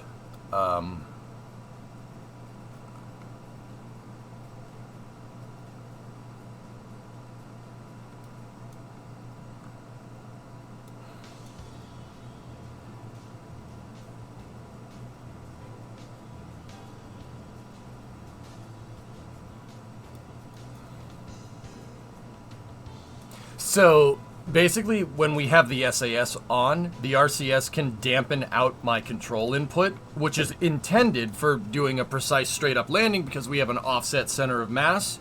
The reason why it's offset center of mass is because landing, capsule cross range, right? So we can roll the thing, which is why I have, I shut that off when we're up at apogee, and I use the roll control, and I use the ballistic properties of the capsule to modulate angle of attack for cross range, so we can precisely get back to KSC every time. The SAS damping out that force or that control leads to overcorrection during terminal phases of descent. Does that make sense? Did I say that right? I think I said that right. It's also vehicle orientation, right? So like when I have Condor 9 or MLV, when we were coming down with those, a correction, well, the rocket engines on the way the gimbal works is inverted to this thrust vectoring system. So what I did, Rocket Guy, a couple of tests ago was I inverted my control mechanism, and inverting the control mechanism to work opposite of the radial holding tank basically dampens out one axis of pitch and makes the other one super overcorrective. So you had worse control. I'm having... The SAS is trying to basically dampen out my control inputs, and in doing that, right, I end up overcorrecting. So I'm not sure if closing up the values on the differential thrust controller is the right move or not. I think, if I'm thinking about this right, I think that taking the values here and closing them up, clamping the values a little bit more, is probably going to lead to better correction and capable control. See, I have a visual orientation piece right here to tell me what's the top of the vehicle, and I had it on this side, and it was inverted. So I put it over there, and then I de-inverted the control systems, and that seems to get me the best result. Basically, I'm trying to get it to fly like how a gimbaled thrust vector booster would come back down and land, like Falcon 9. I'm trying to make the control system jive like that because I have a lot of experience doing that.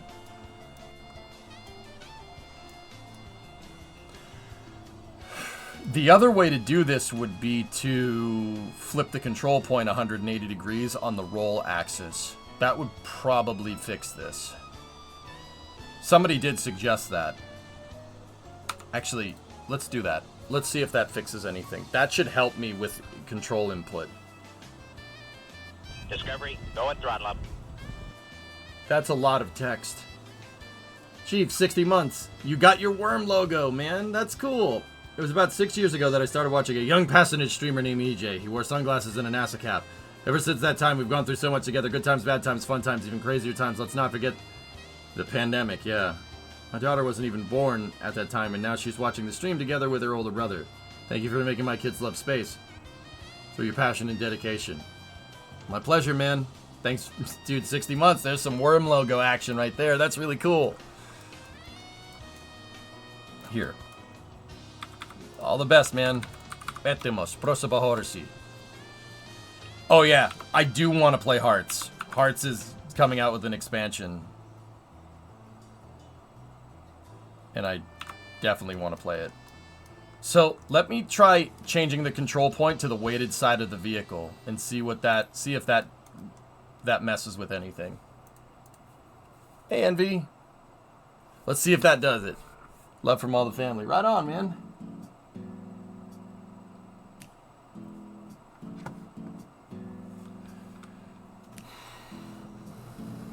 Oh, that actually reminds me, fellas, just on a quick side note. Did you guys hear that Unity, the game engine company, their CEO stepped down?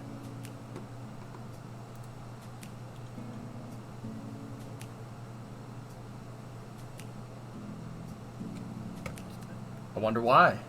Gee, so strange. Yeah, gee, I wonder why that happened. That's weird. Easy cash out. That's what he was doing, Enroy, huh?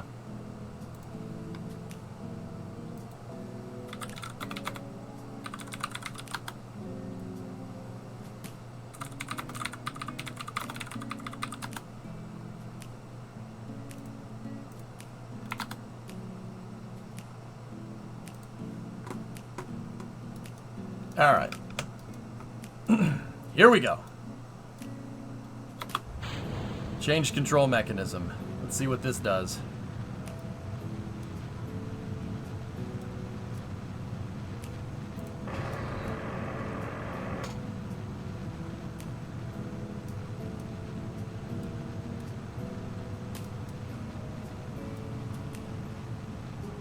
I vote that this SSDO should have foldable wings like an Imperial shuttle.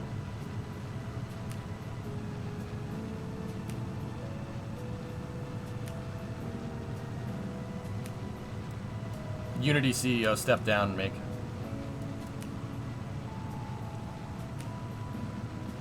Okay. Let's roll. RCS on. Small stabilization here. Turn it on fine control. Let's see if that helps us. Yep. Set target. 7 Aya.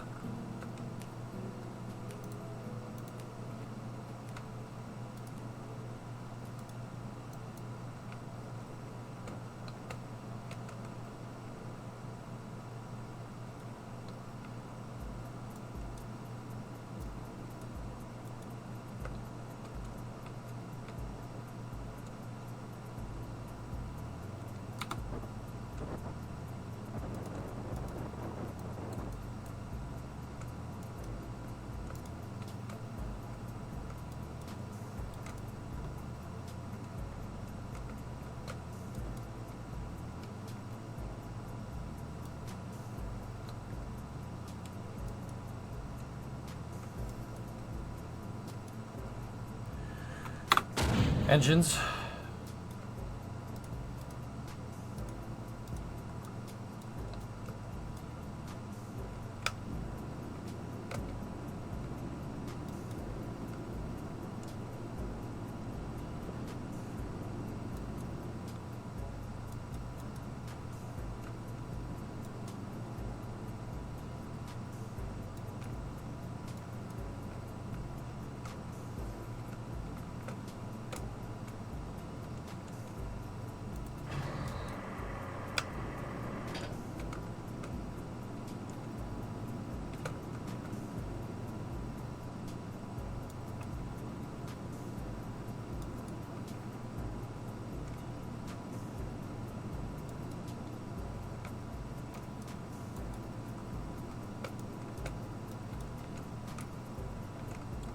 Oh boy, I did it again. I did it again. Oh, no, I didn't like that at all.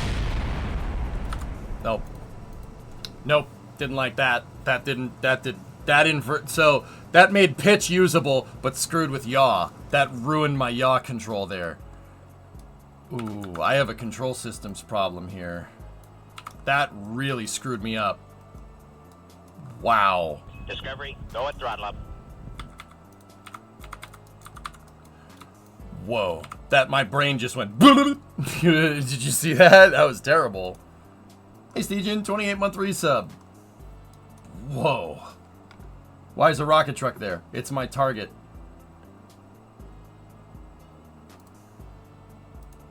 That's the target indicator. I just put something out there that I had. Stoke isn't an SSTO though, or is this a different definition of SSTO that I'm used to?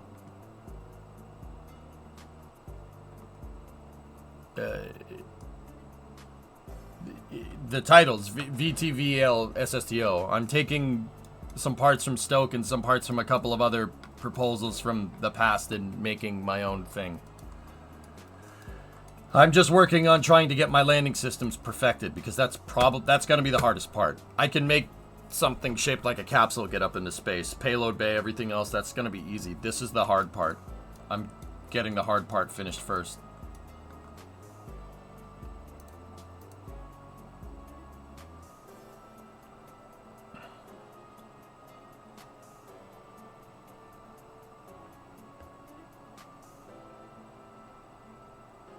I might have to close up my controls here.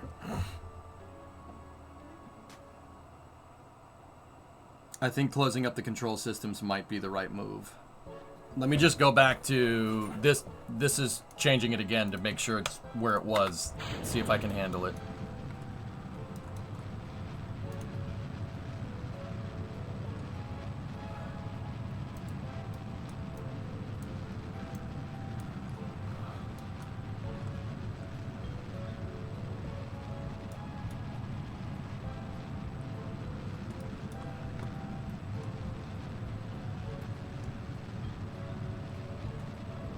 Have you seen this video? I haven't. No, I haven't. W. I'm not sure what it is, but I want to. I need to, dude. I really need to focus to get this right because this is screwing with my head right now. And it's making my brain do weird things, and I don't like it. We have to make sure that it doesn't make it do weird things. What's that video? Hold on. Commuting to work can be a... No, I haven't seen this video. I'll check it out some other time, dude.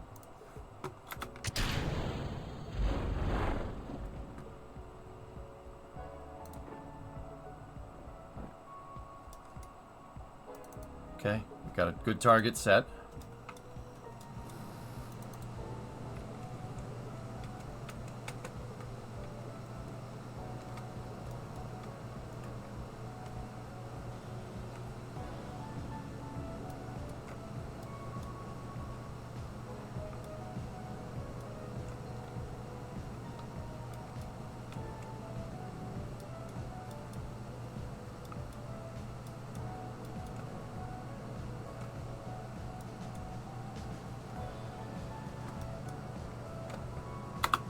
Turn the engines on.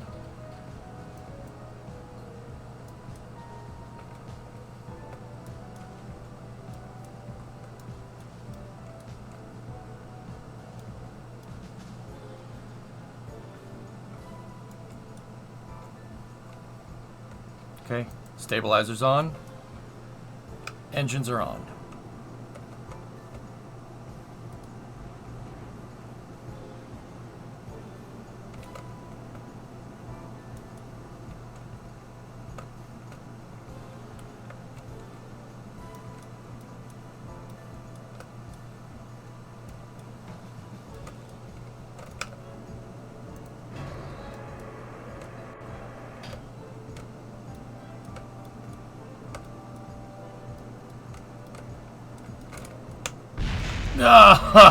Oh, you smelly butthole of a vehicle. Oh, that was the right trajectory, man. I just didn't slow down in time. Okay.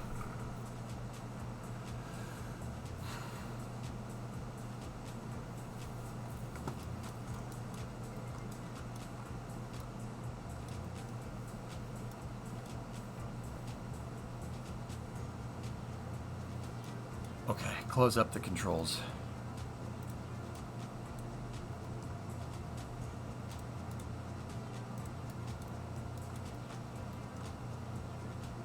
Alright, let's get rid of that for now.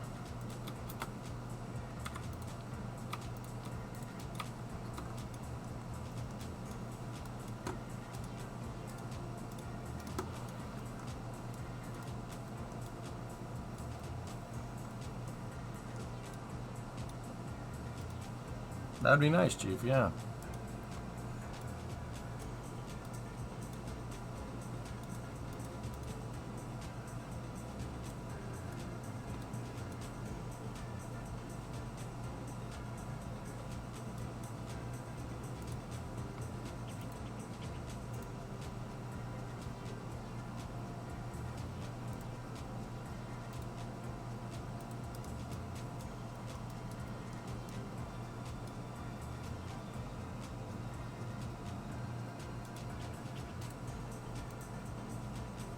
So I basically need to take that curve and just bump it up.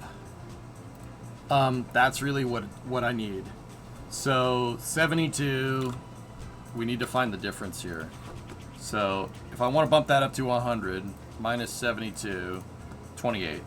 All right, so we need to adding 28 to each one of these values should do what I want.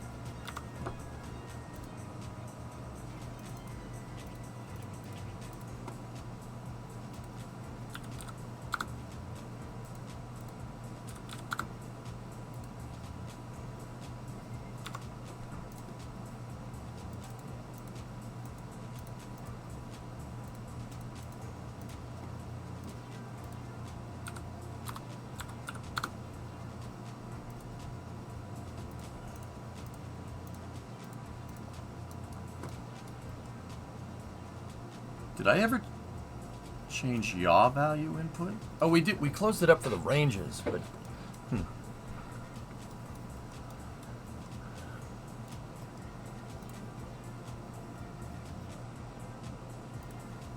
66.94.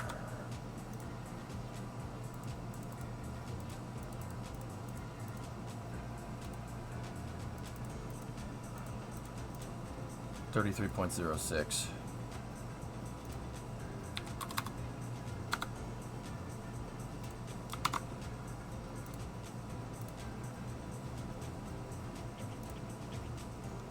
$43.88.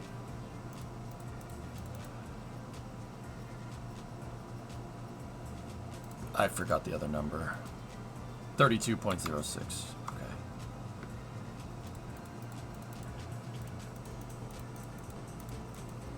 $75.94.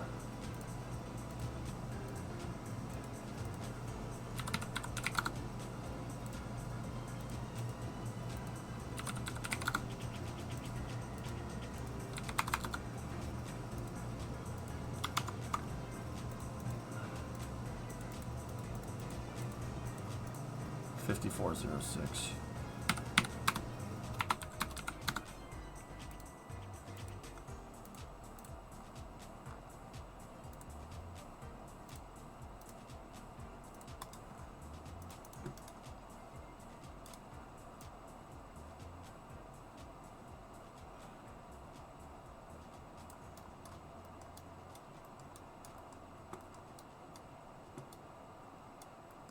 Yeah, that's what I thought.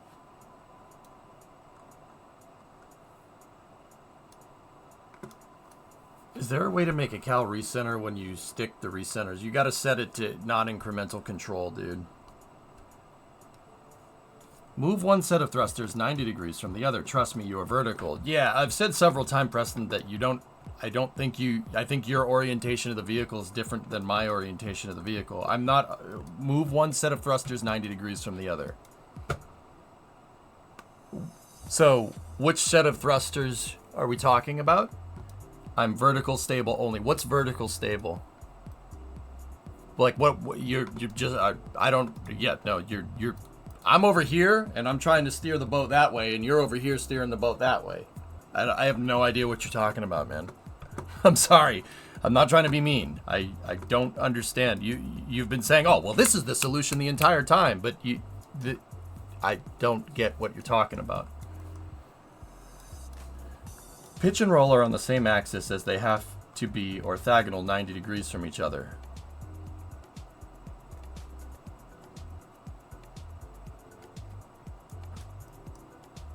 They are. Those are yaw thrusters right there. I mean, I have them double bound, but that's no big deal. The SAS will SAS will basically use them to stabilize me out. I have once again, I don't know if you understand that. Like, so having those set to yaw and pitch both means when I input a yaw command, it'll basically figure out what thruster is the most applicable for yaw control and move.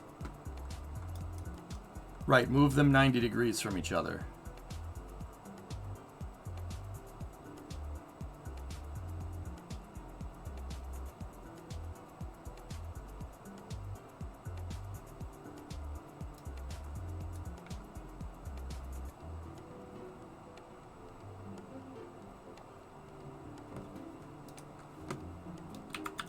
I don't understand how doing that is going to fix anything. Yeah, no, you lost me. I have no clue what you're talking about, dude. I don't understand. That's not going to do anything. That'll make the control worse. Yeah, Hokey, that's what I think is going on. I think Preston thinks that the axis of the vehicle, or his YPR, is offset somehow 90 degrees to what it actually is on the vehicle.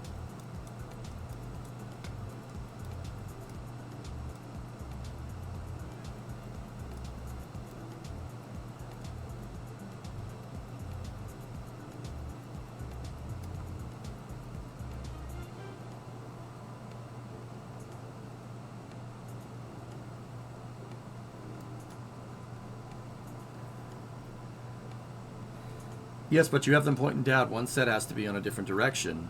No, it doesn't. That's what I'm trying to tell you. It doesn't, dude. With this specific design set, it doesn't. Are you building a Mars lander? No, Azimalak. This is a no gimbal differential thrust vertical takeoff, vertical landing system.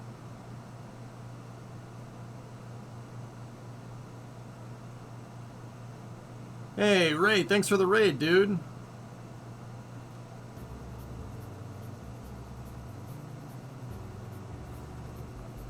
What's going on, Ray Raiders? How you doing? It's fine. I mean, I understand what you're saying, but you don't need to do that.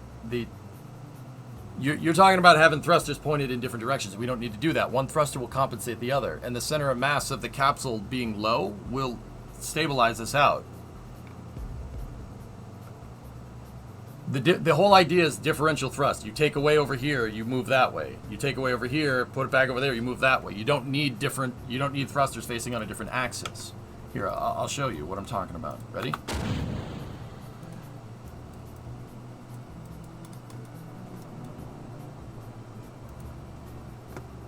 See what I mean? You see how the RCS is modulating and keeping me nice and stable? See what I'm talking about?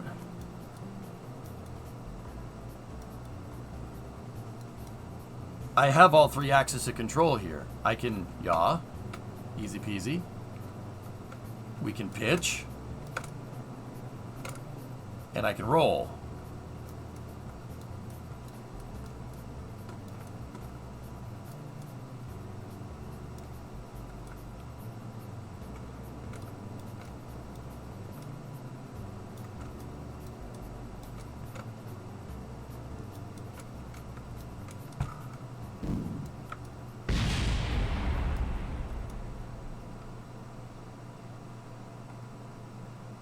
Rotate, it'll fall with no control.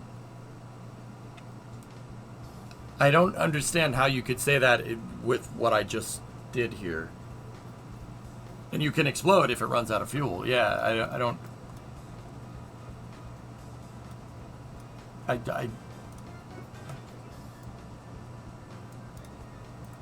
don't understand. I'm sorry, man. What I'm trying to tell you is that we don't need the superfluous thrusters. We don't need extra thrusters. What we have here is more than enough. The control systems here are what's screwing with me, because the RCS SAS slave control system on top of my differential thrust controllers are screwing me up.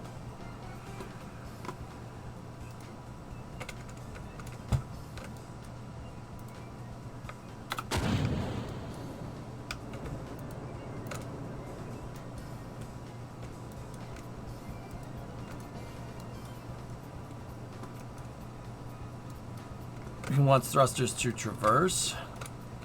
Well, why? Why? We can, once again, we can just do this. I can just lean it in one direction, and that will get us some translational control.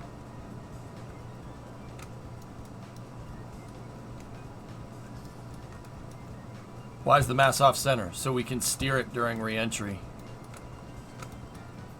Offset. The whole craft's supposed to be shaped like a capsule. The stage is supposed to be shaped like a capsule, so I can get it back. I need offset center of mass so we can steer the thing during re-entry and give us cross-range capability, which is what all capsules have. That's why we have a huge weight on the side for testing.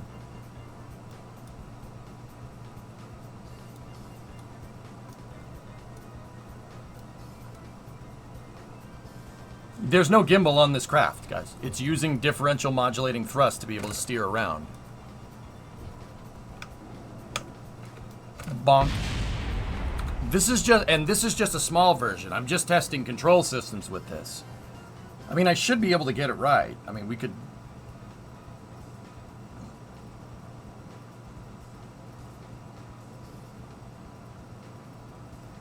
Your tilt control, you could translate otherwise. I don't want translation, though.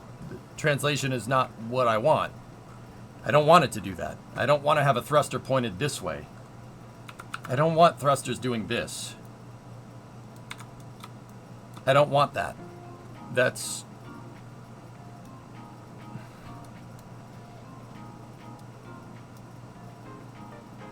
I'd want them pointing with the engines, dude. You're a quadcopter developer. Okay. I understand. I'm not trying to hover with this thing. It's not a drone. I'm trying to come back down and land. Think less like drone, more like Falcon 9.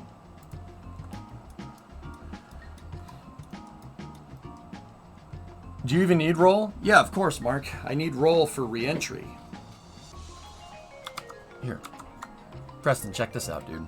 Look. So this is based off of this, guys. This is a company called Stoke Aerospace. Watch. This is real. That's not 3D. That's not a gameplay footage. They actually tested this the other day. Watch.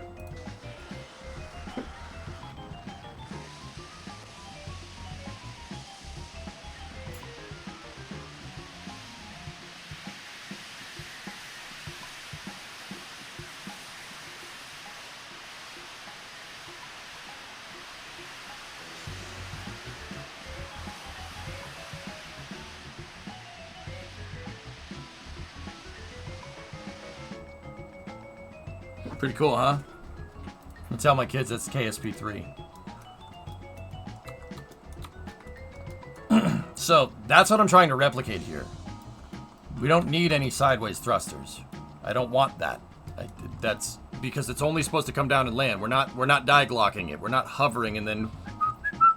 I mean, we could do that. That'd be cool, but that's not the whole purpose of this. The whole purpose is to get the control system figured out.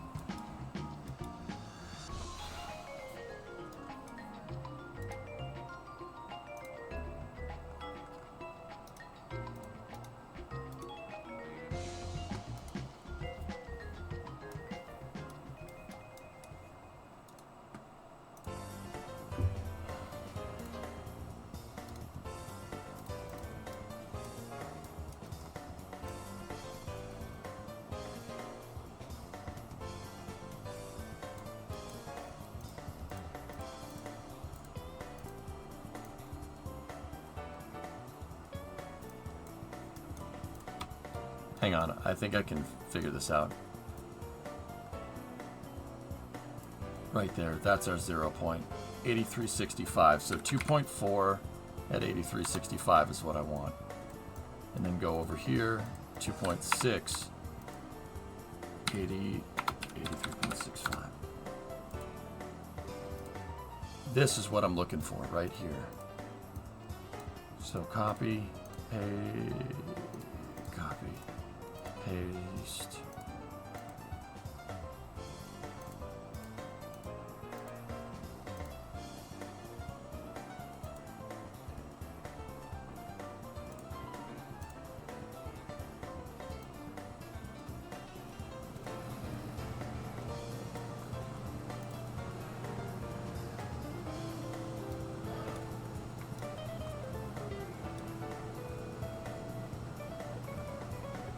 Hang on 1 second. Get rid of that. Get rid of that.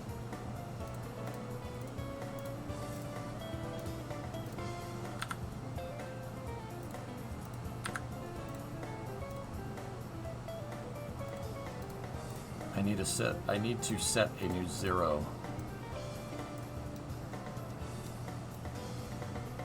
Right there. Plus 84. Yeah, 8493. And then down here for this one, there we go, 7304. That's the new points right there. So set this one to 2.4. Then go over here, plus in a new point at 2.6 to get a dead zone. 8493. This will help me with TWR here. This is what this is going to do. It's not necessarily going to solve my problem, but it'll definitely help. Copy, paste, paste. Right, now here, that's the value that needs to be at 2.4, right there. And then we need 2.6 right there. And then we need to set 7304 at 2.6. 73.04 at 2.6 right there. Copy that, paste, paste. Now dead zone, the dead zone should be directly centered. Bingo.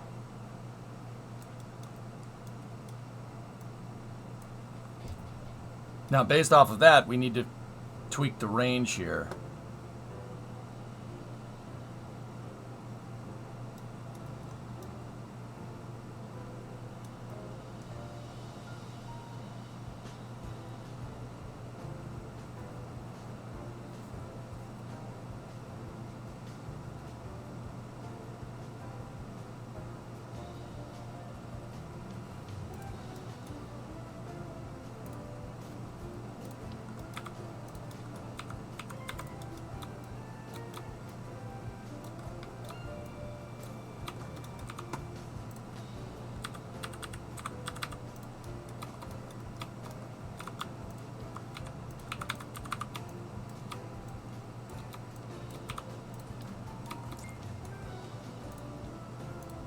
Funny because this is where we started here. All right, watch. I need to make a controller or a visual indicator here. Watch.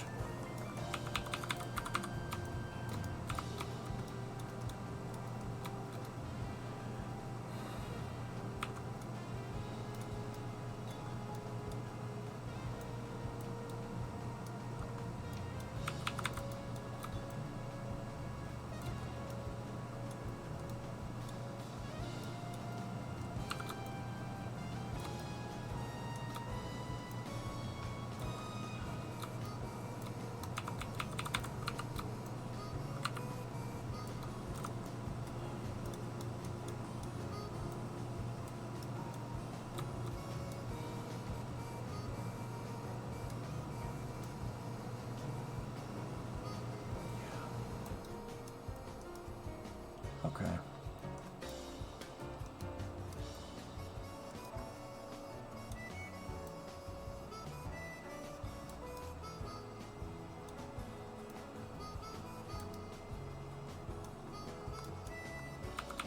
All right, see. Now what we got to do is tweak this because I need everything to line up. See, this, we have more control on one axis than another. That also is what's screwing me up. But it's not screwing me up in the way that you think. I needed to increase TWR because I noticed that this thing doesn't have really that good thrust to weight ratio because my engines were clocked centered, but they were clocked at like half thrust. I'm giving us the full beans this time. But I have to redo this because this is, see how the COT doesn't get all the way out to there? We have to take into account that compensation.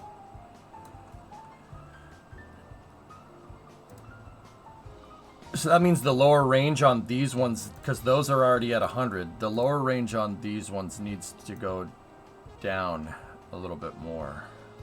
So what's the negative value over here? 60, 50? And what's that? 54. Ah. Yeah, okay. To get the same moment.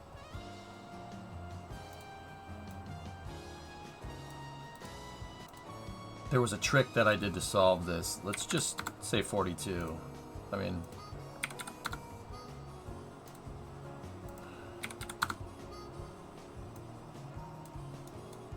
Actually, 42 is pretty close. Let's try 43.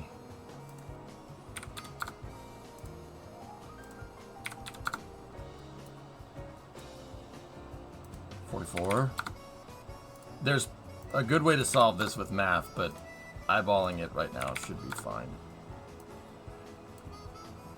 Okay, 45 is the number we're looking for. It's going to be 45 on a decimal point, but a decimal point difference here is not going to, like, make or break this score. Okay, excellent. That works just fine. All right, shut that out. Now we got to do the same with our yaw control. Yaw control has the benefit of being symmetrical because we're not weighted on left or right here. It's only weighted on one side. So, yeah, our control ranges just need to be tweaked a little bit.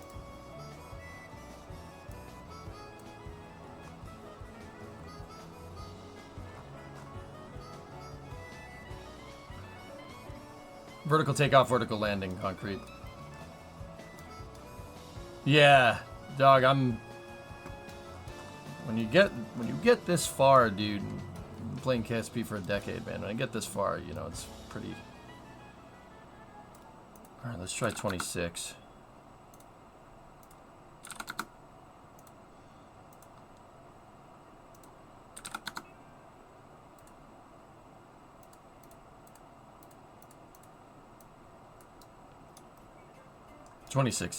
That's good enough. And now the lower value over here. Set that to 26 on the dot. Copy, paste, paste.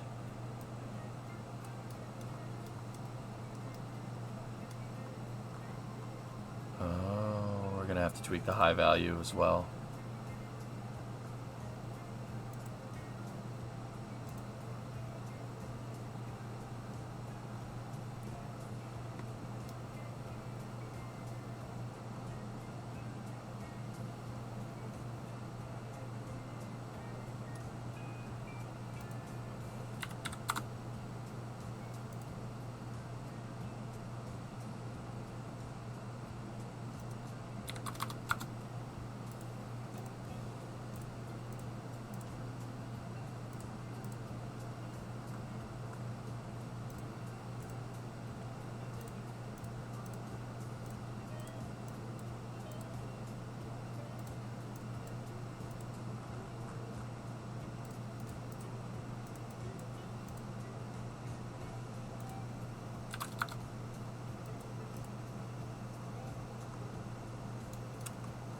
I need to see the low value on the pitch controllers. What's the low value there? 60? Okay, cool.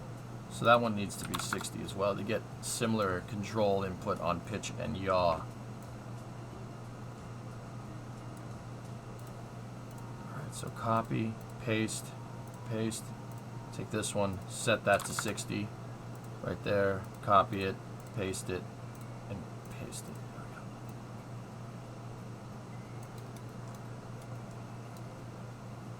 Oof.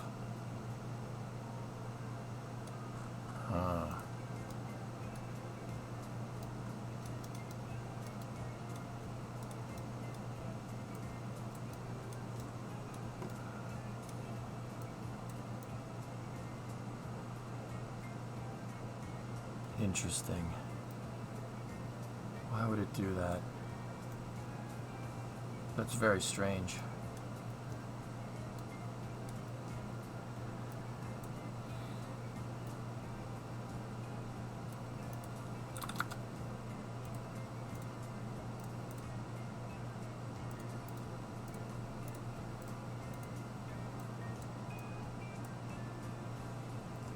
Why would it need to be so far down on yaw? I don't get it.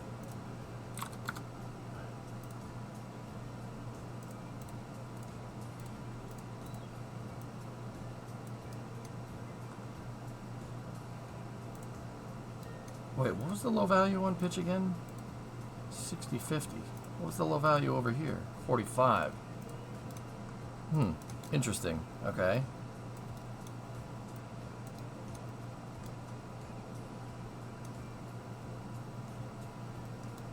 That's an interesting phenomenon we figured out here.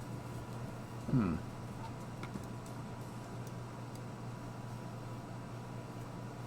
Took me a while, but I finally figured out what's going on. I'm using differential thrust to basically make up for the fact that I don't have a rocket engine that can gimbal down here. Differential thrust is its control system. And I'm using cow controllers to figure it out, coupled with RCS for stability, downward-facing RCS.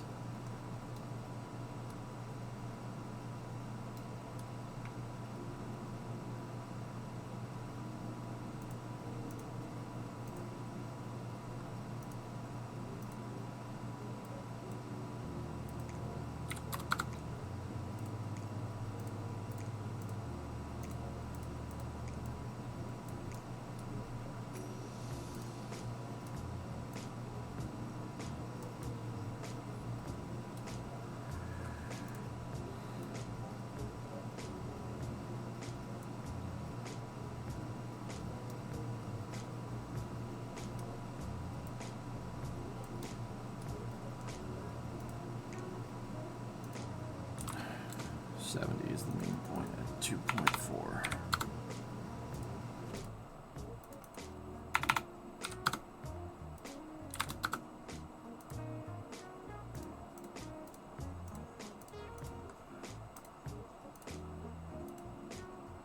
And because we're symmetrical on both the upward and the downward, 70 is pretty much right. Plus in at 2.6. Discovery, go and throttle up. 70. Copy that curve, paste that curve, paste that curve. Okay, cool. Full range of motion on both axes. That's probably, this might fix our overcompensation issue. It's possible.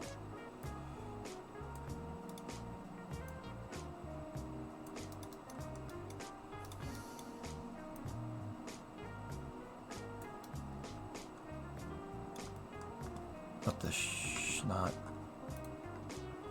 Why is that?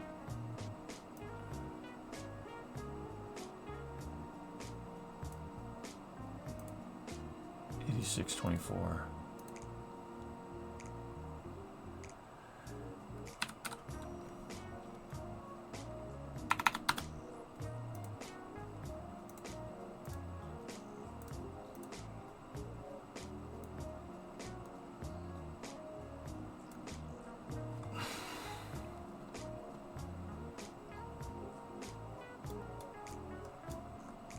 Would it be much different from standard VTOL? VTOL usually applies to aircraft and helicopters, not necessarily rockets.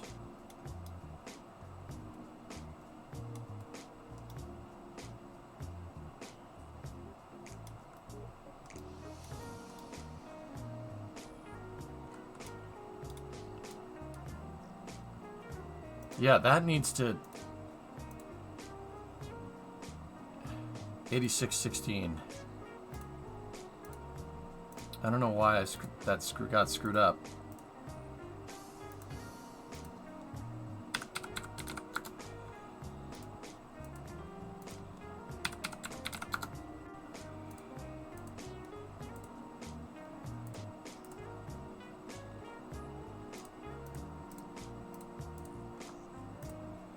$70.74.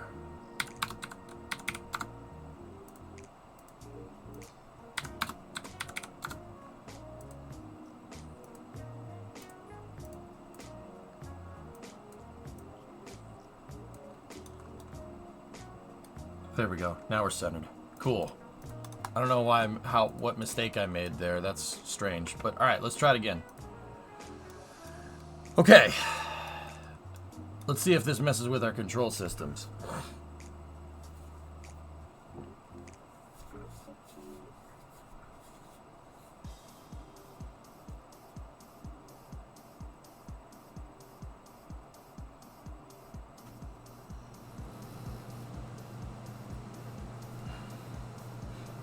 I think the big designation here, the big reason, Tom, why you have such a difference in naming convention is because every rocket is vertical takeoff. Some rockets don't land at all. Some rockets land horizontally, Space Shuttle, Venture Star. Some of them land vertically, Falcon 9, first stage. You know? I think that's the designation, because every rocket takes off vertically. So calling it VTOL would imply that it lands vertically, but it doesn't. You know what I mean?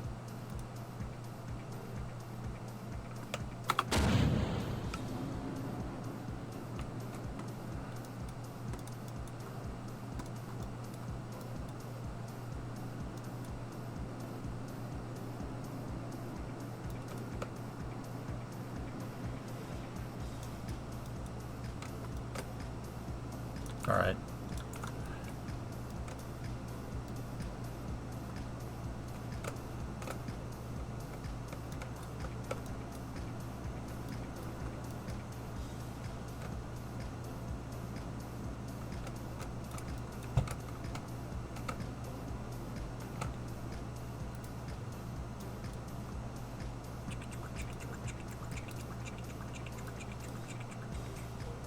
That's real stable.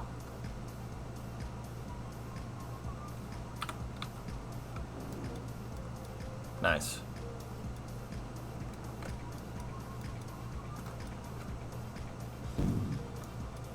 Nice.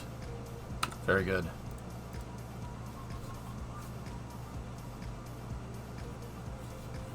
That was kind of given information, granted what I said, S, but gold star for you, man.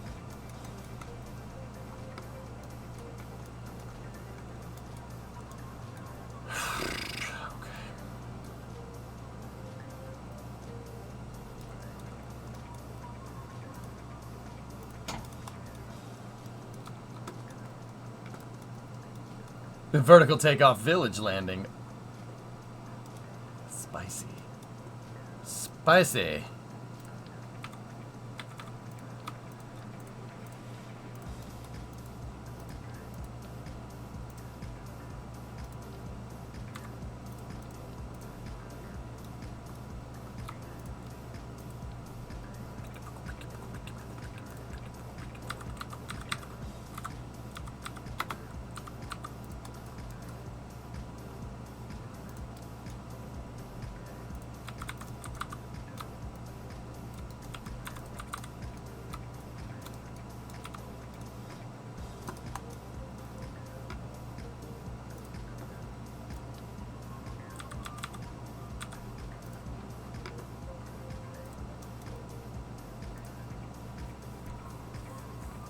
Not as spicy as that. Oh, damn. All right. Let's roll. I put control surfaces on this because, yeah, this will make it so we don't need to worry necessarily about offsetting for the COM.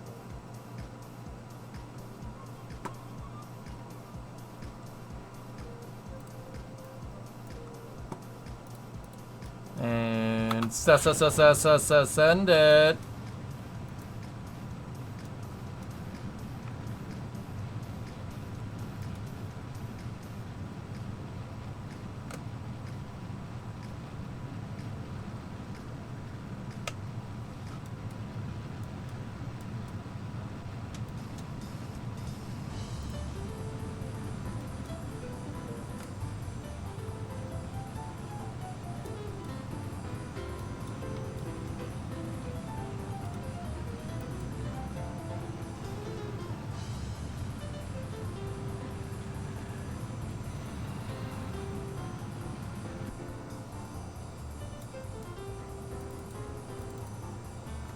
Alright.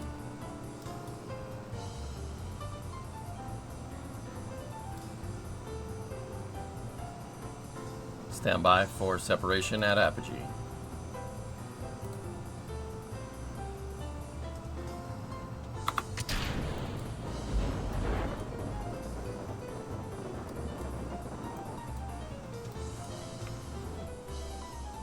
Target acquired.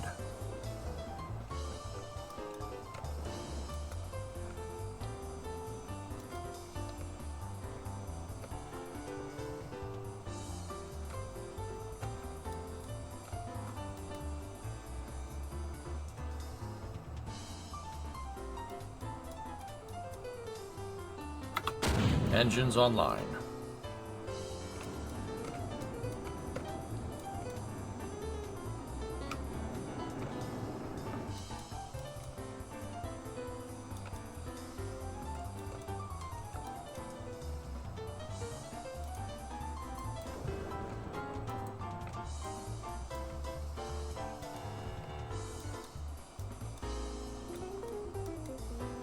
Wasn't enough.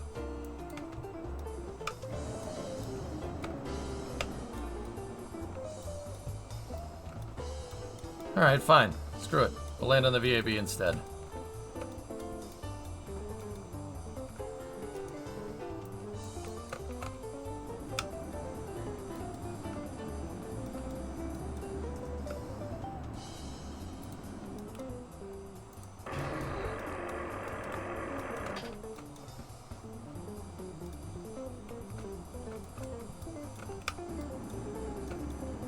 Oops. Did it again. Stop! Ow! Oh my god. It's always that little overcorrection right at the end, man. It always gets me. I'm not sure entirely why that happens. Something is strange with our control systems.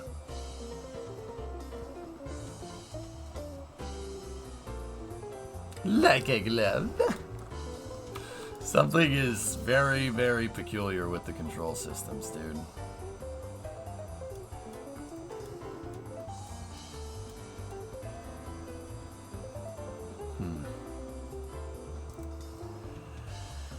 I always end up overcorrecting and the thing goes bananas on me. I think it's the RCS combined with...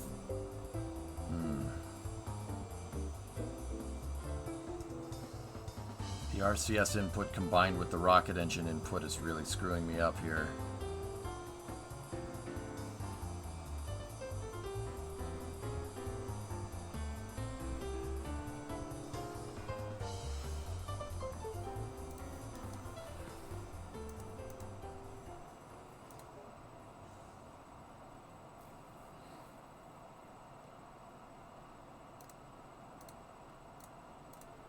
Let's see.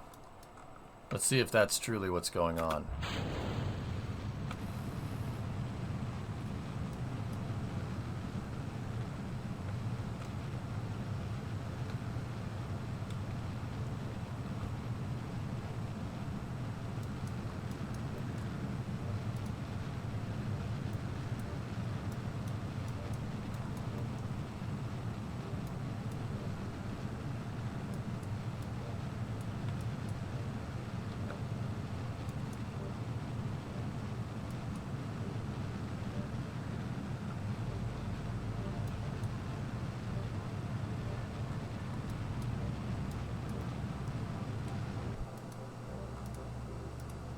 I got an idea.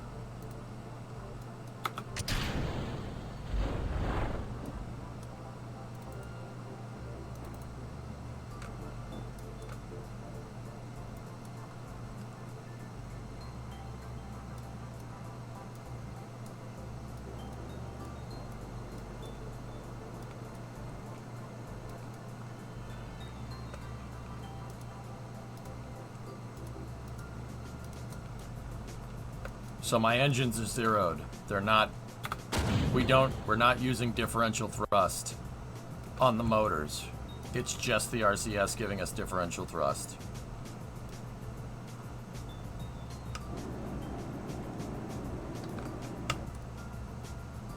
Because they're overcompensating. Let's see if that gets us what we're looking for. Basically, the cow controllers are still active, but they're not being inputted by pitch and yaw. And the RCS is providing all of our differential thrust here.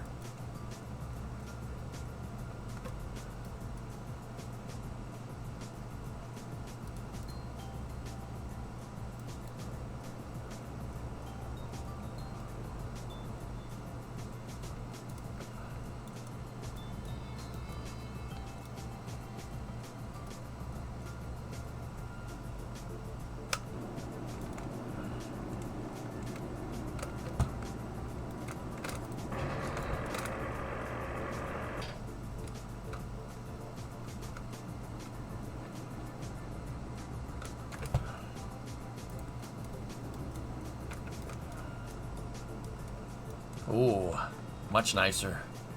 Much nicer controls.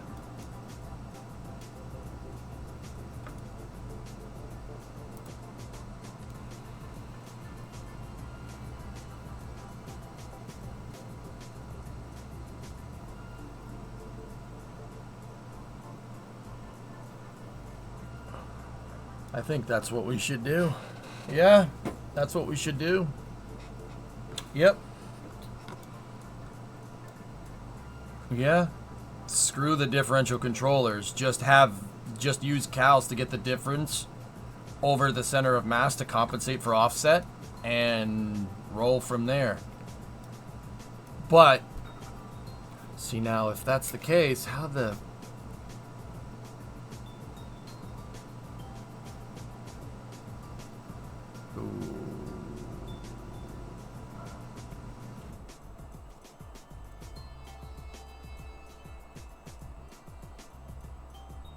I'm thinking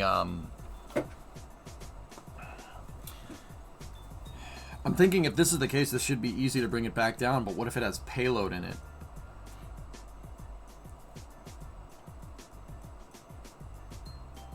It would need to be configured.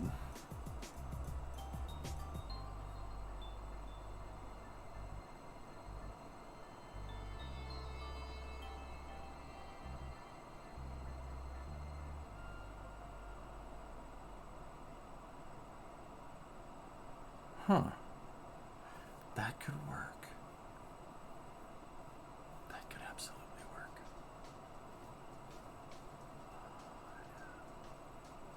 Yeah, we could make that work. Well, the cals are already there. We just need a visual indicator to line up with center of mass point, dude. Center of mass point could be on the camera. Yeah, okay. That's a solvable problem. All right, cool. As long as it's solvable, that's pretty much all I'm in for. All right, hang on. I gotta shut the fans off. It's getting actually cold in here because it's been a little cooler up here because fall. I would just need an indicator, Aqualex, that would move stuff, that could move like a flag around with the checkerboard on it. And we could get it aligned, and that will give us our final cal. Because offset center of mass, right? And then putting a payload back in will change our center point. But it should be pretty easily fixable. That should be pretty easy to compensate for. That's not an insurmountable problem. That's actually really easy to solve.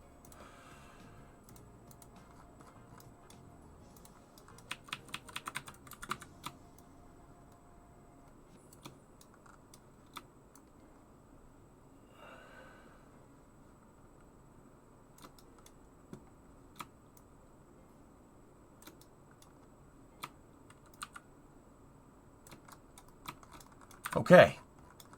All right. I think this will solve our control problems, dudes. I actually do. Use the RCS as the differential thrust, and then just have these tweaked for the thrust offset, and then make it so you can mess with them, right? Make it so you can mess with them to take into account differential payload mass. But for the most part, just have them throttled.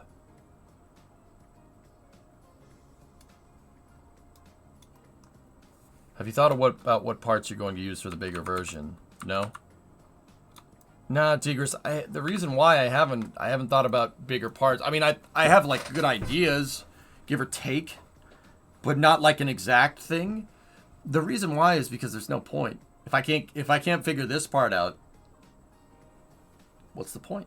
This is why I started with this one. I have good ideas about kind of what I want to do, but yeah.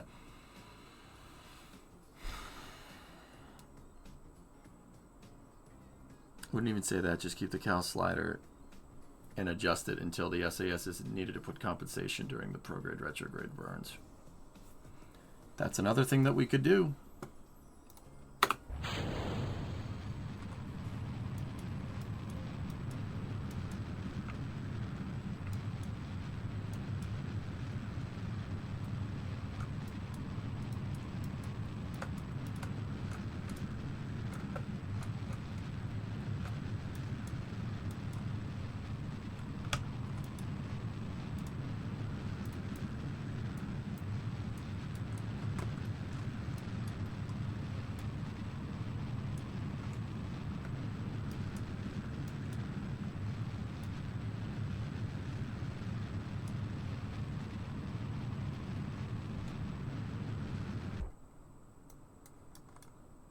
Okay. I'm going to uncouple, pitch and yaw again, and see if we can get this thing right where we need it to.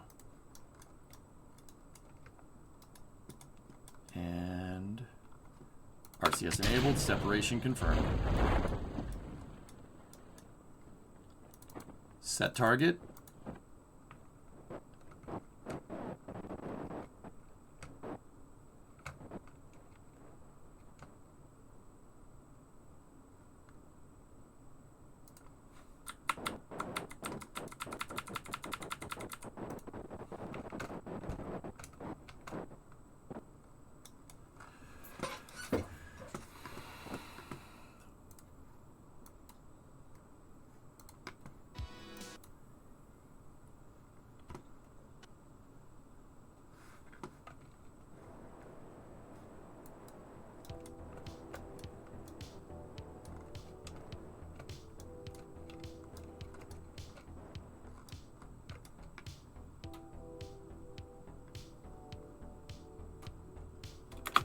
Engines enabled.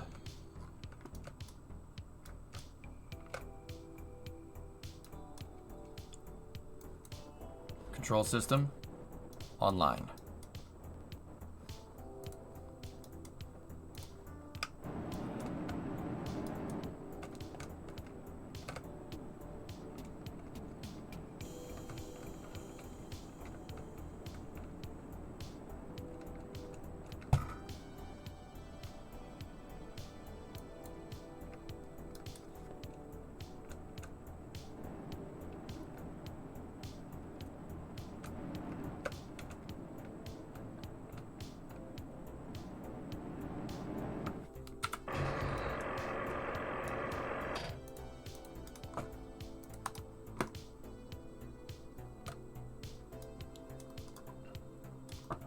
How's that for accurate? Good enough? I think that's good enough. I think we're good. Yeah, I think the compounding control mechanism is, yeah. We just need to set these for the offset and we're good. Yeah. Yeah, that's pretty accurate. Yeah. It's pretty accurate. Bad? Oh, you're sticking me? You're sticking me on the landing? What, is a 9.0 on the landing, PY, out of 10? Typical. Typical. Sticking me on the landing. Perfect 5 out of 7. Sticking me on the landing, you dingus. Actually, it's a 5.6. Could have been 5.6 meters closer. And then I would crash into it. It's not a guided missile.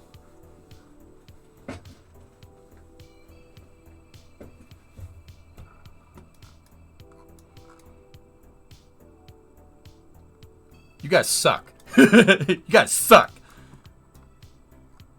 Yeah, that's really it. Just, it's the overcompensation. We just need to adjust our thrusters to be offset to take into account the differential COM, and then we're good to go.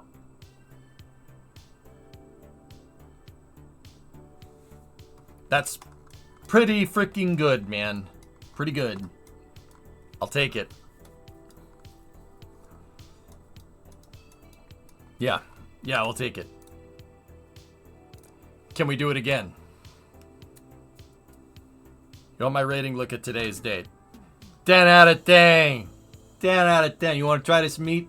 10 out of 10. You want to try this gabagool? 10 out of 10. 10 out of 10. All right. Let's see if it's repeatable. Let's see if it's repeatable. And try this meat. 10 out of 10.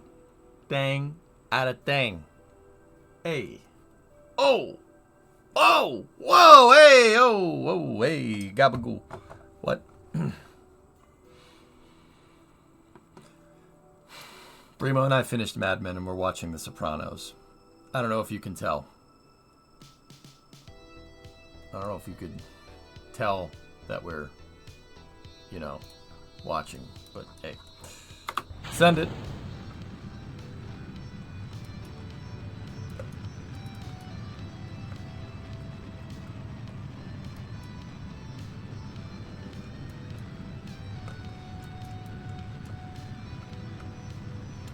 Bada bing. Bada boom.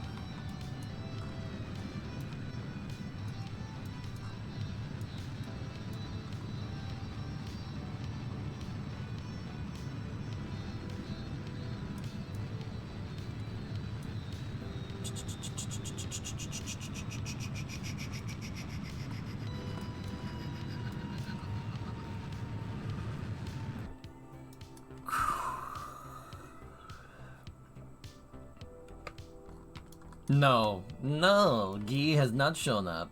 Forget about it. Forget about it. Okay, stand by for yeet.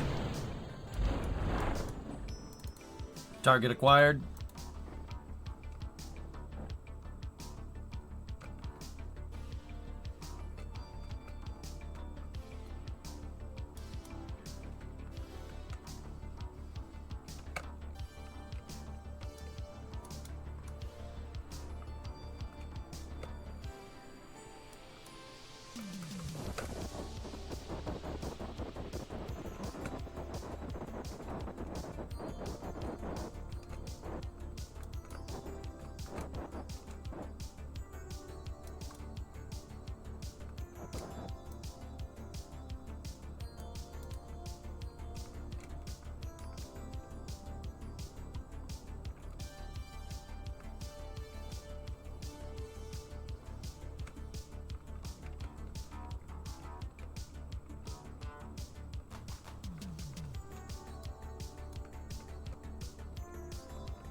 Engines on.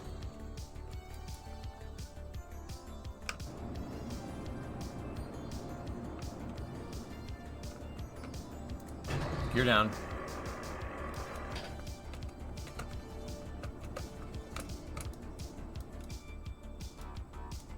Throttling back.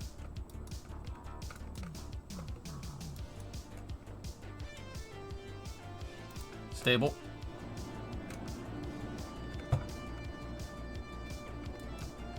Oh, no. I don't know what happened there.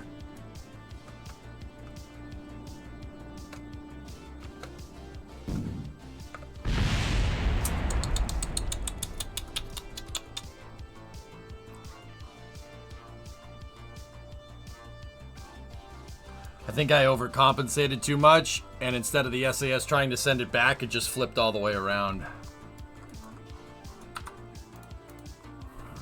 Face to foot style, how'd you like it? How do Italians run their space program? Like Vega. Is it possible to get the Cal to calculate thrust for landing in all circumstances for a specific planet, or can that be done with mods?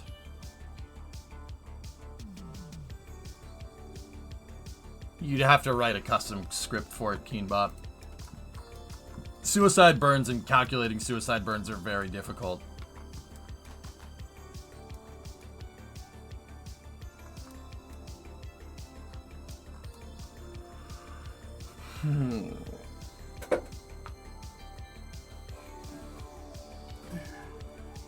Are you planning to go live early tomorrow for the Osiris Rex sample reveal at 11? I unfortunately can't, because I have another doctor's appointment going up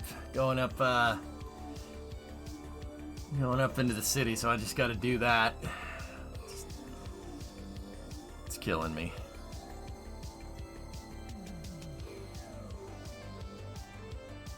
Yep. So start time's probably gonna be around 1. I'm really getting annoyed with all this real life crap plopping up right when I need to stream. It's really pissing me off, Thomas, to be honest with you. That's part of the reason why I took 3 days off, so I could reset. Real life has a way of dragging you away from everything except what you want to work on. It's really, really annoying, actually. Yeah, Ender, we had Starlink satellites from,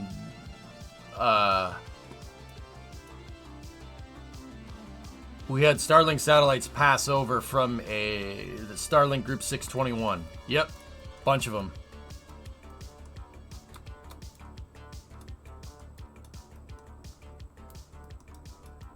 Yeah, it's really, really, really annoying. I really want to see the sample reveal, but I can't be here because, you know, this is a doctor's appointment that I scheduled 6 months ago, and I can't reschedule a dermatology appointment.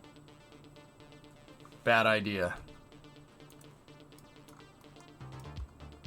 Yeah, it's no good.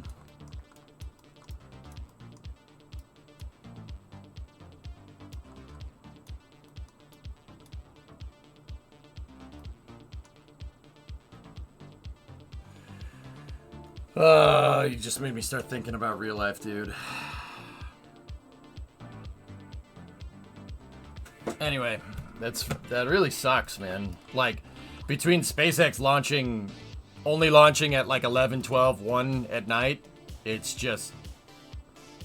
And me trying to keep my sleep schedule on a relatively even keel so I can actually get up in the morning and do stuff, like fix stuff around the house and get errands done.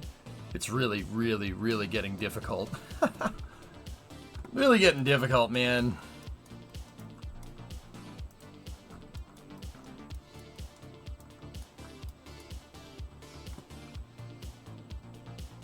Let me put it to you this way. It's getting difficult for me. I'm pretty sure this is just called living. I'm pretty sure everyone needs to do this, so, you know.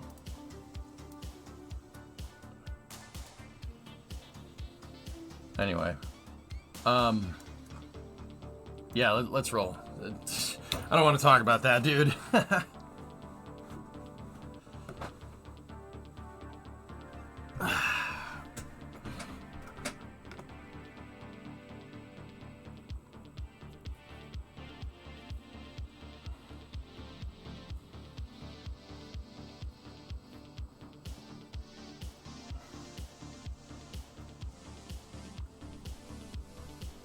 Actually, that actually reminds me, it's 4 o'clock.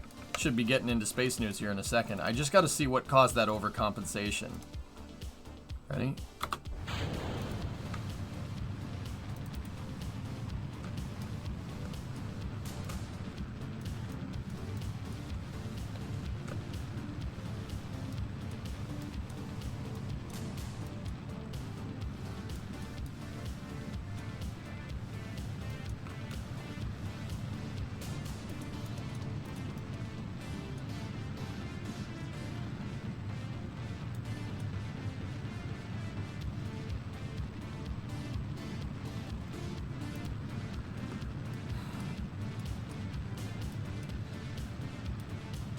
That's basically what I've been doing, PY. That's what I've been doing, dude. Just not just launches, every single launch, dude. SpaceX is launching at like 1, 2 in the morning for me, and I need to get up in the morning because, yeah, fixing stuff around the house and just getting errands done. Because I definitely can't do it after work because that's like 4 or 5 in the morning, or not 4 or 5 in the morning. It's like more 11 at night, right? It's, yeah, definitely can't do it then. Like banks, for instance, you know. It'd be nice if the bank stayed open till 11, but no. Nope.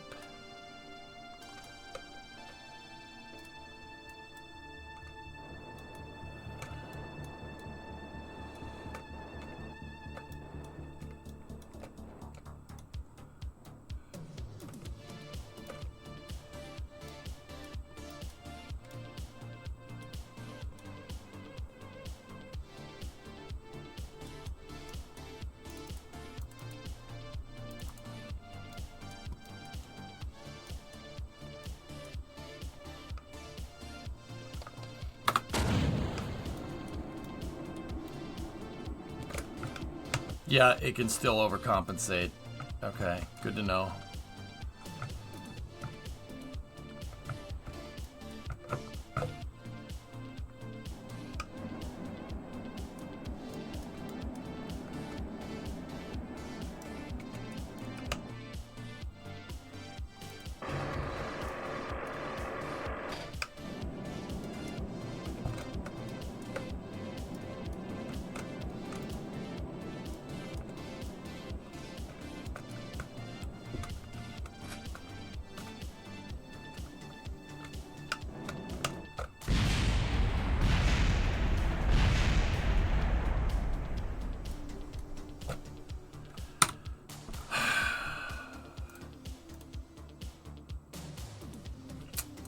I lost focus completely.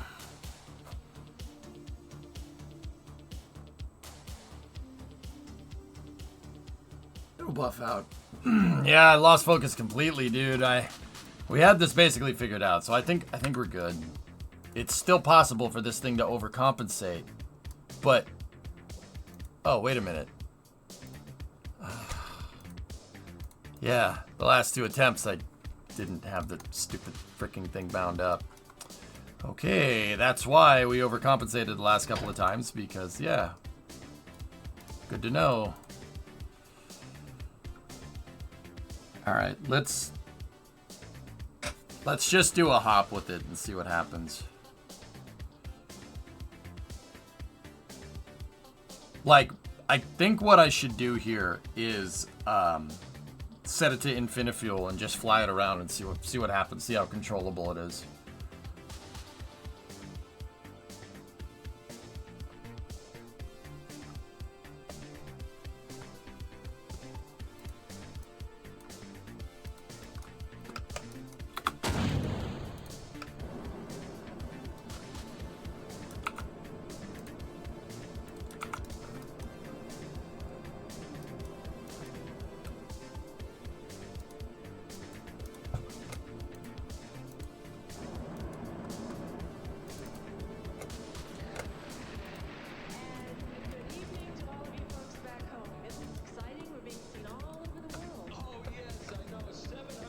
Kind of just flying it around like a drone now. I just want to see the controllability of this thing the way it is.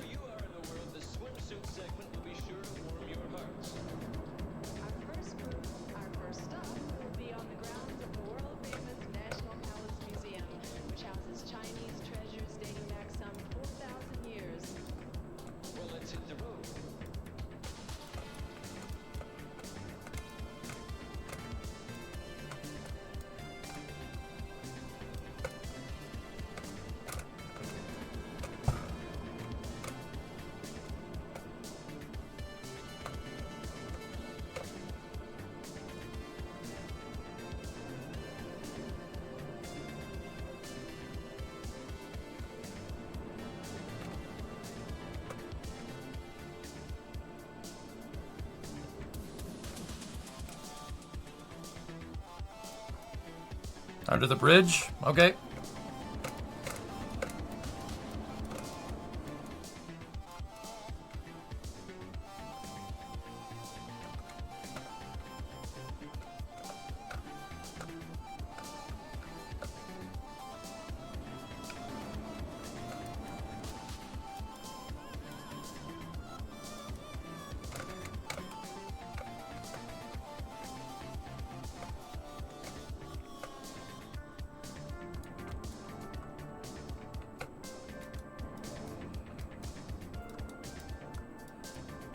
See?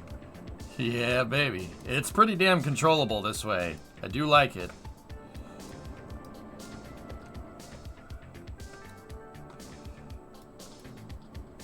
If we could just give it more fuel, it could just hover around like this all frickin' day, dude.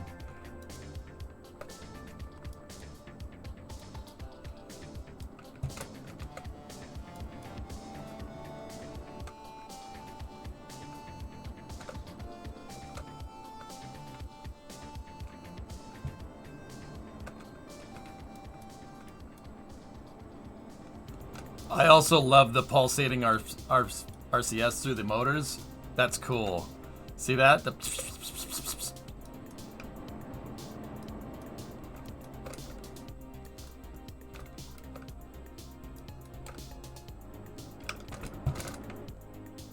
Don't you dare. Uh-oh. Is it small enough to go through the tunnel? I don't know.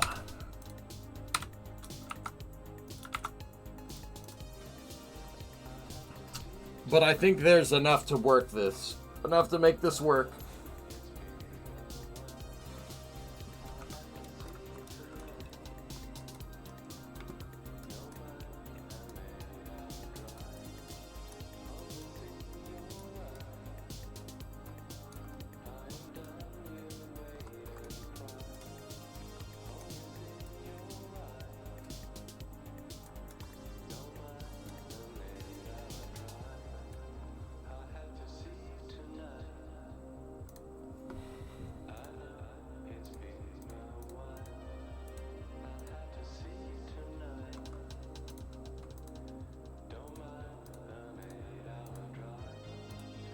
We don't even need a dead zone here anymore because we're not controlling these in real time. We just need that, and then just line us up.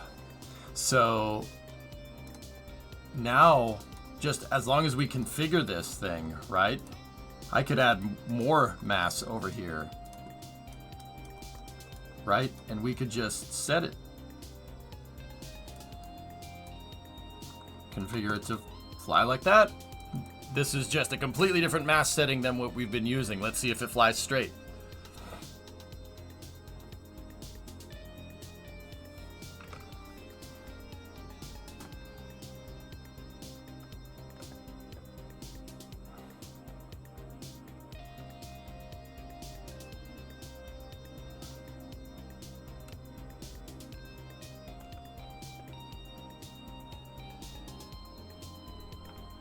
See what she does.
Oops.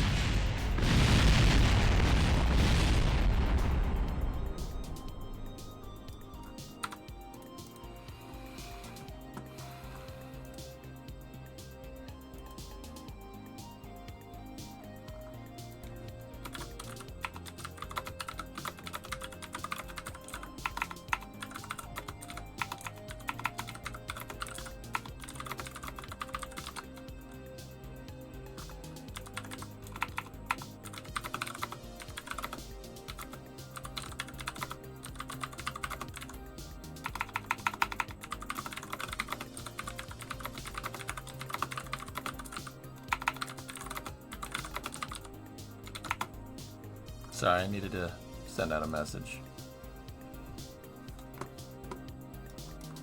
All right, guys. Well, hey, 4 o'clock, time for some space news. That actually works. This is very useful. Let's change that to 10 out of 10. We ended up not just closing up the control ranges, but we deleted them. All right, so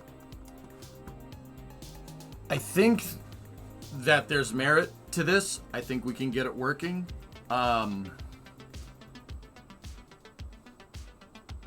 Yeah, this is really good. I think on the other side of Space News, or if I don't do Kerbal again after Space News tonight, we'll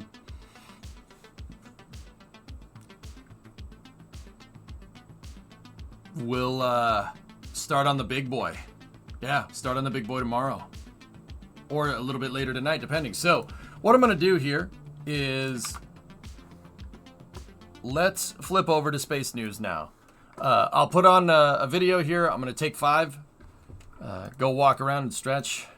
And, yeah, when I get back, we will jump into Space News. There was a lot of Space News this weekend. Yeah, it's freaking... There was a lot, to say the least. Let's go like this.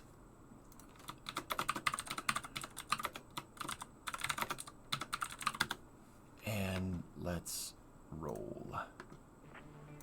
There we go. All right, I will be back momentarily.